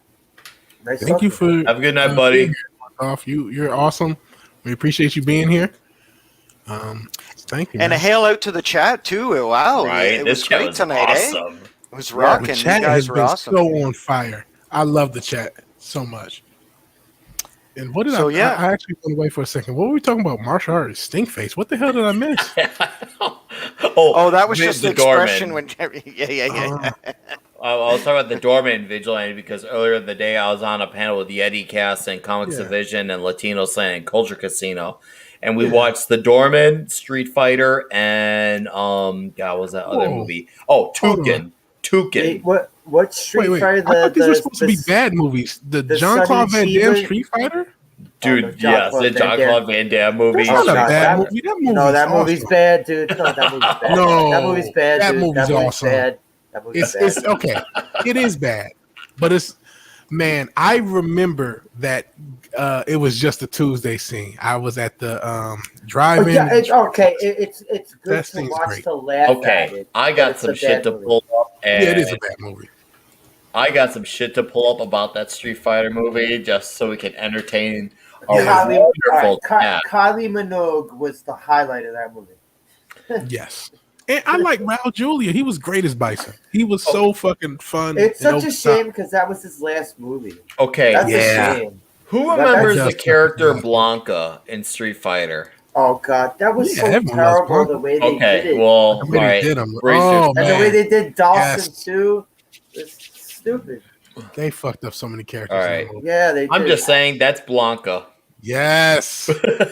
Yes. How can you not love this? God. What is there not to love? Oh, they got the animated. The animated movie in the 90s was awesome. Yeah, no, Oh, the yeah, mid-90s it was. animated movie was Oh, excellent. it was. Yes. It yes. was super awesome. See, Yeah. So now, much better than the movie. to the left here, we got Genesis, Super NES, and then the more modern version. And God, just like seeing that movie version, I'm just like, how did this pass? And that's saying a lot because the 90s was the time where everyone was overly bulky, a la Rob Liefeld type of drawing. Everyone was like more extreme. Everyone was more bulkier and exaggerated. But when you look at this, I'm like, I couldn't even be sold on this in the 90s. He looks like a rejected character from the fucking Lou Ferrigno Hulk show, which was 2 decades before this. Yes. What? Yeah. Like, I don't get it. Like, I remember. Oh my God. Yeah, I knew you were going I was going to go there too. That side boob. Dude. That's the iconic side boob. I don't get it. Like, the thing is, I remember at the time thinking, like, wow, that's a really weird art, but I kind of overlooked it. But nowadays, I'm like, what were they thinking? But at the time, I remember, like, how did people accept this at the time? Like, I know boycott it. I know a lot of people diss Rob Liefeld, but I liked his art, but he did not always hit the mark. I will say that. No, he was not. I mean, he had some off-looking stuff, but there's times where it shined. There's times where it shined, and I think the problem is people just kind of cherry-picked it, and they looked at what was truly bad and not look at it. It's kind of like, what's that guy's name? Who's that Hispanic artist who I personally enjoy, but a lot of people tend to, Humberto Ramos. I personally love him, but I know a lot of people found his style. A lot of people find his style. His style is not for him. It's very cartoony looking, but I feel like he does a good version of cartoony. Obviously, he's been attached to like Spider-Man for years, and for the last year, he's been doing Strange Academy with Scotty Young, and Scotty Young's like the perfect writer for that because his characters are naturally cartoony looking. I love Ramos' style, but I can understand the fact that it's not for everyone. Yeah, Blanca looks like Chucky all grown up. Yeah. Kylie was good in Biodome. It says in Hot Pants in a video. You could play. He looks like you could play a fucking drive-in movie and fucking put it on his forehead. It's like The fuck? Holy Dude, smokes. that forehead was a weapon in itself. Yeah. I actually saw that movie in the drive-in at the Ford drive-in outside Detroit and Dearborn. Oh, no shit. Hey, you want to hear a worse story? I saw that fucking movie opening night. Ooh. And me and the fucking idiot I went to see that movie with, right? All right, the idiot I went to see that movie with, he was the type of guy that, like, okay, he thought that if he watched a Van Damme movie, that he could fight as good as Van Damme. He thought that he could fight as good as Van Damme as long as he watched the movie over and over again. And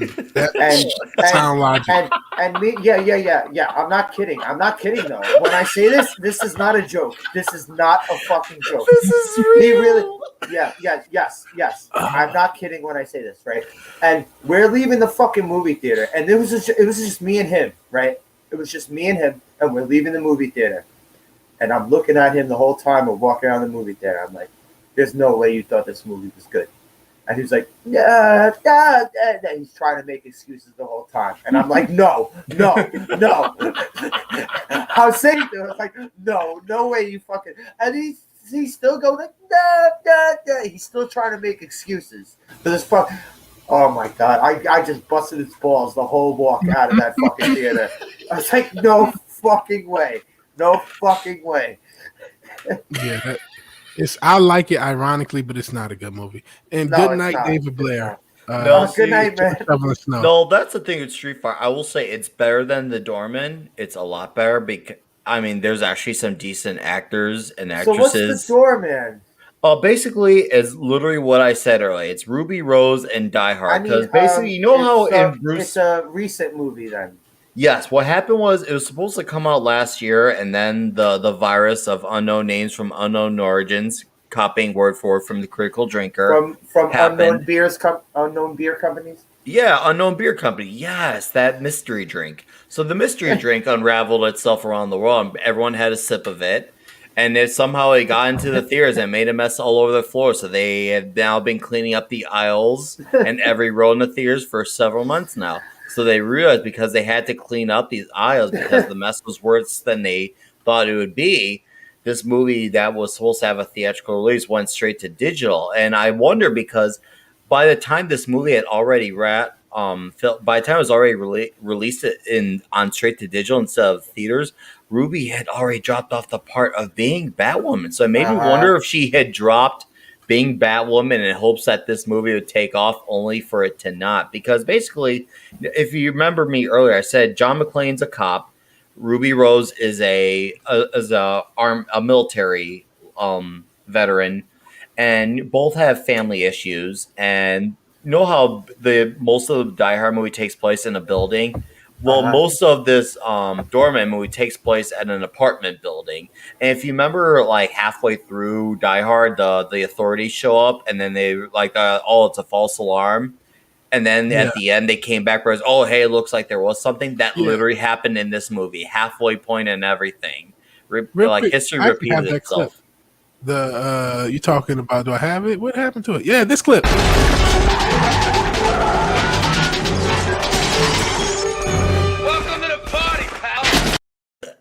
I just love that clip. And I love that the gunshots are still going as he talks. By the way, Vigilante. It keeps coming full circle.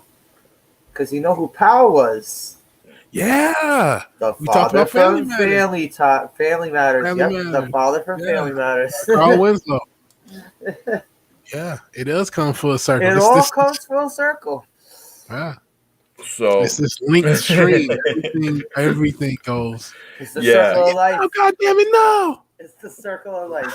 Die Hard's great, but go ahead, man. I just had to. No, I'm glad you did. That was worth the interruption. You could do that 20 times for me, and I won't care. For that scene, worth it. But yeah, so the movie plays out structurally like Die Hard to the bit. So clearly, whoever wrote this, they had Die Hard in mind. And let's be, I always try to think, there's always going to be someone who's going to say that, oh, you just hate women. But the thing is, I can acknowledge that a lot of the 80s and 90s action movies were not about artful a la Godfather style acting. It was just about getting a decent lead role and having badass action scenes with cheesy dialogue.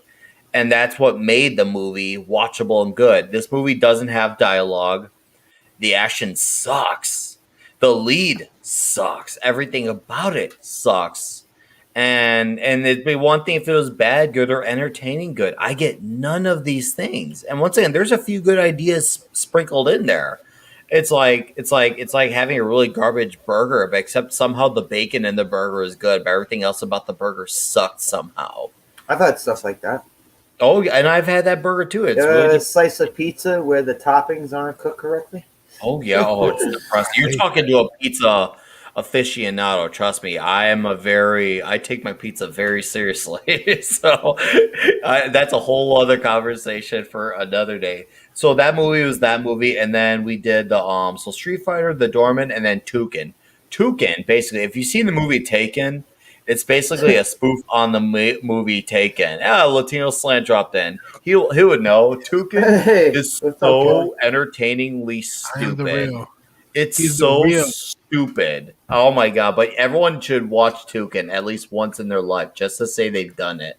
That's one of those things. Like everyone needs to watch Toucan. So anyone in the chat remaining, Tooken, watch this movie. And basically, the main actor, he tries to talk like Liam Neeson the entire time. I'm serious. The entire movie. And he says he's from Philadelphia, but he's got like this Irish accent thing going. I'm from Philadelphia. I actually watched a good movie today. And I haven't seen this movie. I never saw this movie, but when it came out, I wanted to see it, and I didn't get a chance to see it until today. Sicario. Anyone ever seen this movie? Good fucking movie. Good fucking movie. Yeah? Yeah. Vigilante. Ever heard of this? Sicario. Never heard of Sicario. Benicio del Toro, Josh Brolin, Emily Blunt. Good movie. Yeah. And maybe I'll have to see it then. They basically build up a hit team of a bunch of different law enforcement agencies to try and take out the cartel. Ooh, anything involving cartel is nice, right? Yeah. Good fucking movie. Movie. I like movies like that. So yeah, that sounds like something on my alley. That sounds amazing. Yeah, good fucking movie. And who was it that was joking? I knew you were joking, Wolfrian. That's my weird humor. Just to say no. Oh, wow. Fucking Paulie. Hell, Latino slant. Yes. What's up, Paulie? How's Paulie doing? Oh, my God. How you doing, man? I have 8 minutes. Hey, that's fine. We'll take all 8 of them. What's going on? Hale, what's going on, brothers? Hey, what's up, dude? Just I'm just like popping into all my friends' streams that are streaming right now, and it's like, oh, you guys are talking about movies. We our stream earlier. What's that? I'm talking about our stream from earlier, Slant, on YetiCast. That was watching those movies this week was an experience that I'll never forget. Especially The Doorman was very bad. Toucan was entertaining. I mean, all the absurdities it had. And we were all debating Street Fighter a few minutes ago. No. Sicario is the shit. No, Sicario is fucking awesome. Oh my god. I can't believe you guys haven't seen that movie. I mean, that's a man's film. Yeah, I just saw it for the first time today. I was like, holy shit. Yeah. Del Toro? Is that who's in that? Del Toro? Benicio del Toro is Sicario means assassin in Spanish. Yeah. And he's known as the Colombiano. And he's kind of the boogeyman to other Sicarios. I mean, that's how sick this movie is. And then you got the whole morality and the loss of innocence on Emily Blunt's character. She's Emily Blunt is the whole angel on the shoulder thing. Yes. Yeah, but it's done very well. I mean, and then Sicario 2 is just more. They made it 2. Oh yeah, it's really good. That's really good. Was he in it? Oh yeah, and Emily's out, so there's no morality lever there. It's just full on. So it's just straight up murder. Yeah, straight up murder. Yeah. Because the characters already, and it's pretty sick. I think, and it opens up for a third. dude, Vigilante, you got to see these movies. I do my have God. to see Yeah, this movie. Sicario is fucking awesome. Yeah. Unfortunately, Root Korean is thinking like I do. Sicario is how politicians let the public know that the CIA is spying on their own citizens because they can, as long as the FBI is attached to the CIA *McSplitter. Yeah, And that is yeah. something They Oh, even tell her at the end, like you guys just sit in the back. No Yeah. spoil. I'm not meaning to spoil, but like they're like, Yeah. hey, you guys just sit in the back. Well, it's first. Yeah, I mean, there's all that political shit, but it's a rock and roll movie, man, and it's filmed well. You know who did it? Who did the first Sicario is what's his name? Villeneuve, the guy who did who does Rames? Dune. No, Dune. Oh, Dennis Villeneuve. Yes, sir. Yes. Probably mispronouncing his word. Great. He's a great filmmaker, man. Villeneuve. I can't do it right. Oh, this Yeah, movie no. only came out 5 years ago. Sicario. I'm looking at it right now on It's been out IMDb. for a while. This yeah. was right before he Oh, did. Thanos was in it too. Before he did Arrival. Yeah, man. That's what Slasher said. Josh Brolin. Brolin is Oh, the he's rock good and in roll- it too, man. Oh, He's good in it too. yeah, bro. Yeah, He's so laid back and everything. Yeah. So how you doing, Vigilante? I'm doing good. I'm doing just out Mhm. here on these YouTube streets, just trying to keep Okay. grinding on this forever Okay. stream. This stream will end whenever I pass out. Yeah. Yeah, man. Who else to pop in? That's funny, man. This has been fun.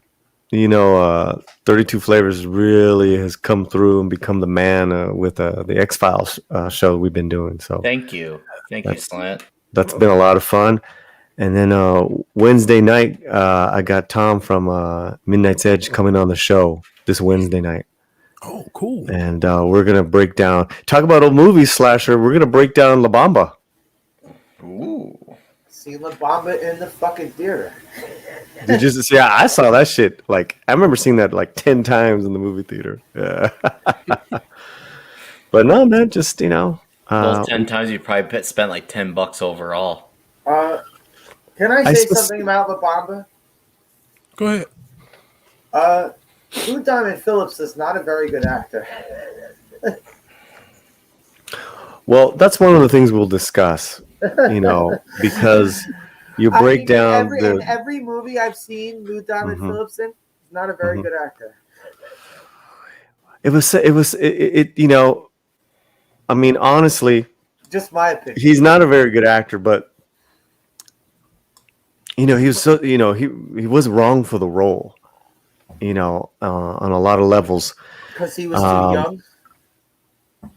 Well, he didn't look anything like Richie Valens. I mean, Richie Yeah. Valens, who But looks they like do Richie that for a Valens. lot of- But they do that for a lot of movies, though. No, but I'm just saying, like, as far as like the look and feel, Richie Valens was a chubby guy, and Did Gary Busey look like Buddy Holly? he sure got into the character, but you can't compare Lou Diamond Phillips' acting to Gary Busey. Oh That's my God, true. That's Gary Busey is we got 2 minutes. 2 minutes, babe. Oh, Mrs. Slant is on it. Just cooking salmon. Oh, man. Yeah, Jesus yeah. Christ. Oh, God. Gary Busey is a caliber actor. You can't, unfortunately, Was. say that. He was. Was Before he at turned- the time. Before Yeah, he turned into the living dead.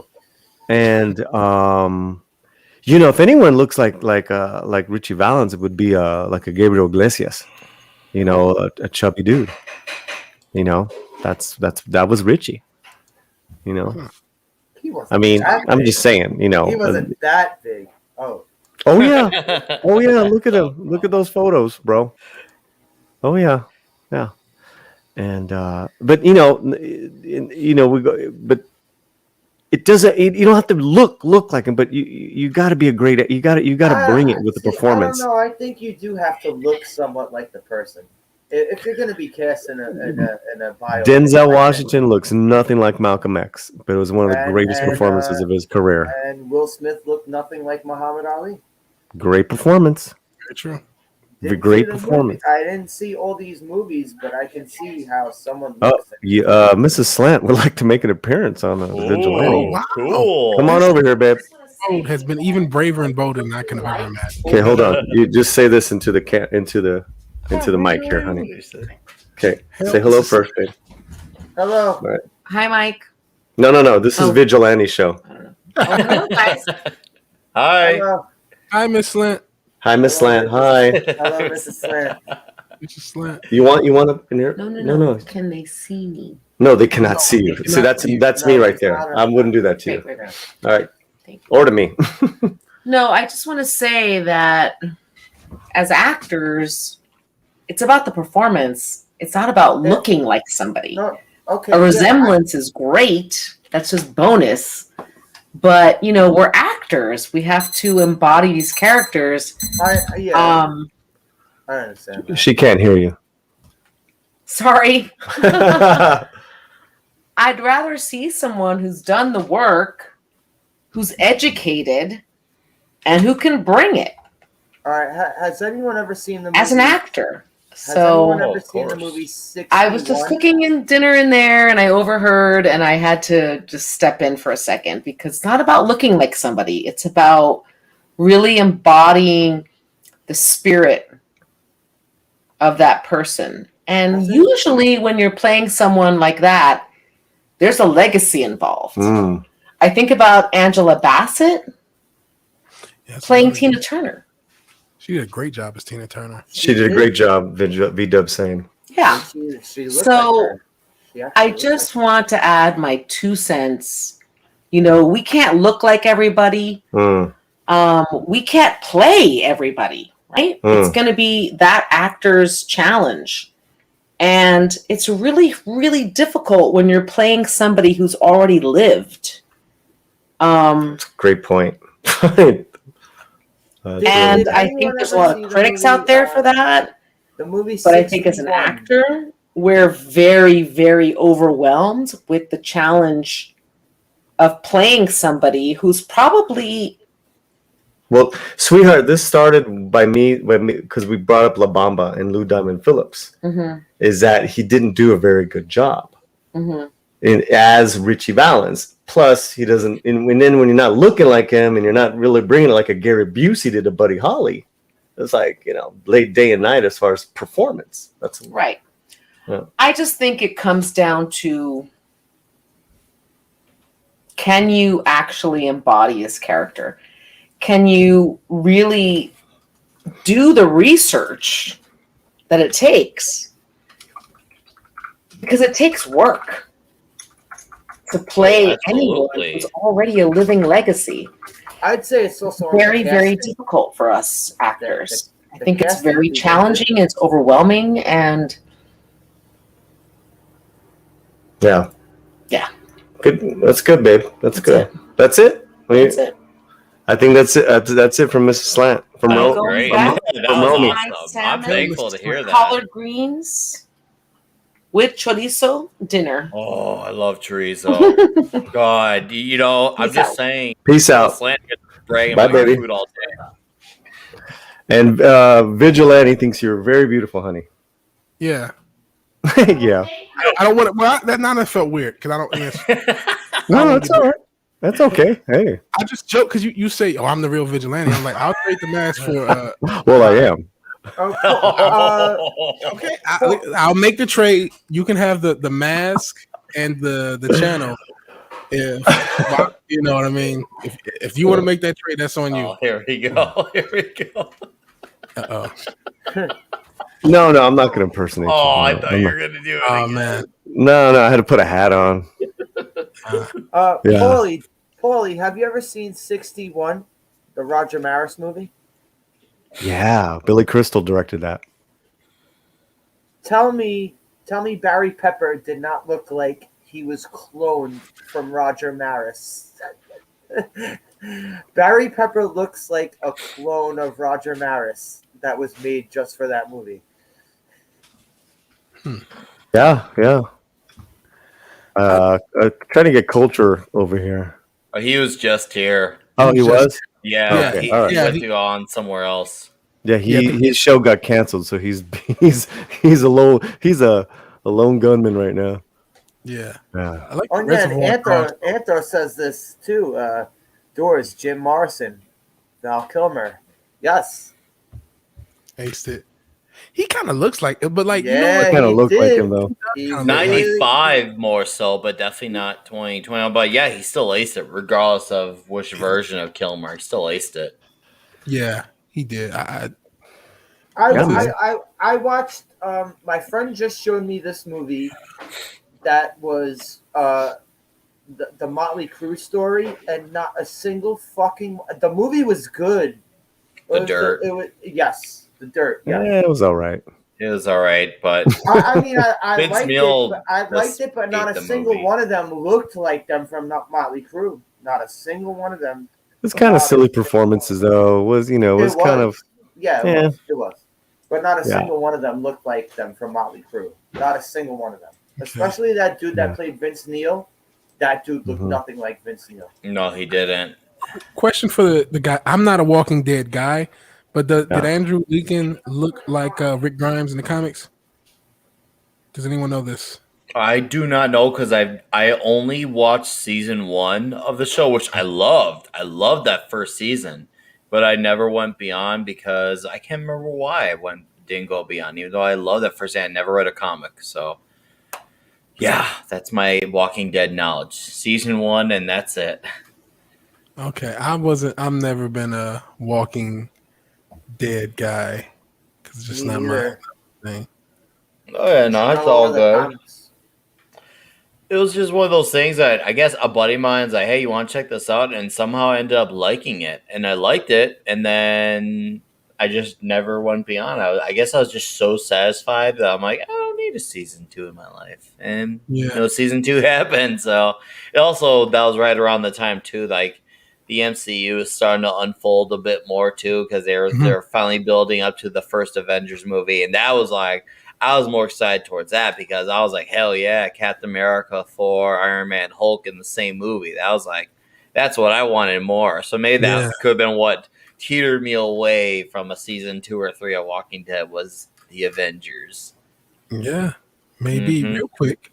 Gotta pay the bills. So I'm promoting myself. He says the FBI should be firing the sun. Ever feel like the government wants you out of picture? Express your paranoia like never before with this. Day one is the first day I had this in my first Teespring. The stylish design. Your government wants to kill you. Don't know how long before Teespring finds this and yeets it, but they haven't yet. So please, if you're willing and able, support your local anti-government vigilante. And back to your scheduled podcast. All right. So wait. All right. I would. All right. I just want to ask this right here. This will be my last thing. Everyone always wants to go on about their casting of this character, that character, this character, that character. So, who does everyone think here would be a perfectly cast Batman? Because they want to make Batman the new James Bond and keep recasting him over and over with different actors playing him. Who would be a good Batman? You know what that question brings up as a bigger issue? That so much has to be right in a performance, including that. Because I couldn't answer that question. Look is number one. Look is important. But like, if you give, because you know why? I'll give a perfect example. I think Ben Affleck was one of the best looking Batman that there were. But he had nothing to work with.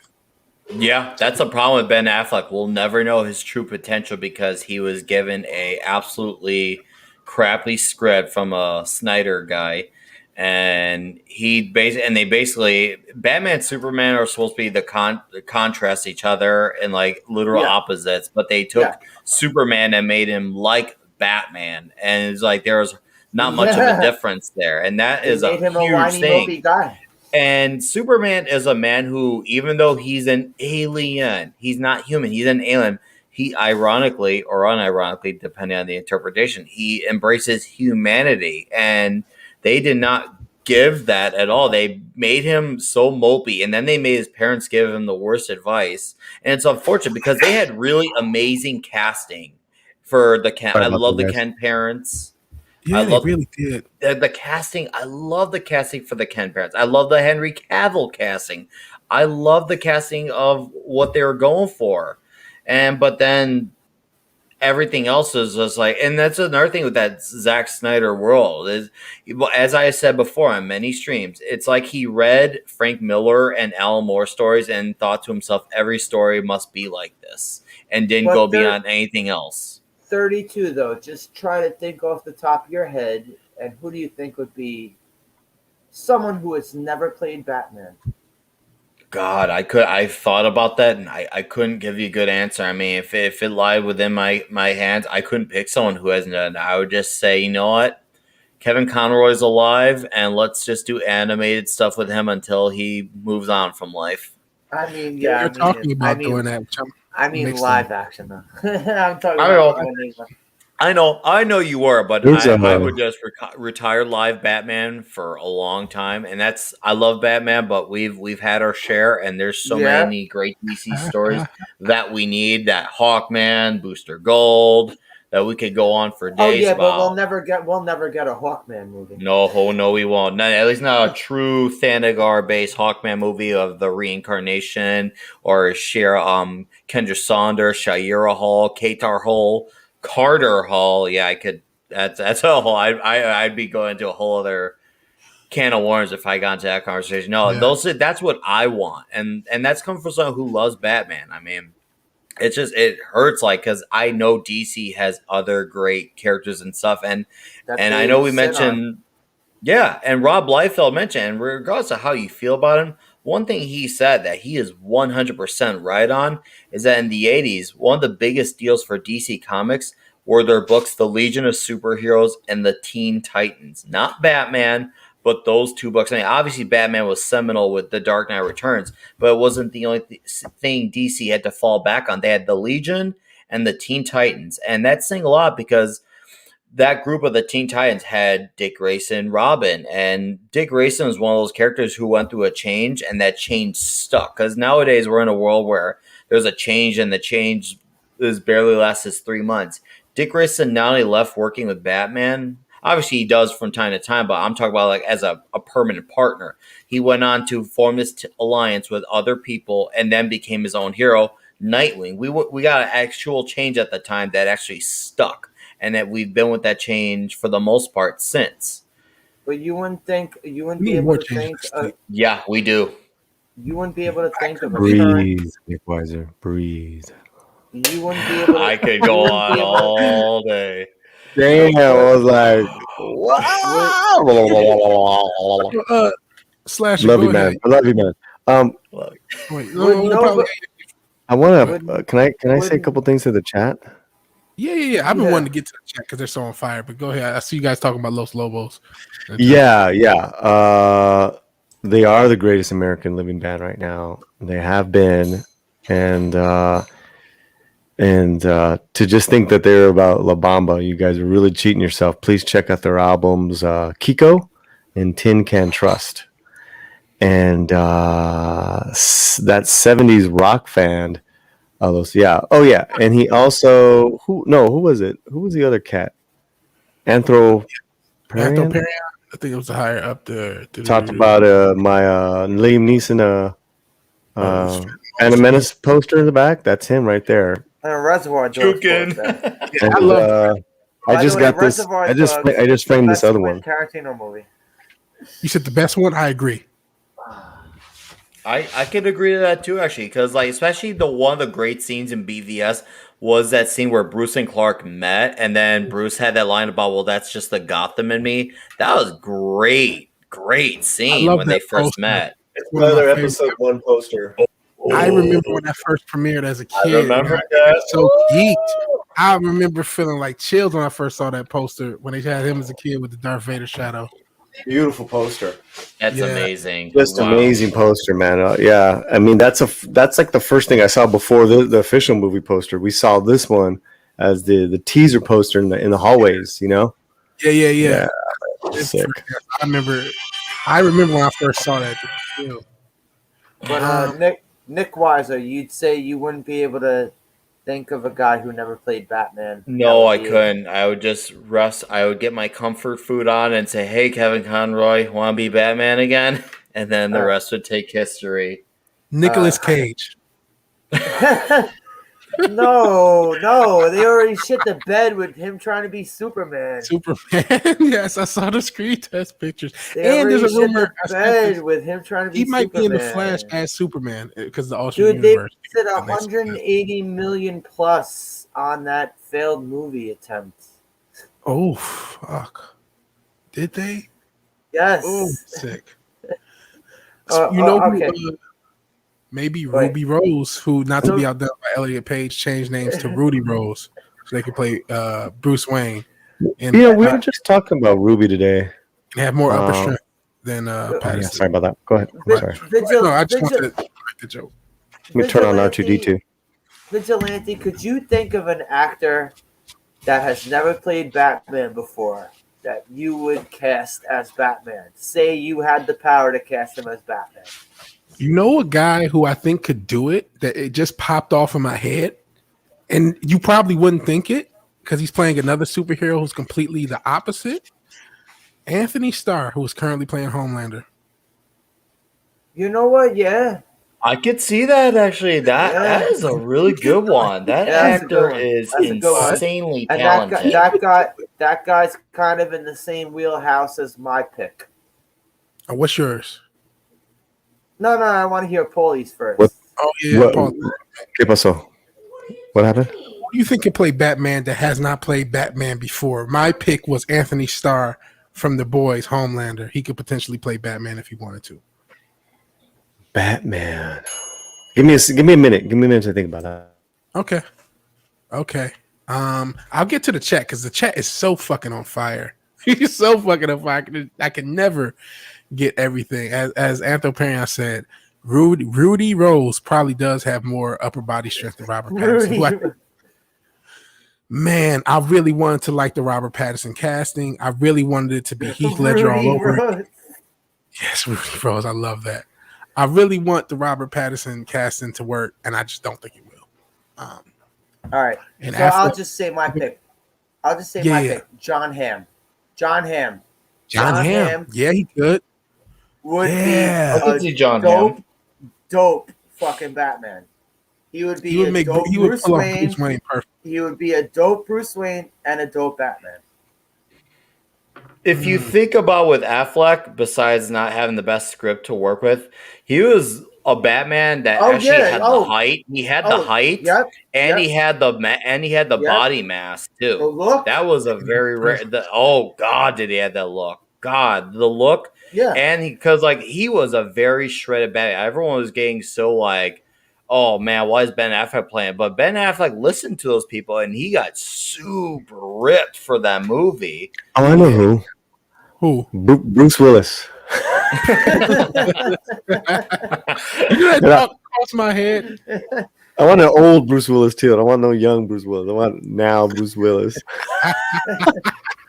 Great. Geriatric Batman. He would be way better than Robert Pattinson. Way better. And I hate to say that. I want it to work. I really want it to work.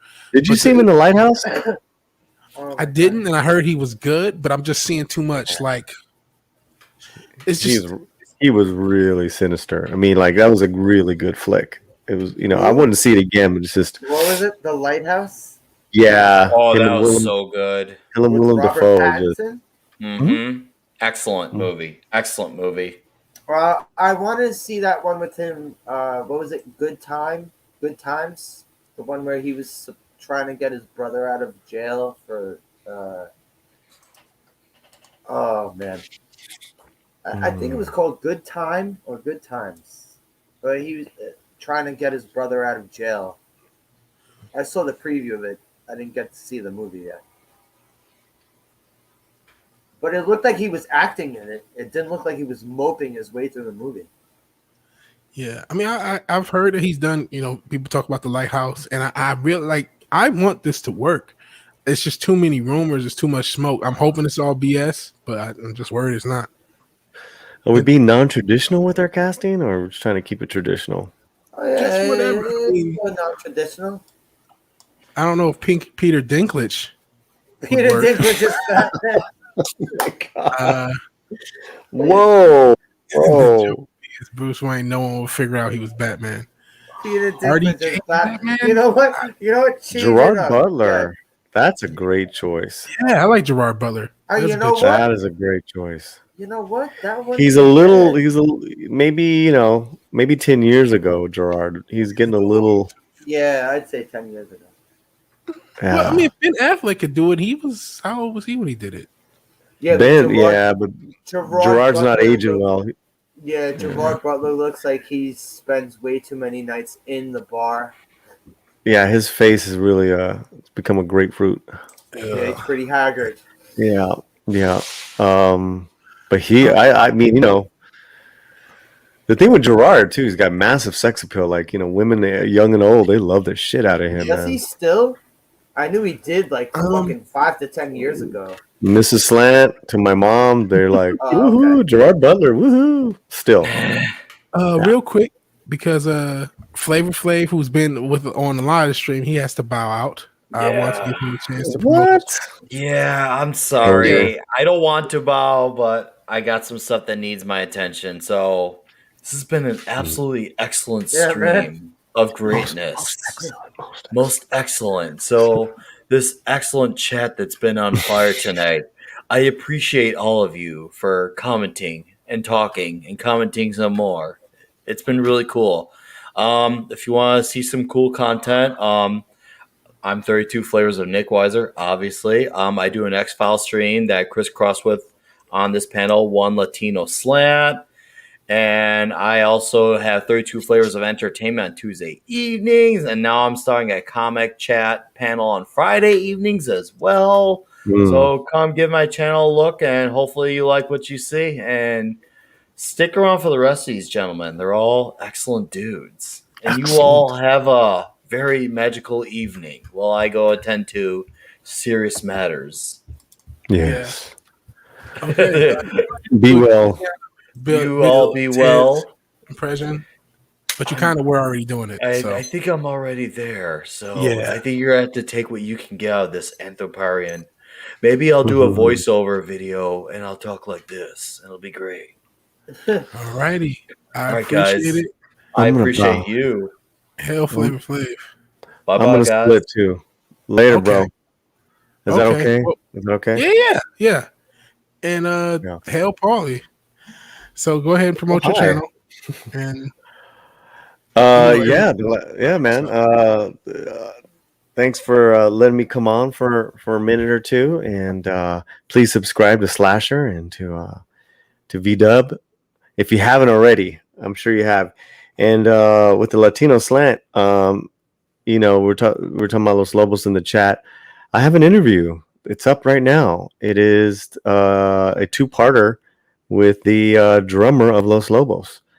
He's not one of the original members, but he's one of the members. The Latino Slant is basically that. Interviews and great content from people doing all different types of wonderful things I got on the channel. So be my pleasure for you guys to check it out. Thanks a lot.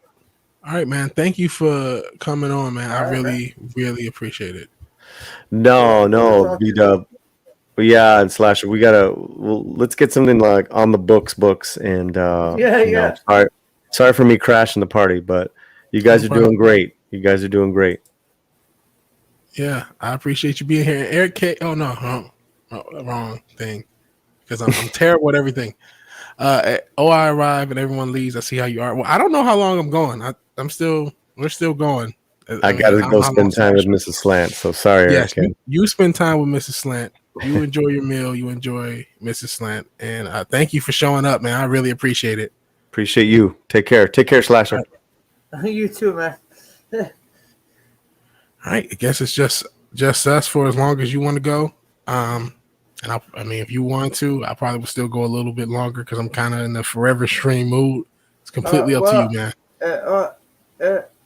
If you're down for this, I'll start another stream and.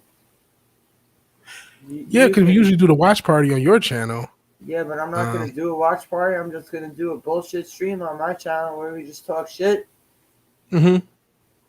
And if you could give me like 10 minutes to set shit up, and if you'll be willing to check your Twitter, mm-hmm. I'll start shit up in like say 10 minutes. And just stream on your channel? Yeah, if you're willing to come through and just talk shit. If you still got gas left in the tank. Yeah, I'm worried if I stop, I'm done. That if I end the stream, that I'm just gonna pass out. Yeah. Because I wanted to do my own stream, but I didn't know you were gonna be running so long when I came back. Yeah, I'm sorry, man. No, that's fine. I'm just saying if you're willing to come through, if I start a stream. Yeah. If you start a stream, if you start one, I'll show up. I don't know how long I'll be, but I'll definitely show up. Yeah, no doubt. Okay. I don't know how long I'm gonna run the stream for, but yeah, that's cool. And then we can get set up since everyone's here and we love cross promoting. And somehow, despite my best efforts, I have more subs than Slasher. I don't know how that happened. I think it was just the comics division. So if we are probably going to be on Slasher's channel in a little bit, and in this stream. So if you are willing, if you like what if you had so much fun, please sub to my man Slasher Big Splitter and give us a few minutes to kind of restart a stream on his channel. I really appreciate everybody in the chat. Sorry, Eric K. I thought I was going to go a little bit longer. Let me see. Enjoy the rest of your night, your beautiful, stunning lady. Yeah. It's nearly 6 a.m. Going at 5 hours. Yeah, man. Holy shit. 5 hours. I got to get past the 5 hour. We got to go at least another 10 seconds. Yeah. To get to that 5 hour mark. Yeah. I mean, I never know. Hit that plateau. Yeah. I never know how long these streams are going to go. Sometimes I think a couple weeks ago I got tired. And after a couple hours, it started to feel like it was dying down. So I was, ending it. But this stream, it just has so much energy. It's just like, just keep going, just keep going, just keep going. And the chat is still on fire. Toxic Man Flu just hopped in. Hell, BW, sorry. I'm like, yeah, you're 5 hours late. We're 5 hours in. I'm just giving you a hard time, Toxic Man Flu. I appreciate it. I appreciate you being here, man. Please give the stream a thumbs up if you haven't already. It goes for everybody in the stream. If you like what you heard. Actually, I don't know if I did. I don't think I like. Wait, you're not supposed to thumb up. Are you supposed to thumbs up your own stream? I don't know. I thought that was not. Yeah, it doesn't seem right. It doesn't seem right. So yeah, I never do. I'm being serious because I always forget. I never even think about it till I always tell you people to like, but I don't think about it myself. This is we're past the 5 hour mark. I gotta take a piss. Vigilante, I'm gonna drop out, and if you stick on Twitter, I will send you the link. Okay. And I'll start up a Midnight Fatality. Okay, cool. You know what? You go ahead and start that up, and once you send the link out in the stream, I'll go a little bit longer even after you go. Because like I said, I'm like Anthroparian said, this is like one of those rave nights. Yep. Keep going. Just rank on the next place. All right. Now we're just moving the venue. Yeah, we're just moving the venue. But I'll see you in a bit, man. Thanks for letting me come through. Man, thanks hope to see you soon. All right, man. Cool. And so yeah, please go to Slasher's channel. I am still going until I get the link, and I should probably open up my Twitter to get the link. And one of the reasons I'm going, even though this is the Brave and the Bold, and this has been the bravest and boldest episode of the Brave and the Bold yet. We're 5 weeks in. I wanted to do a show where I had guests on my show and have a bit of a random show. This show was the ideal Vigilante Williamson Brave and the Bold show. If every show is like this, I will have fun every Saturday. I've been very, very thrilled. That 70 cent, it's cool that you got to hit the sack. I appreciate you in the chat, man. Have a good night, man. I really do appreciate it. VW was just shooting off his mouth. But everybody's been shooting off their mouth. I won't put on the mask and everything for the rest of this stream because I am just too tired. I might switch avatars because I feel like Rorschach is kind of Tug's thing. I guess I'm stuck with these jokers. But yeah, I'm gonna keep going until I get a link from Slasher, and just to keep this stream going. I really appreciate every single person who's been on the stream. From it started off with Mando Merc. He was the first person on the stream with me today, and I did not know if anybody else was going to join. But then, of course, Finra did, and Slasher joined, and then 32 Flavors of Nick Weiser and Lord Thoth, and then Slasher left and came back.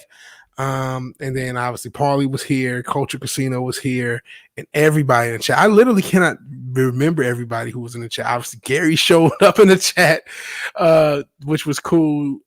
Just thank everybody. Thank you, all of you people who are in the chat, who keep this community going. I feel like I'm just another guy in the chat, but just start talking shit, and people have liked my channel. I appreciate it. I'm very appreciative.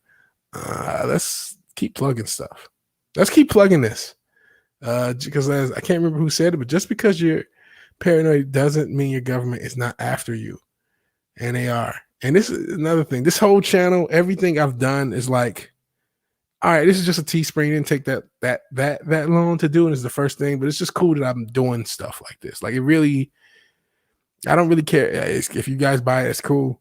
But just the song I put out, this channel, all the hundreds of videos I've done, or not 100, about 100 when you count some of the streams, all the people streamed I've hopped on, talking to you guys in the chat when I'm not streaming. You guys are awesome. This has been like, this whole experience with this YouTube channel has been one of the funnest things in my entire life, and I sincerely mean that. And it would be nothing without everybody here in this chat, and anybody who left the chat. Obviously, I know we were up to like 15. No, we were up to like 17, I think, at one point. I know people, it's getting later and later. It's 1 a.m. where I am, almost 12:47. Just honored that you people are still with me. One thing I did want to get into, because I didn't get into it, I wanted to get into a little bit of the title, the title topic, because I have the Stonks thumbnail, and we barely touched on it, but I really did want to talk about it. Let me see. They look like they're going to be throwing acid at your Constitution. Don't let them, for fuck's sake. I'm not letting them. That's one of the best things in the channel. They've already thrown acid in the Constitution. They are literally dictators. They are complete dictators. If you learn nothing about the way government works, you know that there's no form of government that can stop fascism. Fascism is not a right-wing thing. I don't know where the fuck it became a right-wing exclusive concept. I don't know. It's one of those things they just told their, to quote their favorite person who they act like all the time. If you tell a lie often enough, or if you tell a lie big enough, people will believe it. And they've just told this lie about fascism is a right-wing thing, right-wing fascism. Fascism can be right or left. It has no concept in this right and left paradigm. It's just something to divide us. And we're seeing a fascist, dictator, censorship laden government, and we see it with what's happened with the Wall Street bet situation. Regardless of what you think about everything that happened with the Reddit and the 4chaners, gaming the system. They really didn't game the system. They everything they did was completely legal. The way the media has reacted has been disgusting. The way these tech companies have acted has been disgusting. They really revealed their hand, how connected everything is. You can no longer call the deep state a conspiracy theory, and even if you did, a conspiracy theory doesn't necessarily mean it's false. It just means a theory about a conspiracy. It's just a theory about people conspiring. But you just see that the powers that be will just bend, break, tear rules up just to get their way. With they talk so much about a corrupt president who is fascist. Surely they were projecting because President Harris. No, I do not give her old little puppet, and she's a puppet herself. Obviously, I don't give him that much credit, but they have links to the Citadel company that's losing a lot of money. They are ironically, at least this is what my hope is, and I don't know if it will happen. I think that's why we have to be active as long as we're allowed to be. My hope is that they're so extremely fascist dictatorship, because this has become a dictatorship in a few weeks, that they've gone so hard with that they're going to get so much resistance. And even something like if they were to regulate the stock market, I think they would destroy the stock market if they overregulated it.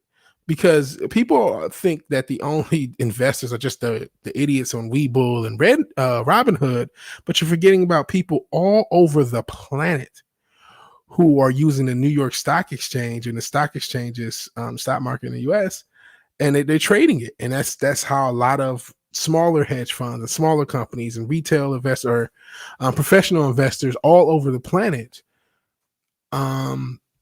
all invest in. And so if you over-regulate that in a world where cryptos exist, and I know the government's coming after that as well, but in a world where cryptos exist, a lot of investors, if you over-regulate and put up, if you raise the barrier on that stock market, you're only going to hurt yourself, because a lot of investors, a lot of those companies are going to say, wow, look what they just did to a few people on Reddit. So basically they're just, we all know they've been bending the rules this whole time, but they're willing to just be super dictator and say, no, you're just wrong and we'll just stop it. So maybe we should just invest in cryptos instead. Fuck the Teslas, fuck everything. This is too risky if we're going to have to deal with this fascist dictator government. Every time something that doesn't go their way, they're just going to change the rules. Maybe just invest in cryptos. And the more you have that, when you start to lower the volume of the stock market, you can set everything up for a crash. So I hope, well, we know these people are economically retarded. Hope they know what they're doing. If you really want to regulate it, because you're such an evil dictator and you're so upset that your boyfriend and your girlfriend lost all the money. To quote this Joker, you get what you fucking deserve. If you want to play the game of over-regulating stock market, you're already playing the game of censorship, censoring people. It is one thing to censor people for this BS insurrection that really wasn't an insurrection. It was old ladies waving flags and Antifa members and psyops. But it's one thing to censor people in the name of that bullshit. But when you're censoring people based upon financial advice, because that's all it was, financial decisions, when Facebook is taking down groups, when even Discord is taking down groups, and then, it was a white supremacy. No, fuck you. It was no fucking white supremacy. Stop that bullshit. Fuck you. You guys are evil. And if you keep playing that game, do you think Joe Joe hedge fund, medium-sized, small hedge fund, not big enough to play the game like everyone else, and all the thousands of them that exist out the planet, you think they're dumb enough to believe that the only reason you enter these groups are some white supremacy that would have popped? Why the fuck are you kidding me? You got to be out of your fucking mind. No one's that fucking dumb.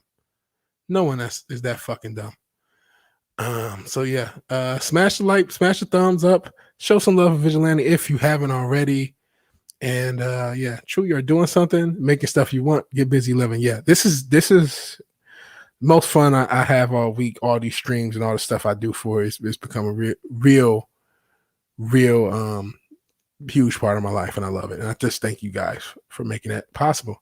You tell a lie big enough and often enough, eventually people will begin to think it's the truth. And that's all they've done with pop culture the past 100 years, but especially the last 10. And I just get that link. It looks like I did just get that link a few seconds ago. So let me wrap up the thought like I'm on Twitch. Get into some of these comments, and then I will catch us on Slasher Mixed Splitters channel, and I'll put the link again. But this is what has happened. They've told lie after lie after lie, and we believe a lot of these lies and don't even realize they're lies. That's why I didn't mean to get too hard at Lord Thoth. I'm sick of the equality thing, because we were told, we want equality. It is a lie.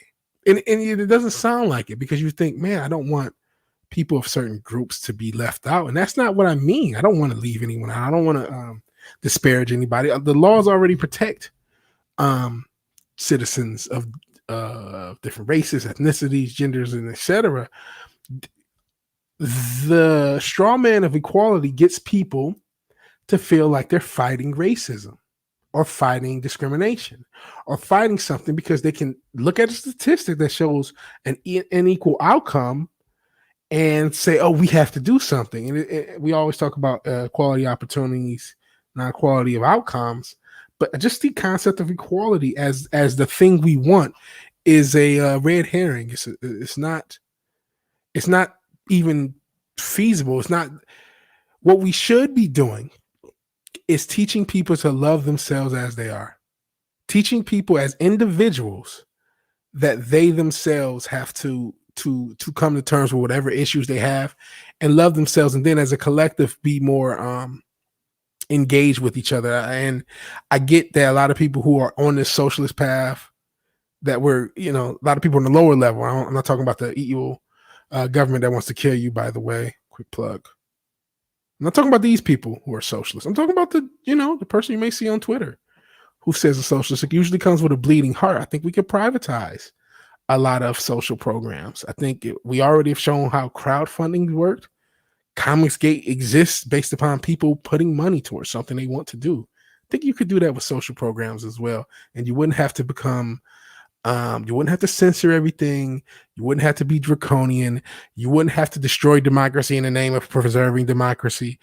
You could just, the state wouldn't have to be involved. If you want to do something, just do it. So let's get through all these comments. Let me put in a link to Slasher's channel, and then we will go on Slasher McSplitter's channel and continue on there and probably talk wrestling because of the Royal Rumbles coming up. Let's see where I leave off. Thanks for the stream. Keep it up, brother. Thank you, TJ Rowe. I don't know if I said hi when you joined, but thank you, man. Thank you. Eric K, is happening. We're getting closer and closer to folks understanding. If this Wall Street bets thing didn't wake people up, I don't know. I ain't gonna say that. I think more and more people are getting waking up. I think people are being woken up too. The real issue is our media. The main issue is our media and our education system. Yes, big tech is a huge problem, but a lot of reason that big tech is a problem is because all these dweebs got out of their indoctrination camps and start working for these companies. If they didn't have the indoctrination camps, a lot of these companies wouldn't be so woke. And if we didn't act like colleges were cathedrals instead of they're just places of higher education, no more, no less. Well, places of higher indoctrination, no more, no less. But if we didn't act like they were cathedrals to a lot of our youth, they could get in the trades, they can do a lot of things, not have student debt, and not be indoctrinated. So we'll see how close we are. TJ Rose, but you still have the news saying Yahtzee are attacking those poor 33 billionaires and they need to be bailed out. This is the most evil shit on earth, is the way our news works. This country has already slipped to the level of North Korea and China, and it's already there. And I don't know how we get it back. And I don't know how much of the populace that believes this. And I don't even know. I keep wondering, where are they getting this Yahtzee thing for this stuff? I just don't get it. I get it because they're liars. They're liars, and they say, oh, they're using, this is racist, that's why it's bad. And there's enough people to just go with it. And honestly, I don't even know if people are going with it. I think people are just getting propagandized stuff. We're propagandizing media. This media has always been propaganda, but it's so disgusting at this point. We have to figure a way to destroy the impact that the media has on us, because all they do is lie. And they are literally, they're just, what the media is doing on their coverage is so disgusting. It's beyond the pale to me, beyond the pale. So hopefully only 49% of the pop, hopefully less than that. I don't think it's as high as 49%.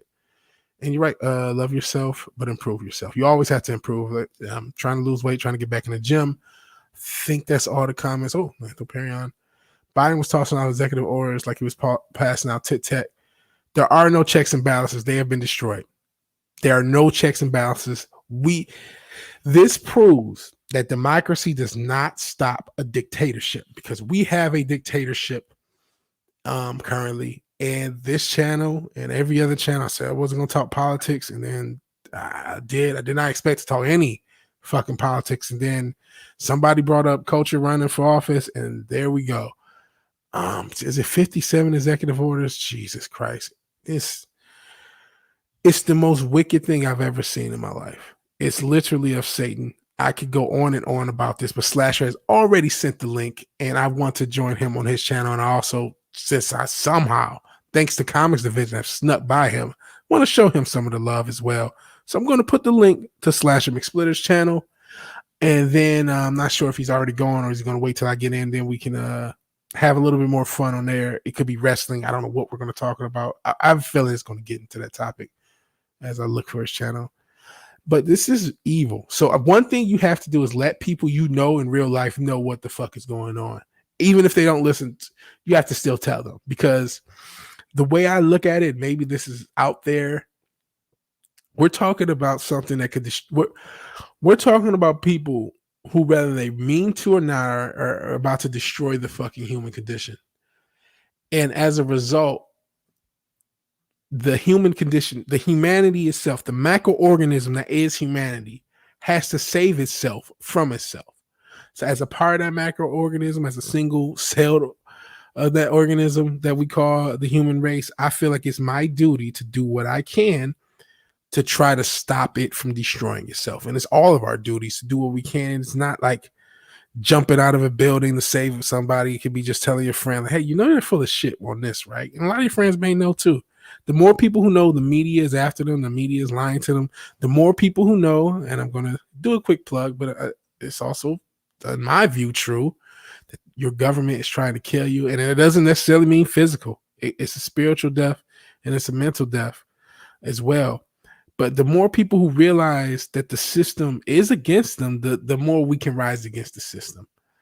And yeah, we have to. This is very scary. They were signing so many things he didn't know what he was signing. He doesn't. This is the scariest administration I've ever seen. Sometimes you have to talk politics. Feels like these days, yeah. Trump signed. One first day, people were calling him a dictator because they're demons. They're literal demons, man. Take full responsibility. Love you guys.